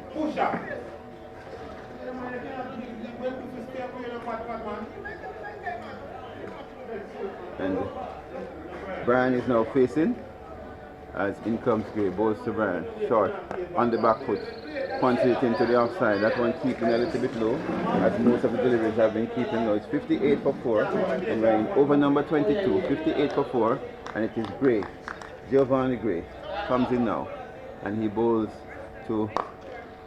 Come on, you can't go them there. Come on, Excelsia!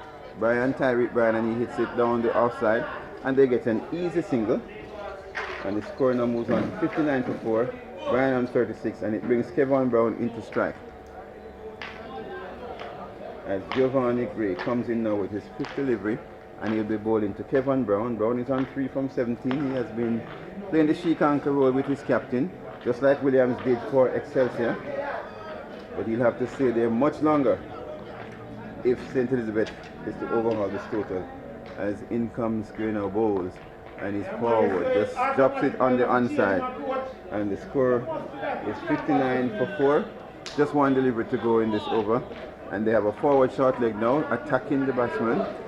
They have a slip, they have a backward point, and a cover, extra cover, as in comes Gray now, up to the wicket bowls, well flighted. Batsman comes forward, push it into the onside, fielded by the forward short leg. That's the end of the over, end of over number 22. St. Elizabeth Technical, 59 for 4, in response to 127 all-out made by Excelsia earlier in the day.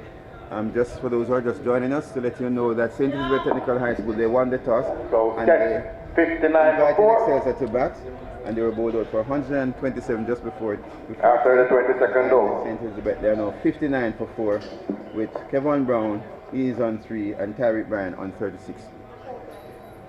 And Scott, the skipper, will continue bowling, and he'll be bowling to the skipper for STETHS, Tyreek Bryan. So the Marcus Scott, the captain of Excelsia, bowling to Tyreek Bryan, the captain of St. Elizabeth Technical High School, who is on 36 from 63 deliveries.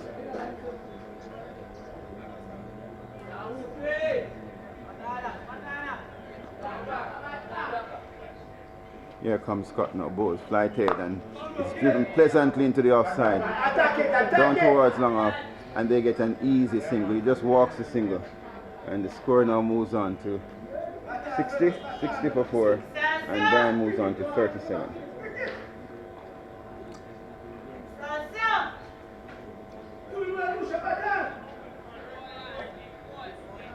So Kevin Brown will now be facing the Marcus Scott. Scott comes in now, goes to Brown, flighted delivery, comes forward, pushes it into the offside. They think about a single, but the fielder comes around quickly and they change their mind. So the score remains on 60 for 4. We're in over number 23, and Scott is in his 9th over. So far 8.2 overs, 2 maidens, 19 runs, 1 wicket.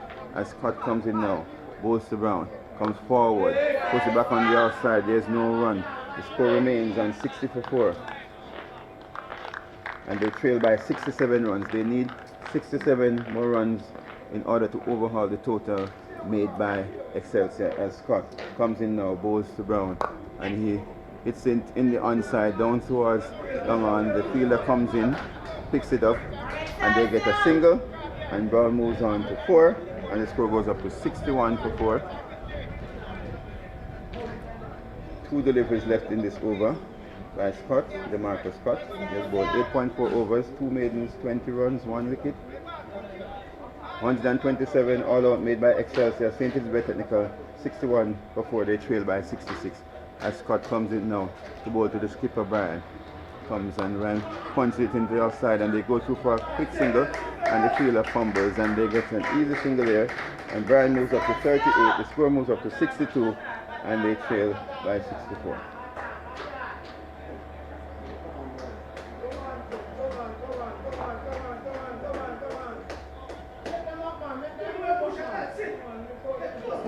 And of course, this is a game of cricket. You have sometimes when it's going fast, sometimes slow. And this is a very important session here for both teams. And the score, here comes Scott now, bowls to Brown, drives it into the outside. The fielder comes across, fields well. And the score remains on 63 for 4.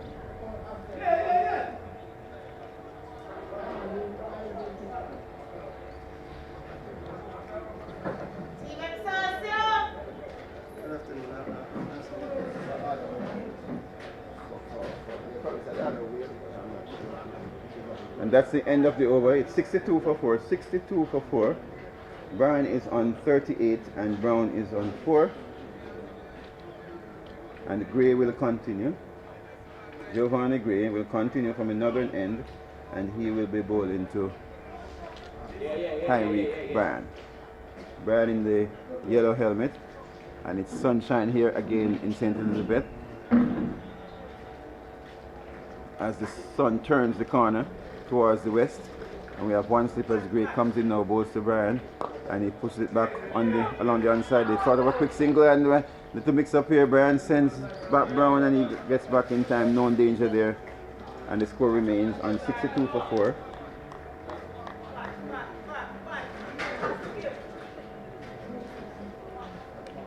As Gray turns now, past the umpire, bowls, good delivery outside the off stump, and it's left alone by Brian and turns away, taken by the first slip, eludes the keeper, and the score remains at 62 for 4.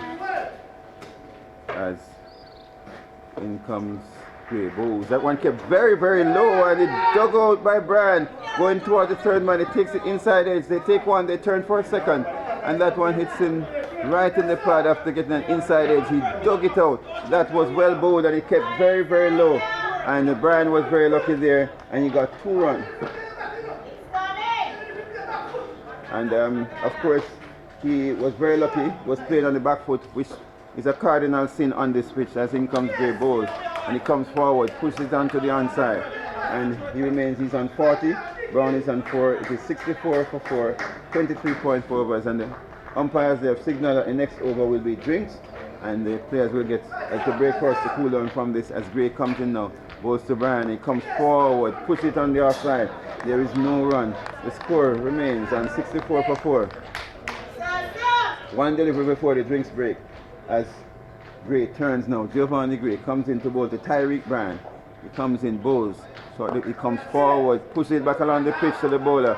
And that is the drinks break here at St. Elizabeth Technical High School. So at the end of the 24th over, STETHS 64 for 4, water break. So at the end of over number 24, St. Elizabeth Technical, in response to 127 made by Excelsior, they are 64 for 4. They trail by 63 runs, 24 overs gone so far, and the score is 64 for 4 in reply to 127 all out made by Excelsior.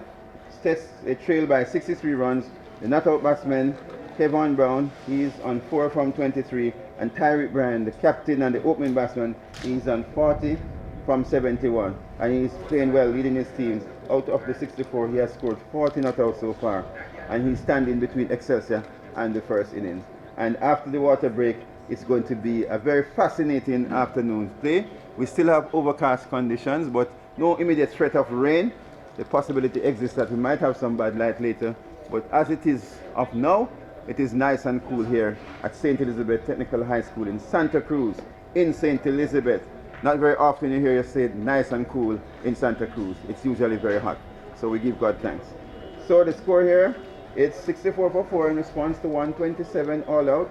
Wherever you are, we ask you to spread the news around the cricket forum. Send the link to your friends and your family members all over the world. This is the finals, all islands final, the Spaulding Cup between the champion rural school, St. Elizabeth Technical High School, and the champion urban school, Excelsior High School, right here at St. Elizabeth Technical High School. It is going to be for 3 intriguing days, but you never can tell what will happen tomorrow. So you have to tune in or you have to come on down.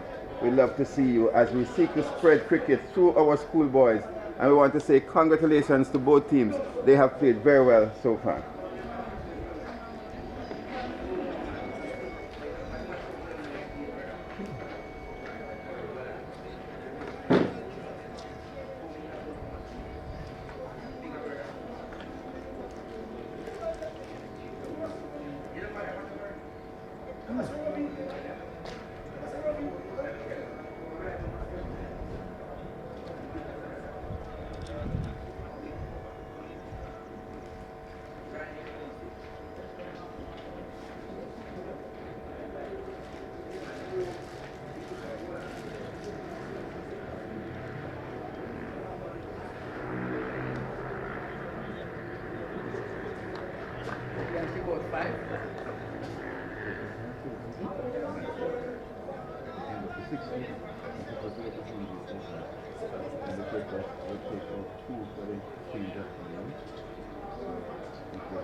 So far,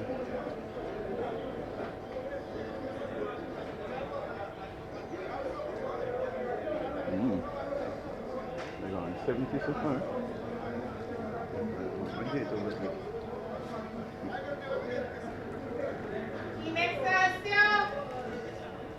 What's the crunch? You never know.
So it is now the end of the drinks break.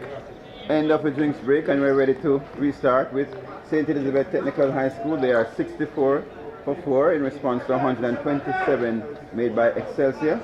And the batsman at the crease, Kevin Brown, is on 4. Tyreek Bryan is on 40. And it is the Marcus Scott, and he will be bowling to Brown. And here comes Bowles. Brown leaves it alone outside the stump. There's a loud appeal for LBW, not outside the umpire. Remember the rule is, if you leave it alone and you're struck and the umpire judge is coming back, he can give you out. But he left it alone there, and the score is 64 for 4.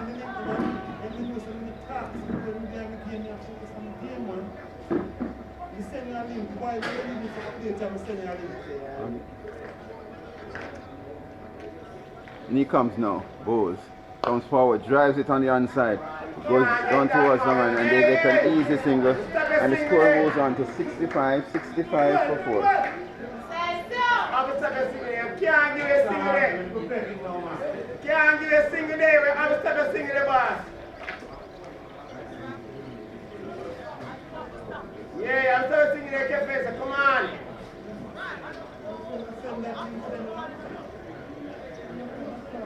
What the rope, Kefense? Yeah, we have stuck a single day over, boss. Please. As Scott now, the ball into Bryan, 65 for 4.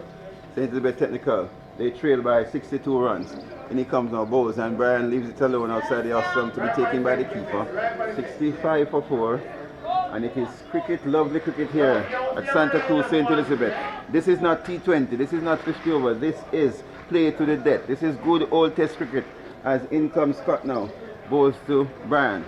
In he comes, bowls, flighted, and Brian comes forward. Push on the onside, they go through for a very quick single and they get it quite easily, putting pressure on the fielder. Well done, and the score goes up to 66 for 4. Brian moves on to 41. Scott now turns 66 for 4. Brian on 41, Brown on 5. And Brown has faced 25 deliveries so far for his 5 runs. Brian has faced 73 for his 41. And they are making some changes to the field, and the silly mid-on is there for Brown, not there when Brian is batting. But in comes Scott now, up to the wicket, bowls to Brown, and he comes forward, pushes it into the offside, and there's no run. And I must say that Brown is looking a little bit more confident now than he was earlier. As he feels the ball on the bat, he's getting more confident, but not overconfident, as Scott now turns at the final delivery of his 10th over bowl, and he's on the back foot and puts in front of him, turning the bat. That's a dangerous thing to do. He needs to play straight, but he was very lucky as the ball just trickles back down the pitch, and that's the end of the over. 66 for 4. St. Elizabeth Technical in response to 127 made by Excelsior High School. They trail by 61 runs with 25. So at the end of the 25th over, STETHS 66 for 4.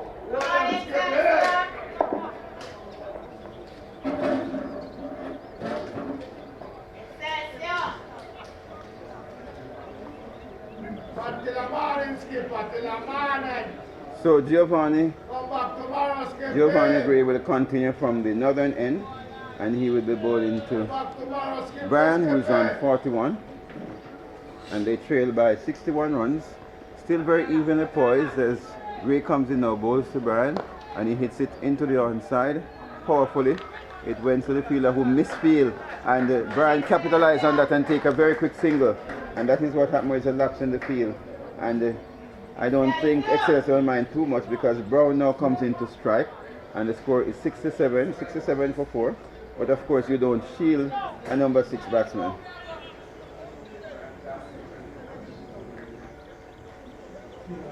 So a little bit of discussion going on out there. The forward short leg, I think, is going to come in. And it is Giovanni Gray. Comes in now and bowls to Brown. Outside the off stump, he leaves it alone, taken by the keeper. 67 for 4, 25.1 over.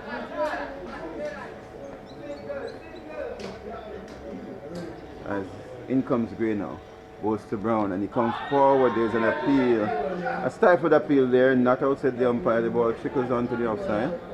The score remains on 67 for 4.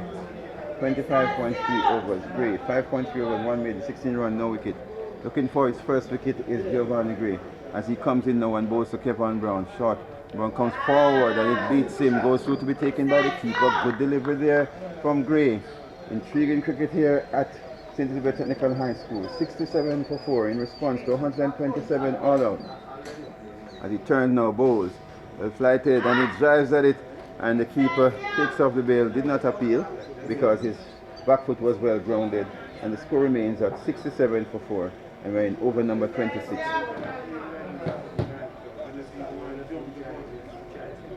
And the action of Giovanni Gray always fool me. Takes the ball in his left hand, tries it out, then he swings it and transfers it to the right hand. The first time I saw him, I thought he was a left-handed bowler, but in he comes now, Gray, up to the wicket, bowls, and he leaves it alone to be taken by the keeper.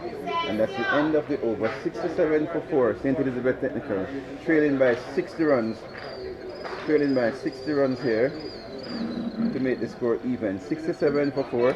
Brian batting very well. He's on 42 from 74. And Kevin Brown playing chic anchor with him. He's on 5 from 32 deliveries. 67 for 4. St. Elizabeth Technical, trailed by 60 runs. Yeah, it's shaping up to be a very interesting and very close affair, as I expected. No team is going to really run away with it. Clearly it's going to be a low total score, a low total match, and Brian is really playing well. Okay, in comes Scott now. Goes to Brian. and he drives it down the outside, and they misfield there at mid-off, and they go through for an easy single with Brian walking that single and moves on to 43. The score is now up to 68. 68 for 4. As I walk around the ground just now, you know, the animation from the Excelsia players, it's really high. You know, they are talking to each other, they are putting pressure on each other. They really want to win this. Oh yes, as in comes Scott now. Bowls, and that's a full pitch delivery, and Brown hits it powerfully outside, and it's well fielded there. It was in the air, yes, and I think it was dropped actually by Gray. It was a good try. It was powerfully struck, but you need to take that if you are going to win the match. I think it was a dolly. I think Gray should have he picked up that. Right, and well, I don't think he needed to dive. He probably just needed to break his fall and catch it. Okay. And all right, Mr. Brown, you don't think you have been hard on the youngster? No, the thing about it too, probably I'm comparing him to his father. His father is probably the best ever fielder I've ever seen. So he's just learning now. All right, in comes Scott Bowles to Brian. Wide delivery outside the off stump. He leaves it alone to be taken by the keeper. 69 for 4. And Mr. Brown has been very hard on Gray, his friend's son. And you know that that's why it's so hard on him. But it was a good effort that he made, but in vain, as in comes Scott now. Up to the kick, Bowles to Brian. Well flighted, and Brian comes forward and beats him and goes through to be taken by the keeper. Good delivery there, 69 for 4. Wow, what a match here on our hands at St. Louis Technical High School. Everybody is on the edge of their seats now, and some are standings, and in comes Scott now. Bowles. He goes to Brian and he pushes it into the outside very carefully, and he's batting. He's on 43 from 77 deliveries, and he's still being very, very careful because he wants to take his team over the line before he makes an assault on the bowling of Excelsia. So in comes Scott now, passes the umpire. Bowles outside the off stump, and he leaves it alone, and he goes off balance, almost fell, and he runs across to the offside. And that is the end of the over. End of over number 27. St. Elizabeth Technical 69 for 4 in response to 127 all out. End of the 27th over. And the score 69 for 4. And St. Elizabeth Technical High School, they trail by 58 runs, and they have 6 wickets in hand. 6 first inning wickets in hand. So good game here, very good game. And both teams are on the edge. St. Elizabeth Technical trying to surge forward, and Excelsia holding them back. And indeed, this is a match of attrition, and it's going to be the one that breaks first that is going to lose. But right now, it is very, very close between the two teams. Nothing to separate them, and we just have to wait. Is there going to be a good partnership here, or is there going to be a wicket? And it seems as if there is a change in bowling. Jamari Daly, he will be bowling to Kevin Brown. That's Jamari Daly, and he is a left arm spin, bowls down the leg side, and Brown tries to hit it out of the ground, and he misses, and it bounces off his pad into the onside. The score remains on 69 for 4. So Jamari Daly is now into the attack, taking over from Gray, and in he comes now. Left arm spinner up to the wicket, bowls. Brown comes forward, drives it in the onside, and they go through for a very quick single. The fielder comes across, throws it at the striker's end. Nothing done. Well done by Brian. Quick between the wicket, and the score moves up to 70 for 4. So, Mr. Davis, let me make it clear. As an individual resided in rural Jamaica, I want STETHS to win this match. So I'm making that clear. However, if I am the Excelsior coach right now, I'm bringing on Williams. It is dark, the pitch is getting low, these two guys look set. Bring on Williams, let the umpire take the players off the field, or Williams bowling in the dark. The pitch is going to get lower and lower. And with that extra pace, lick it on the flat side of the ball and see what can happen. Bowls, and he hits it into the onside, Brian, and there is no run. 70 for 4. Wise words there from Mr. Brown. And of course, if I was, I probably would put on the pace bowler long before now. Anyway, so the score is 70 for 4. And in comes Daly now, bowls to Brian, and he swings at it inside edge, and that's what we call the French cut. Just misses the stump and runs onto the onside. There is no run, no harm done. The pitch is keeping low, and as you said, Mr. Brown, we'd love to see what the pace bowler have, even experiment, even one over to see what is happening. In this light, Mr. Davis, and we know the pitch is getting low, pace bowler time. Oh yes. Pace bowler. As in comes Daly now. And he bowls to Brian. Comes forward, pushes it into the offside. And there is no run. 17 for 4. Well, the coach is hearing you. So I forgot that they were so close to me, you know. I looked up a while ago and remember that they were so close. Take your advice, so don't worry yourself. Okay, good. Some balls and he pushes it into the onside, square at the wicket on the onside where it's fielded, and there is no run. That's the end of over number 28, St. Elizabeth Technical High School, in response to 127 made by Excelsior High School. They are 70 for 4. In case you are just joining us, it is Spaulding Cup playoff here between the rural school and the urban school. Rural school 70 for 4. Technical High School and urban school Excelsior High School. After 28 overs. 127 made by Excelsior were inserted by STETHS earlier in the day at 10 a.m. and in response STETHS they are 70 for 4.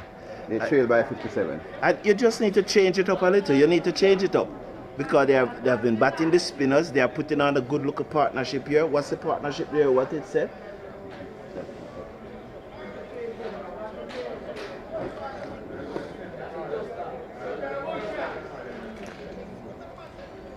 Scott now comes in, bowls to Brown, push it forward, back along the pitch, no run. That's it, push it. So the fourth wicket fell at 40. So these two have had a 30 thus far. For the fifth wicket so far.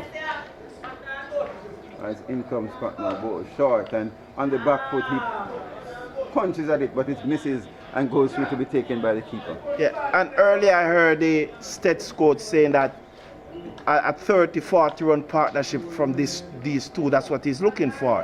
So I want to see Excelsia be proactive again. Here he comes now, Scott bowls and Brown comes forward confidently, looking better and better repeat deliveries. Now on 7 from 38 deliveries. And again, I must make the point that I would love for STETHS to win the match, but I'm just looking at it objectively. In comes Scott now, bowls to Brown. Short, and he makes a big swing at it and he misses completely. That was a rush of blood there. That was a rush of blood there from Brown, who has been very, very sedate from he came to the wicket, but he made a big swing when his eye opened up when he saw that long hop down the leg side, and he tried to hit it too hard and he misses completely. But there's a field on the middle wicket boundary too. When he comes now, bowls, and Brown is on the back foot, pushes it back to the bowler, and there is no run. 70 for 4. Oh, yes. And once again, this is probably the longest Kevin Brown is batting from here. So really? Those shots, you would expect those shots. Okay. As here comes Scott now, comes in, bowls to Brown. Full pitch delivery and he hits it in the offside, straight down to the fielder. That was a full toss and he punched it hard, but straight to the fielder, no run. He should have done better with that. But the important thing, he's still there, and the score is 70 for 4. St. Elizabeth Technical, they trail by 57 runs, and we have seen 29 overs completed.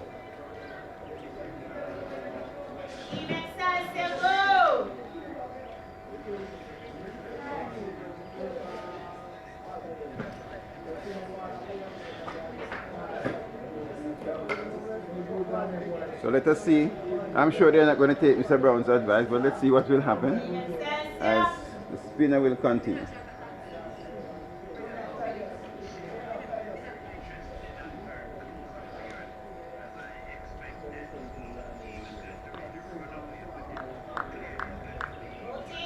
And he comes now. Really bowls. Full pitch delivery, and Brian is forward, pushing it on the offside. No ball signal by the umpire. It's a no ball, and the second no ball we're having from spinners. And remember, Scott bowled one earlier, and now Daly is following suit. Okay, so he's following his captain's example as he comes in now to bowl to Brian. He comes, left arm spinner bowls, full pitch delivery, and Brian drives it in the offside. Fielder comes across, it bounces off his left foot and not far away. And as a result, there's no run. Brian, he's on 43 from 85 deliveries. As Daly now comes in, bowls to Brian, and Brian is on the back foot, touches it into the outside, and he was actually attempting a suicide single there. A suicide single was attempting, but Brown was not interested, and as it's went, no run. And I think, remember the captain for Excelsior, Ronald Wilson, was saying with him, I don't think Brian wants to do the same thing. But here comes Daly now. He comes in to bowl to Tyreek Bryan, bowls. He comes forward, pushes it on the offside. No run. Responsible innings so far from Bryan.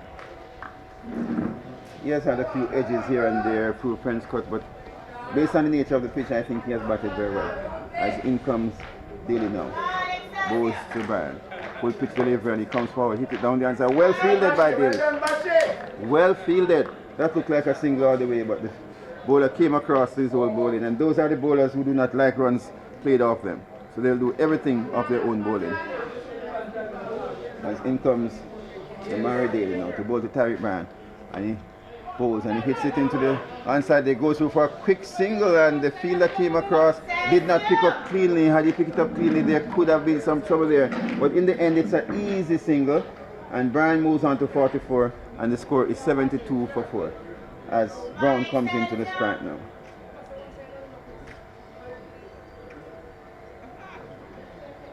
And Brown will be facing Daly. Final delivery of his second over. Daly left arm spin up to the wicket, bowls. Full pitch delivery and Brown swings at it. It's a loud appeal. Not sure what they're appealing for. Probably caught behind, not outside the umpire. Well, it was a bat hit in the pitch. You know, as the batsman went for a big booming drive through the offside. But it was a bat hit in the pitch there. But I've noticed, Mr. Brown, in the past 2 overs that your counterpart, Mr. Brown, he has played 2 rash shots, swinging at deliveries, and he has been batting very well before that. Is he getting impatient? Or 72 for 4. Well, he's batting longer than he has batted through the entire tournament in any match during the entire tournament. So maybe that's why now he's in territory that he have not reached before. Okay, he have gone to places that he have not been, and it could be a concentration issue. Yes, it seems so, because he has been batting very well. He has faced 42 deliveries for 7 runs, and he has stayed there with his captain like Williams did earlier with Scott. So it's really tit for tat here, and the 2 teams are matching up very well, and this is what we want in cricket. Nobody running away with it, but very tight and close game. And as we are here, we're not able to say who's going to get first innings, and worse, we're not even able to say who is going to win. But so far, a very good match as the coach of Excelsia speaks to his captain and give him some instructions. Yes, this is definitely going to be a low-scoring game, and it is shaping up to be an exciting one. Do you think they're following your advice? I don't know. It's probably another spinner. Okay. No, the spin. Coaches don't usually follow commentators. Coaches don't usually follow commentators' advice, even right. even if it is good advice. Yeah, because they might be afraid that it might be good advice, and they're going to say, "Boy, good thing is the commentator that helped you." Yeah, so, no, but coaches don't follow.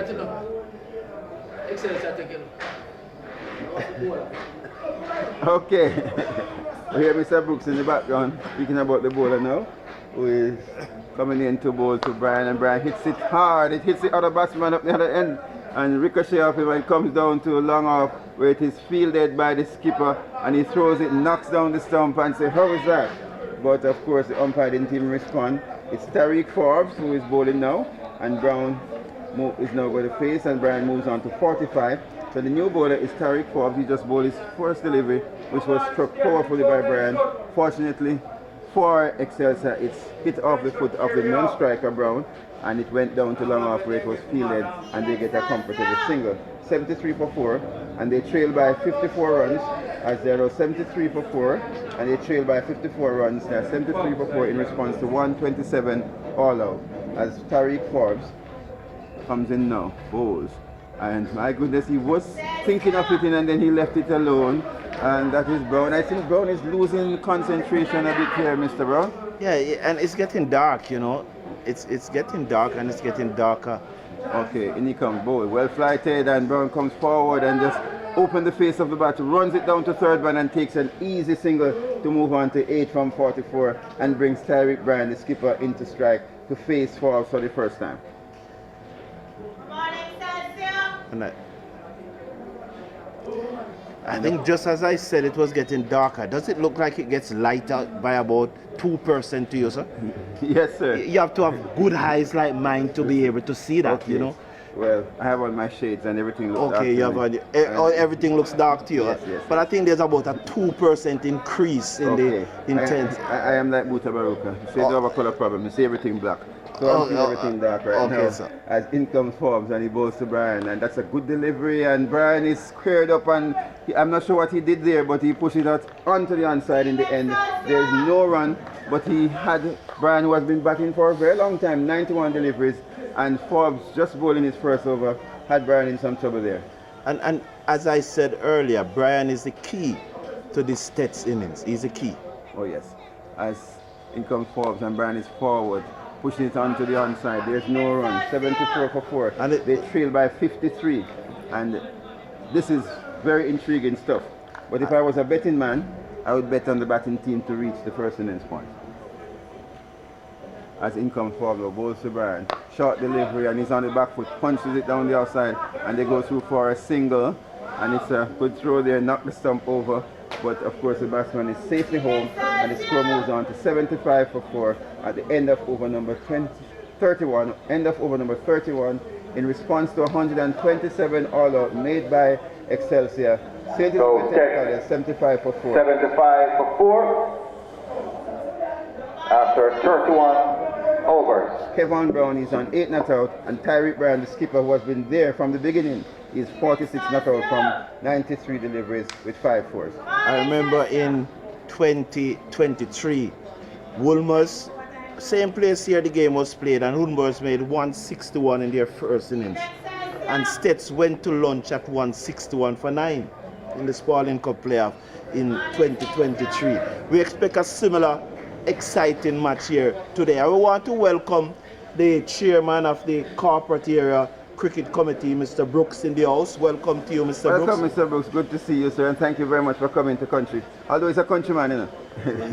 He's actually from St. Elizabeth. Yes. Yes. And we want to big up First Global Bank, who sponsored the Grey Shield in Kingston in the urban area, and also to Grace Kennedy General Insurance, who sponsored the Headley Cup in the rural area. Grace all the way. It's Grace all the way. It's their grace that has taken us through. Oh, well said, sir. Yeah. And they push forward, and there is an appeal, but nothing doing there. The ball went through the keeper, bounced off the keeper's pad and knock off the bail. Nothing done there, as it is daily. Is that, I'm hearing some rain, sir? Like rain, I'm not sure. It sounds that way. And I hear like a rumbling. Okay. And it's getting dark too. Yes, as in comes Daily bowls to Brian, and he pushes it onto the onside where it's fielded. And interestingly, sir, I saw the third umpire getting up, and also saw the groundsman. Yeah, one of them taking his phone to call to find out if it's rain. But in he comes now, Daily bowls to Brian. It's on the back foot, and that one keeps low, and he pushes it back to the border. And we can hear the sound of the drops of the rain coming. I think he's calling his colleague. Okay. So the score is 75 for 4, and it's drizzling here as in comes the ball short, and Brian hits it through the onside. The fielder coming around, and he cannot reach it today. I have my doubts about tomorrow, even next week. It goes into the boundary, 4 runs. A lovely shot there by Tyreek Bryan.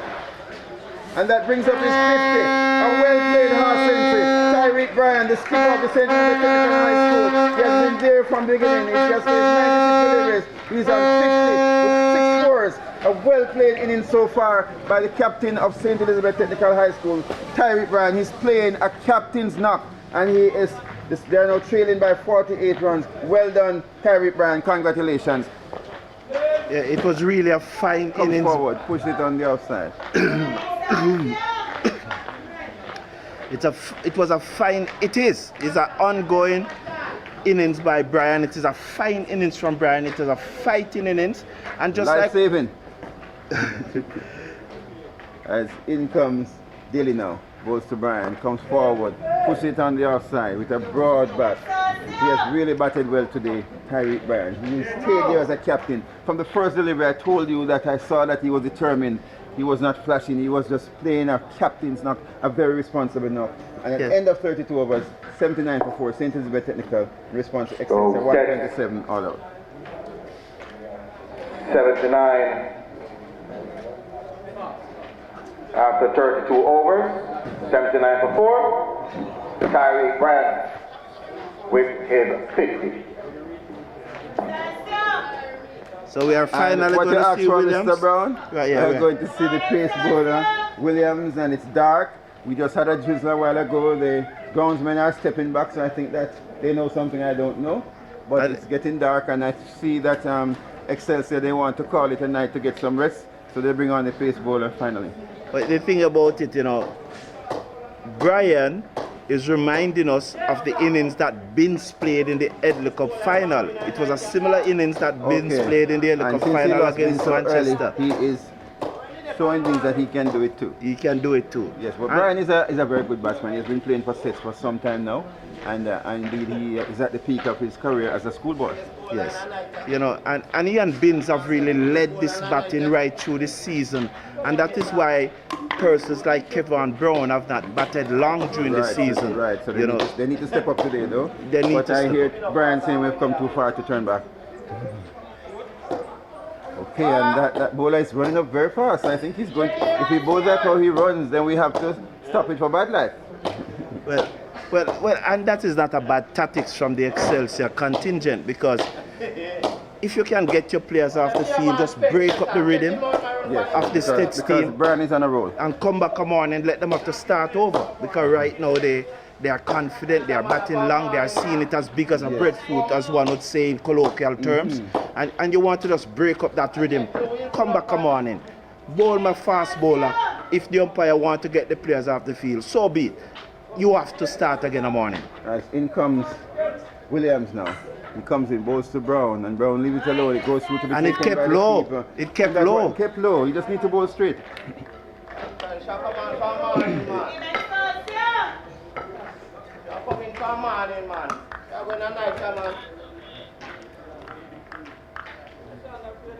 So it kept low, and I love this change. I love the fact that Williams is into the attack.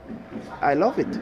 Let's see how Brown will play as Williams comes in now and bowls to Brown. Short, and he's punched it through the offside, and they go through for a very quick single, and the score moves on to 80 for 4.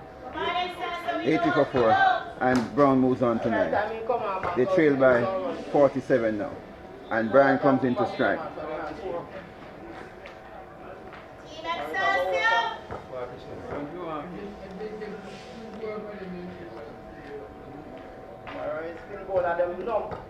It is now 5 p.m. You think we're going to get the full day's play, Mr. Brown? No, it's very unlikely. Oh, sorry. No, it's very unlikely that we will get the full day's play. A full day's play means that we get 100 overs, you know. As Williams now. As Brian gets ready. Takes strike. I feel like the drizzle coming too. But in comes Williams. Passes the umpire, bowls. And Brian is on the back foot, pushes it in the offside. There's no run. See it as big as a breadfruit. And the score is 80 for 4.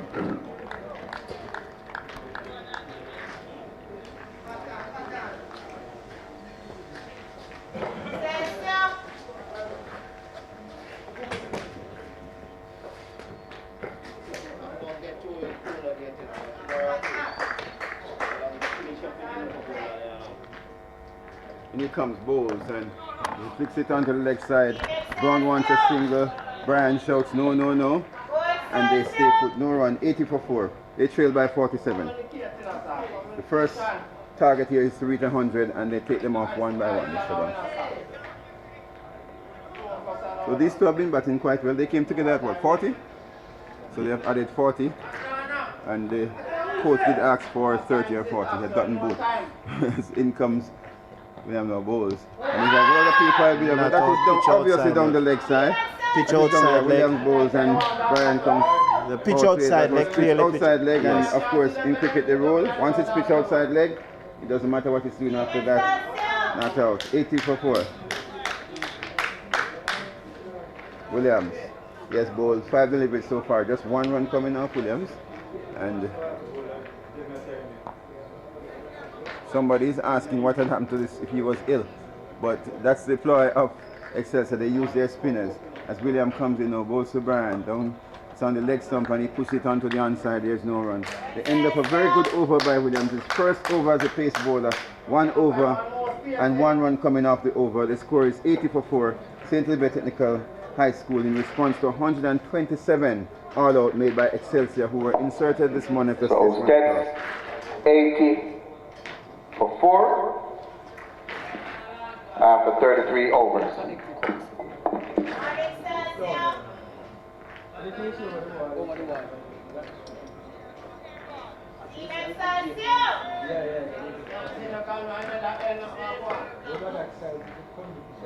And it seems like there's going to be a change of bowling down the other end. I see the skipper look like he's getting ready to bowl again. That's Scott. I'm not sure. That's the skipper? And So- he'll be bowling. So we are live here at the STETHS Playfield in Santa Cruz in the county of Cornwall. Although some would say it's still central Jamaica, but on the map it's the county of Cornwall. So at we're in Santa Cruz at the STETHS Playfield, and this is the Spaulding Cup final, the Spaulding Cup championship match between the Grey Shield winner and the Headley Cup winner. He comes now, Scott bowls, and Brown goes forward, puts on the outside. I think Brown is getting more confident as the time goes by. He has faced 47 deliveries, and he's on 9. Strike rate of 19.57. It's much better than, was it Williams? Yes. Yes. So he comes now, bowl to Brown. He comes forward, puts it on the onside. The forward short leg fields, and there is no run. The score remains on 80 for 4. So they are just 47 runs behind now. Yes, and they'll be well advised just to stay there and to knock it around, get the singles here and there, because tomorrow is there as in he comes cut bowls on the outside, on the leg side, and that's a bad delivery, and it's just he just turns the wicket and hits it through the leg side, down to long on, into the boundary, down to backward square leg, down to backward square leg. It goes into the boundary, 4 runs, and that's the first shot in anger that we have seen from Mr. Brown that connected. He moves on to 13. The score moves on to 84 for 4, and we can say STETHS is now in the happy as they trail by only 43 runs. But you never can tell in this game of glorious uncertainties, as St. Elizabeth Technical moving from 40 for 4, they're now 84 for 4. And Brown is on 50. Brown getting into his own. He's now on 13 after facing 49 deliveries. Yes, and this match is far from over. As Scott comes in now, goes to Brown. He comes forward and just taps the ball in front of him. There's no run, and the score remains on 84 for 4. Mr. Davis, I think that anything under a lead of 50, Excelsia would feel good about that, because STETHS will have to bat last on this pitch. Yes, sir. And he comes now, bowls, and Brown just plays it on the onside behind backward square leg, and they take a single, and Brown moves on to 14, the score moves on to 85. But do you think that Scott is bowling too much? Do you think that? This is his 13th over. Williams has bowled 1. What do you feel about that? Well, you see, for what's the word I'm looking for? Let's say Giovanni Gray is one of my best friend's sons. Right. But this is not the reason why I'm saying it. He's a highly rated senior cup bowler, and I think he's the one that who's been underbowled. Okay. You know, in his last senior cup match, he took 5 wickets and bowled Lucas to a first innings victory over Kensington. Yes, I'm surprised that Scott is bowling from both ends. And something probably wrong with Gray as Scott comes in on bowl to Brian, and he comes forward, pushes into the offside. There's no run. The score remains 85 for 4. And that's the end of over number 34. The score is 85 for 4. And the mark of Scott, he has bowled 13 overs, 3 maidens, 30 runs. So at the end of over number 34, STETHS are 85 for 4. So do you think Mackenzie is tired? No, but yes, He got 3 wickets. You got 3 wickets. You have Mackenzie, you have Gray. I would not be bowling Scott again. But what do I know about cricket? Only cricket itself knows. Right. You know, and Scott is the captain, of course. And Scott is the captain and the coaches. So, and they would have won the Grey Shield, sponsored, of course, by First Global Bank. Right. So they would have won it. So they know what they're about. They know what they're about. Okay. As Williams comes in now to bowl to Brown, full pitch delivery, and he swings at it down the leg side, and well taken by the keeper. I'm quite impressed with the keeper from. That was a good take. That's Dua, and he's tall, and he keeps well. I think that's Dua, right? Yes, the keeper is Dua. Yes. Well, yes. He's a good keeper for his height. Yes. Normally wicket keepers, I think Courtney Brown, you know the catch that he dropped, that's famous catch. So Courtney Brown. Don't say much about the target. The only good thing about that is name of as a he on it. Mine doesn't have it. Does not have the E on it? No, so that's a good thing about it. And that's why he made that mistake. All right. Absolutely. So let's watch Williams. He bowls now, full pitch delivery, and it's driven nicely, powerfully by Brown. And you steal and take one, and you're thinking about the second, and Brian says, no, are you crazy, boy? At this time of the evening, you want to run me out? Never. The score moves on now, and Brown is getting very excited here as his score increases, and the score goes up to 86 for 2. They trail by 41. And Williams will be bowling to Brian. Brian is on 50 from 104 deliveries. But Brown must be commended, Mr. Brown. He has faced 53 deliveries for 15 runs with 1-4. Yeah, yes. And he's improving all the time. These guys from STETHS, they are not going to give their wicket away. As Williams comes in now, bowls to Brian on the leg side, and he just pushes it out to forward square leg, and the mid wicket comes in, feels there's no run. The score remains on 86 for 4. And the threat of rain has now gone, and the no, it has reappeared. Yes, on the zinc. Yes, it's on the zinc. Okay. I'm sure that's what I think the rain is playing hide and seek, but I think it's better off when it's hiding. As in comes Williams now, begin to move in, passes the umpire up to the wicket, bowls to Brian, full pitch delivery, and he drives it, but he's off balance there, and it was played down to mid-on, and there's no run. I want to tell you, Mr. Davis, that is top-class bowling and top-class batting. That was a Yorker in the dark. I'm not seeing the ball, you know.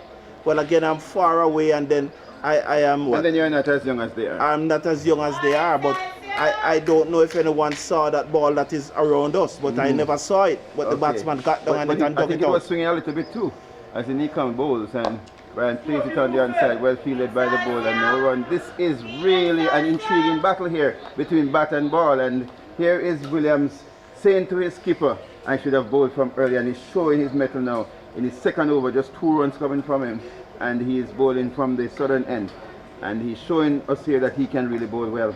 But the spinners, of course, overshadow him. But here he comes now. Williams, past the umpire, bowls, full pitch delivery, slow delivery, and Brian hits it. It's in the air, it's going towards the man, the fielder comes around, he picks it up, they take one, they turn for the second. And the score goes up to 88 for 4. And they trail now by, it's gone into the 30s now, Mr. Brown. Well, so 88, so that's 39. Yes, sir. 39. Yes, it's going down slowly but surely. 12 and 27, 39. They are now 39 behind with 6 wickets in hand. Yes, sir. And I think that at this time you'd say that STETHS is in the ascendancy. Yeah, I would say STETHS have the advantage. But remember, at this it's time. 2 innings. And that's why it's very important that they need to get a lead of 30 to 50, because so after 35 overs, STETHS are 88 for 4. So 88 for 4 after 35 overs. And yes, as you said, they would want a lead of over 50. They would need a lead of over 50 because they will have to bat last on this pitch. Yes, and it's going to be very difficult. Excelsia, they are very difficult to play, and if the pitch starts to keep low and you don't play on the front foot, then you can be in trouble. Yeah, comes now, bowls and Brown is forward. It's going to be very challenging. It's going to be very challenging to chase anything over 120 in the second innings. Right. And I don't think Nikolai McKenzie is back now, though. Yes, I don't think Excelsia will bat as poorly in the second innings as they did in the first innings. I don't think so. As here comes McKenzie now, the main bowler comes in, bowls to Brown and drives it into the offside. Two fielders convert and it feels well, and there is a single. And Brown moves up to 16. He's looking much more confident now, Mr. Brown. Yes, he's playing some nice shots. Yes, definitely playing some nice shots. And the score moves up now to 89 for 4. They trail by 38. And it is now 12 minutes past 5. It's still looking a little dark, but I'd have to ask the hometown man, Mr. Myers, what do you think about the light? I don't think it will last the entire day. Okay. And he swings at it there. Dropped. Oh, Dwyer got up too early. Oh my goodness me. He got up too early. A big booming drive from Brian took the edge and Dwyer got up too early. Oh my goodness me. That's a lapse in concentration on the part of the batsman and also the wicket keeper. He dropped and it. They say all is well that ends well. Could this be the turning point in the game that STETHS won, the life that Brian needs to make his century? I just say no century will be played. Then he comes bowl and Brian hits it down to mid-on and they get an easy single. He moves on to 53 and the score moves on to 90. The rain is coming down. Again, the rain is coming down again. Big and miss there by Dua. Umpire Foster thinking in his mind, should he call on the covers? He's waiting on the on-field umpires to make a decision. But the on-field umpires look quite comfortable. And you can see the groundsmen, they are not getting ready with the covers, they are getting ready with the broom. As in come Mackenzie bowl and Brown drives it back to Mackenzie and there is no run. The score is now 90 for 4. I was saying that I thought Mackenzie should have come back on that over when Scott bowled. What do you think about that, Mr. Brown?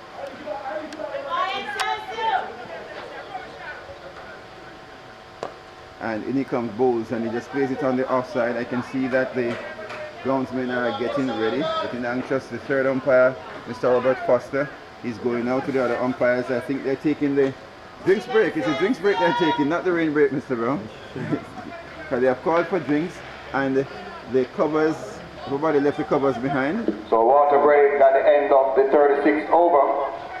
And the score reads 90 for 4. So STETHS 90 for 4. Water break. Yes, thank you. At the water break, STETHS, they are 90 for 4. And they are, of course, facing 127 made by Excelsior. They trail by 37 runs. They trail by 37 runs. The skipper Tyreek Bryan, who has batted very well, just gave a life a kind of difficult one. The keeper got up too early. And he is on 53 from 110 deliveries. And wow, what can I say about Kevin Brown? He has stayed with his skipper. He came in when the score was on 40. And they have made a 50-run partnership.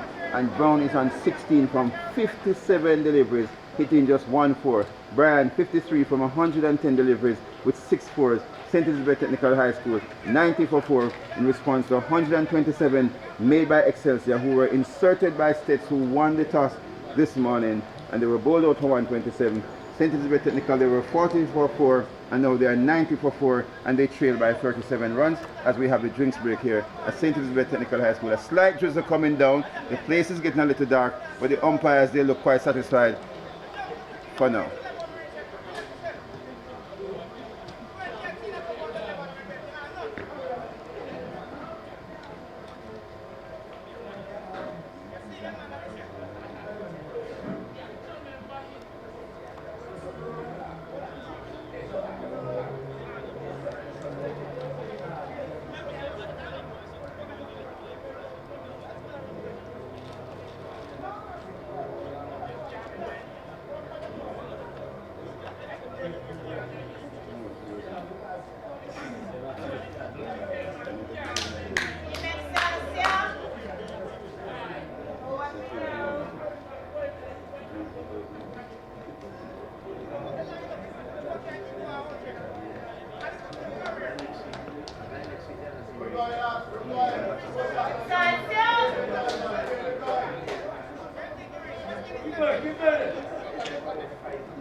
So we are about to restart here after the drinks break at St. Elizabeth Technical High School.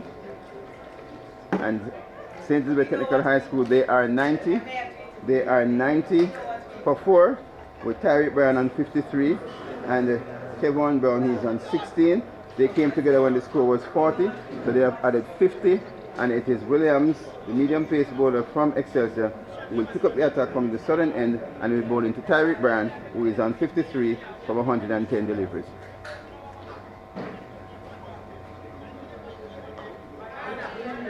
And as I heard the spectator from Excelsior saying, come on, Excelsior. I remember I was watching a match at Manchester with another team, and I was saying, come on, let's go. And the young man on the field said, home. So in comes Williams now, up to the wicket, bowls to Brian, and he pushes it in the offside and goes to onside and goes for a quick single. They're going back for a second, and the fielder fumbles, and the score moves on. 2 runs. Well taken, 2 there, well judged by Brian. Experienced campaigner, he moves on to 55. And the score goes up to 92 for 4. They trail by 35.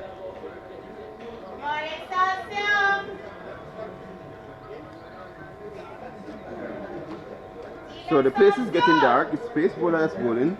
Umpires don't look concerned. They haven't met us yet. As in comes Williams now. Up to the wicket. Bowls to Brian. And Brian plays it on the onside. There's no run. The score remains on 92 for 4. 92 for 4 here. Intriguing match. Very interesting match. I mean, if you missed today's cricket, you would have missed something. No time to sit down today, Mr. Brown. This has been a very, very good match.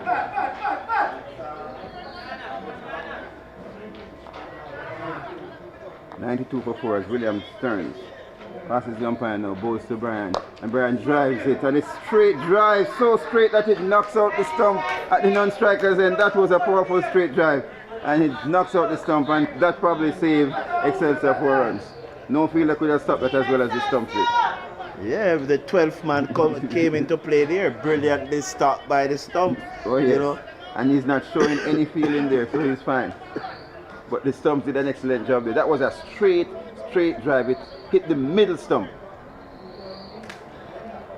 And we're coming towards the end of the day as Williams comes in now, bowls to Brian on the leg side, and he flicks at it, misses it, goes through to be taken by the keeper. The score is 127 all out for Excelsior, 92 for 4 for St. Elizabeth Technical. They trail by 35 runs. They inch closer to the score. But they'll need a big lead because this match, I believe, will be determined by the second inning, how they bat in the second inning. But they have to make use of the first inning. Brian, who is set, he needs to stay there and he needs to come back tomorrow. As William comes in, past the umpire, bowls, full pitch delivery, and he drives. It's a straight drive this time, and they will not catch it this time. The stumps did not catch it, and it goes straight down the ground. I love the shot there by Brian. He's in his Aki, that's Tyreek Brown. He moves on to 59. That was a lovely shot. He came forward, he drove it, it was well timed, it was straight. 2 fielders converted. They could not get it today. I have my doubt about tomorrow, even next week. That was a lovely shot by Brian, and he's looking very good, and he's very ominous at this time. He moves on to 55, and the score moves on. As he moves on to 59, and the score moves on to 96. And they're trailing by 31. In comes Williams again, bowls to Brian. And he pushes it in the outside and he goes too far. The 2 batsmen are at the same end, and they throw it at the other end, and my goodness me, I cannot believe it. That was the opportunity of a lifetime for Excelsior. This was their lifeline for the afternoon.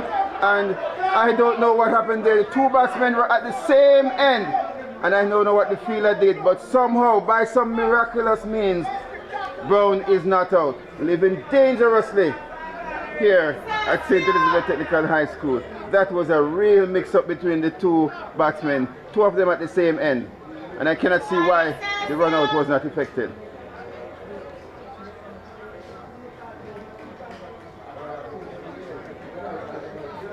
And the 2 batsmen are now meeting and discussing where they went wrong, and that's the. Of course. You hear, Yes, it's really, and then you forgot about the ball really again. funny how that happened. We all thought that somebody was out. Brown, it, as a matter of fact, and he was able to get back safely.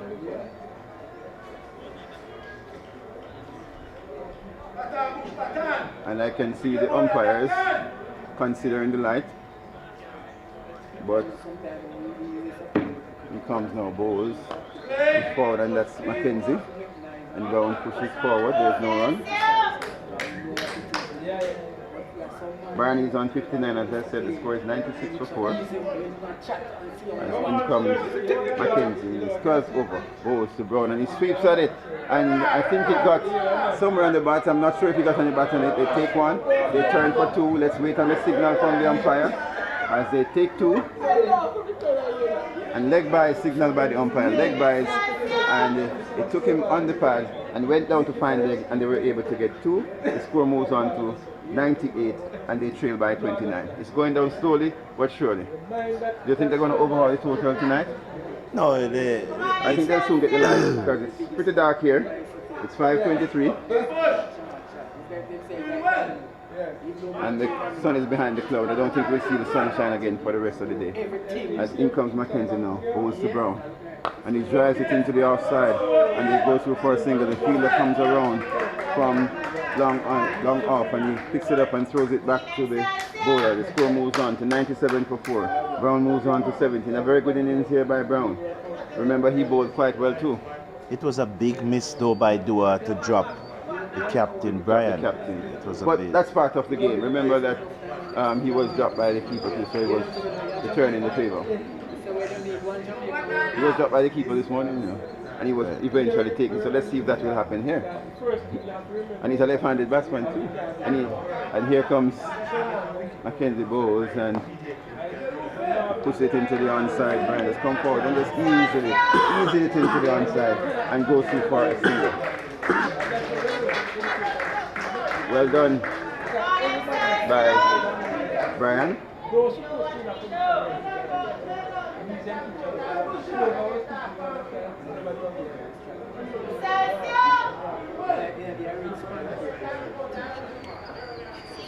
And the close fielders have moved away. They have taken the helmet off the field now, as they don't think they'll need it for the rest of the day.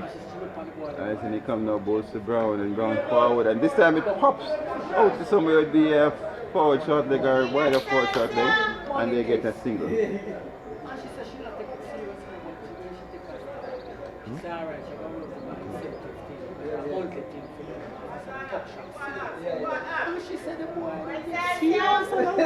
Mackenzie now give the ball into. So she'll get better result. And he comes now, bowls to Brian, and he's on the back foot and just dabs it down to short third man, and they come through and they get a single. Oh, the Excelsior coaching staff will be livid. There's no way they should be getting a single there. No way STETHS should be getting a single there. Alright, so the end of the 38th over. And the score is 102. Okay, so it's 102 for 4. 102 for 4. Brian on 61 and Brown on 18. A 62 run partnership. So 102 for 4. It's 102 for 4. And you might ask, it's 102 for 4 at this time. So we apologize. We know that the scorecard is a bit behind, but I'm sure the scorer is working hard to rectify it. We understand that it is 6 runs behind. It's 102, but we are sure that he's working hard to rectify it. Because the scoring is not being done right where we are right here. So I will check it out, but I'm sure that he's working hard to rectify it. And it's Scott who has come back. He comes and bowls and driven to the offside. Driven to the offside by Brian, and there is no run. 102 for 4 as Scott comes in now and bowls Mackenzie. Comes forward, pushes it back. Not Mackenzie, my bad. It is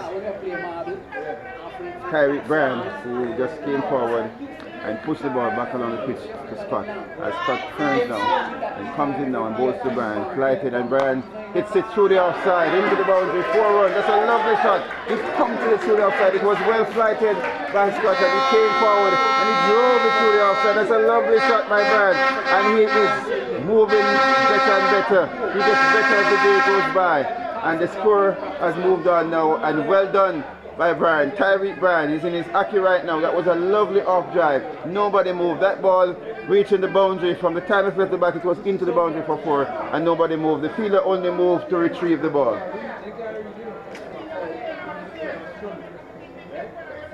As in comes Scott now, goes to Brian, and he drives it back and Scott dives across, tries to stop it. They're thinking they go through for a single because it was fumbled by the fielder down there, Williams. And the score goes up now to 107. And Scott has come back. He is the skipper.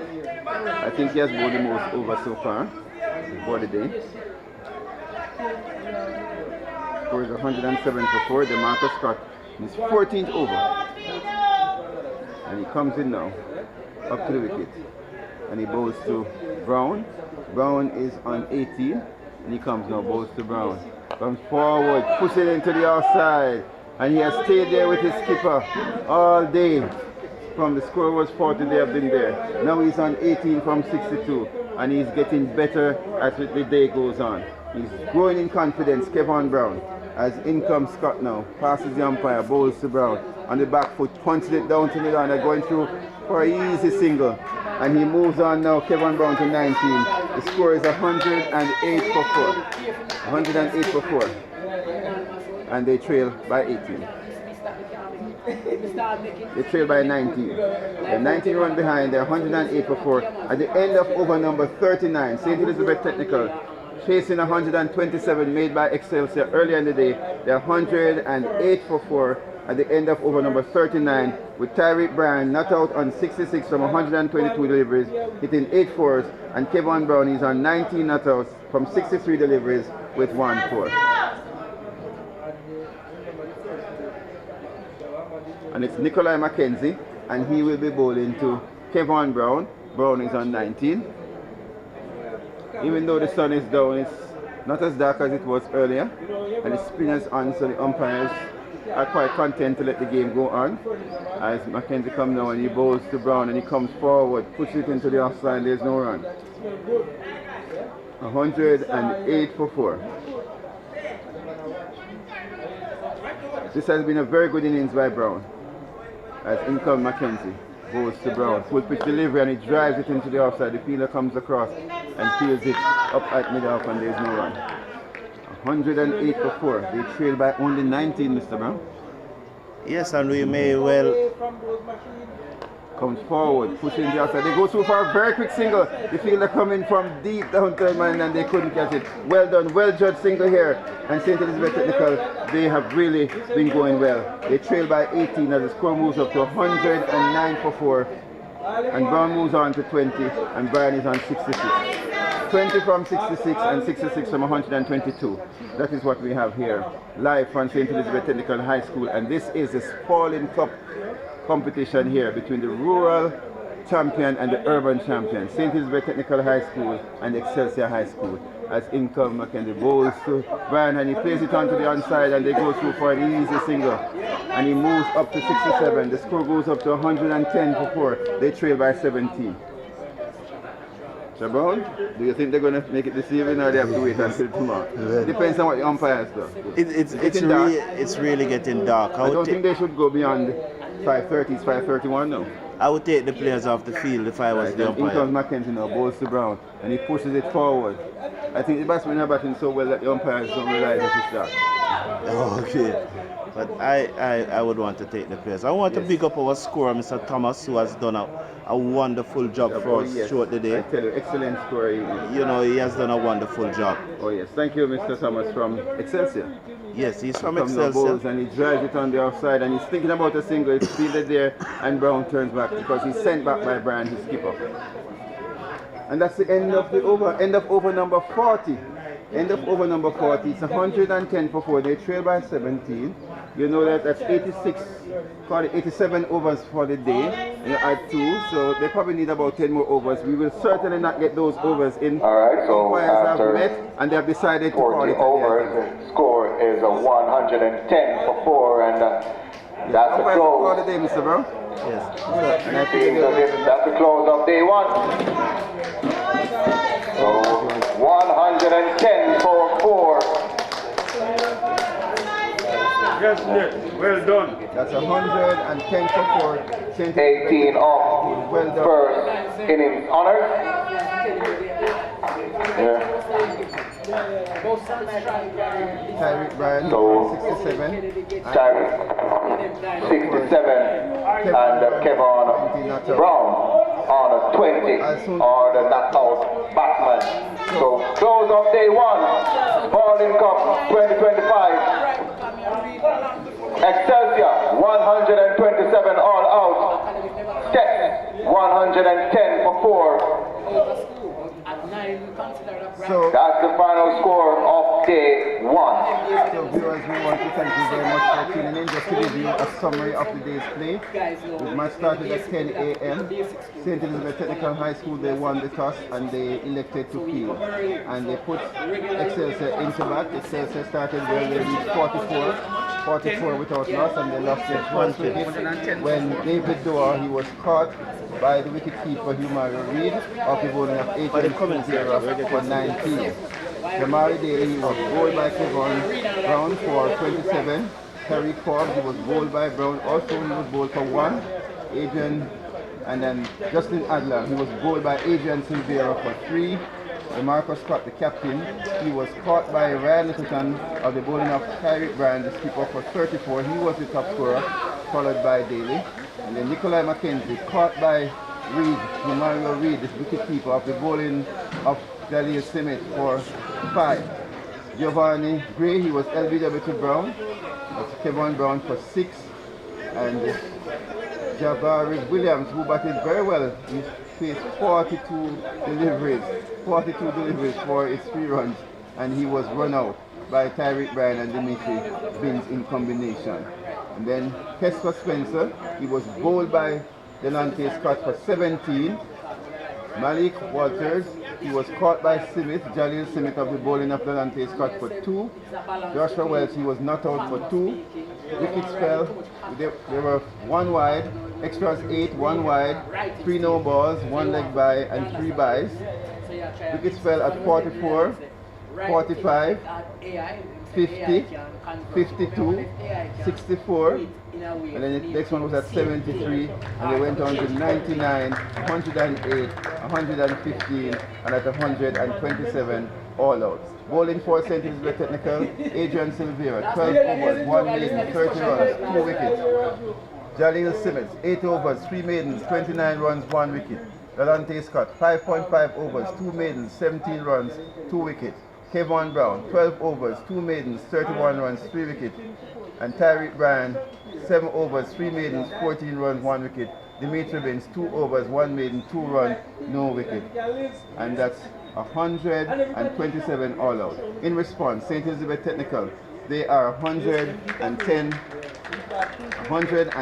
for 4 of 40 overs.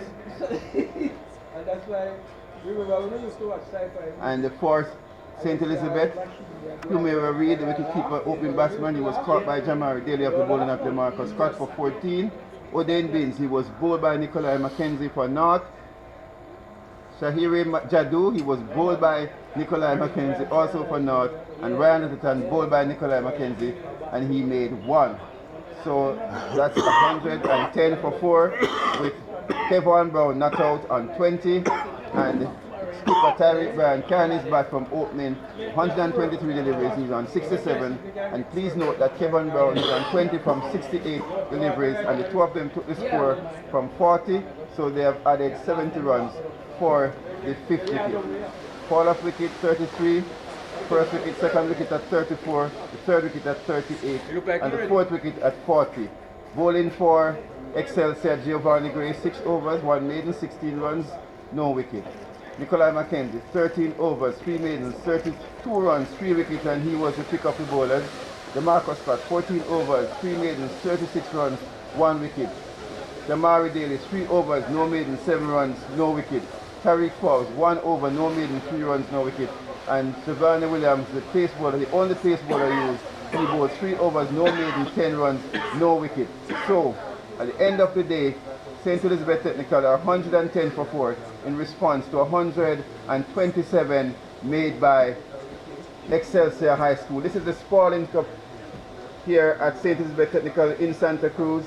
We have come to the end of the day's play to bad light, and we were short of a few overs. I'm not sure if they'll start early tomorrow, but you can strike up the band. We're going home over the hill back to Manchester. Congratulations to the two teams for a well-played day, a very intriguing day here at St. Elizabeth Technical High School, and we invite you to come out in your numbers tomorrow.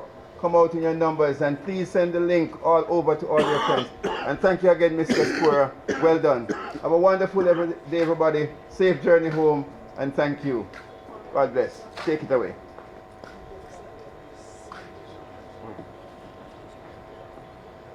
Thank you again here, Thomas. Appreciate it, man. You play cricket? What's the scene of it? No, you just your phone light, Mr. Davis. Okay.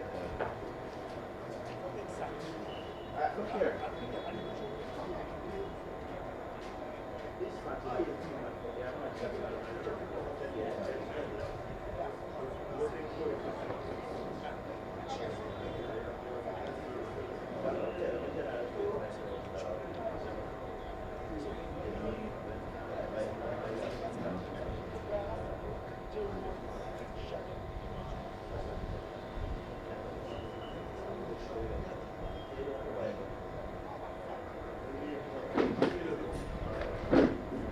So around tomorrow is the 24th? Because Yes. and tomorrow 24th, right? Yeah. Yeah, man, 24. That's it, stumps. Alright. Sit. Stumps. Continues. That. Good. Trail bicycle. Well done, Mr. Bro. Good day. See how many missed calls I have. So Johnson, my chairman, called me. Dead now. From 3:30. No, I called him back.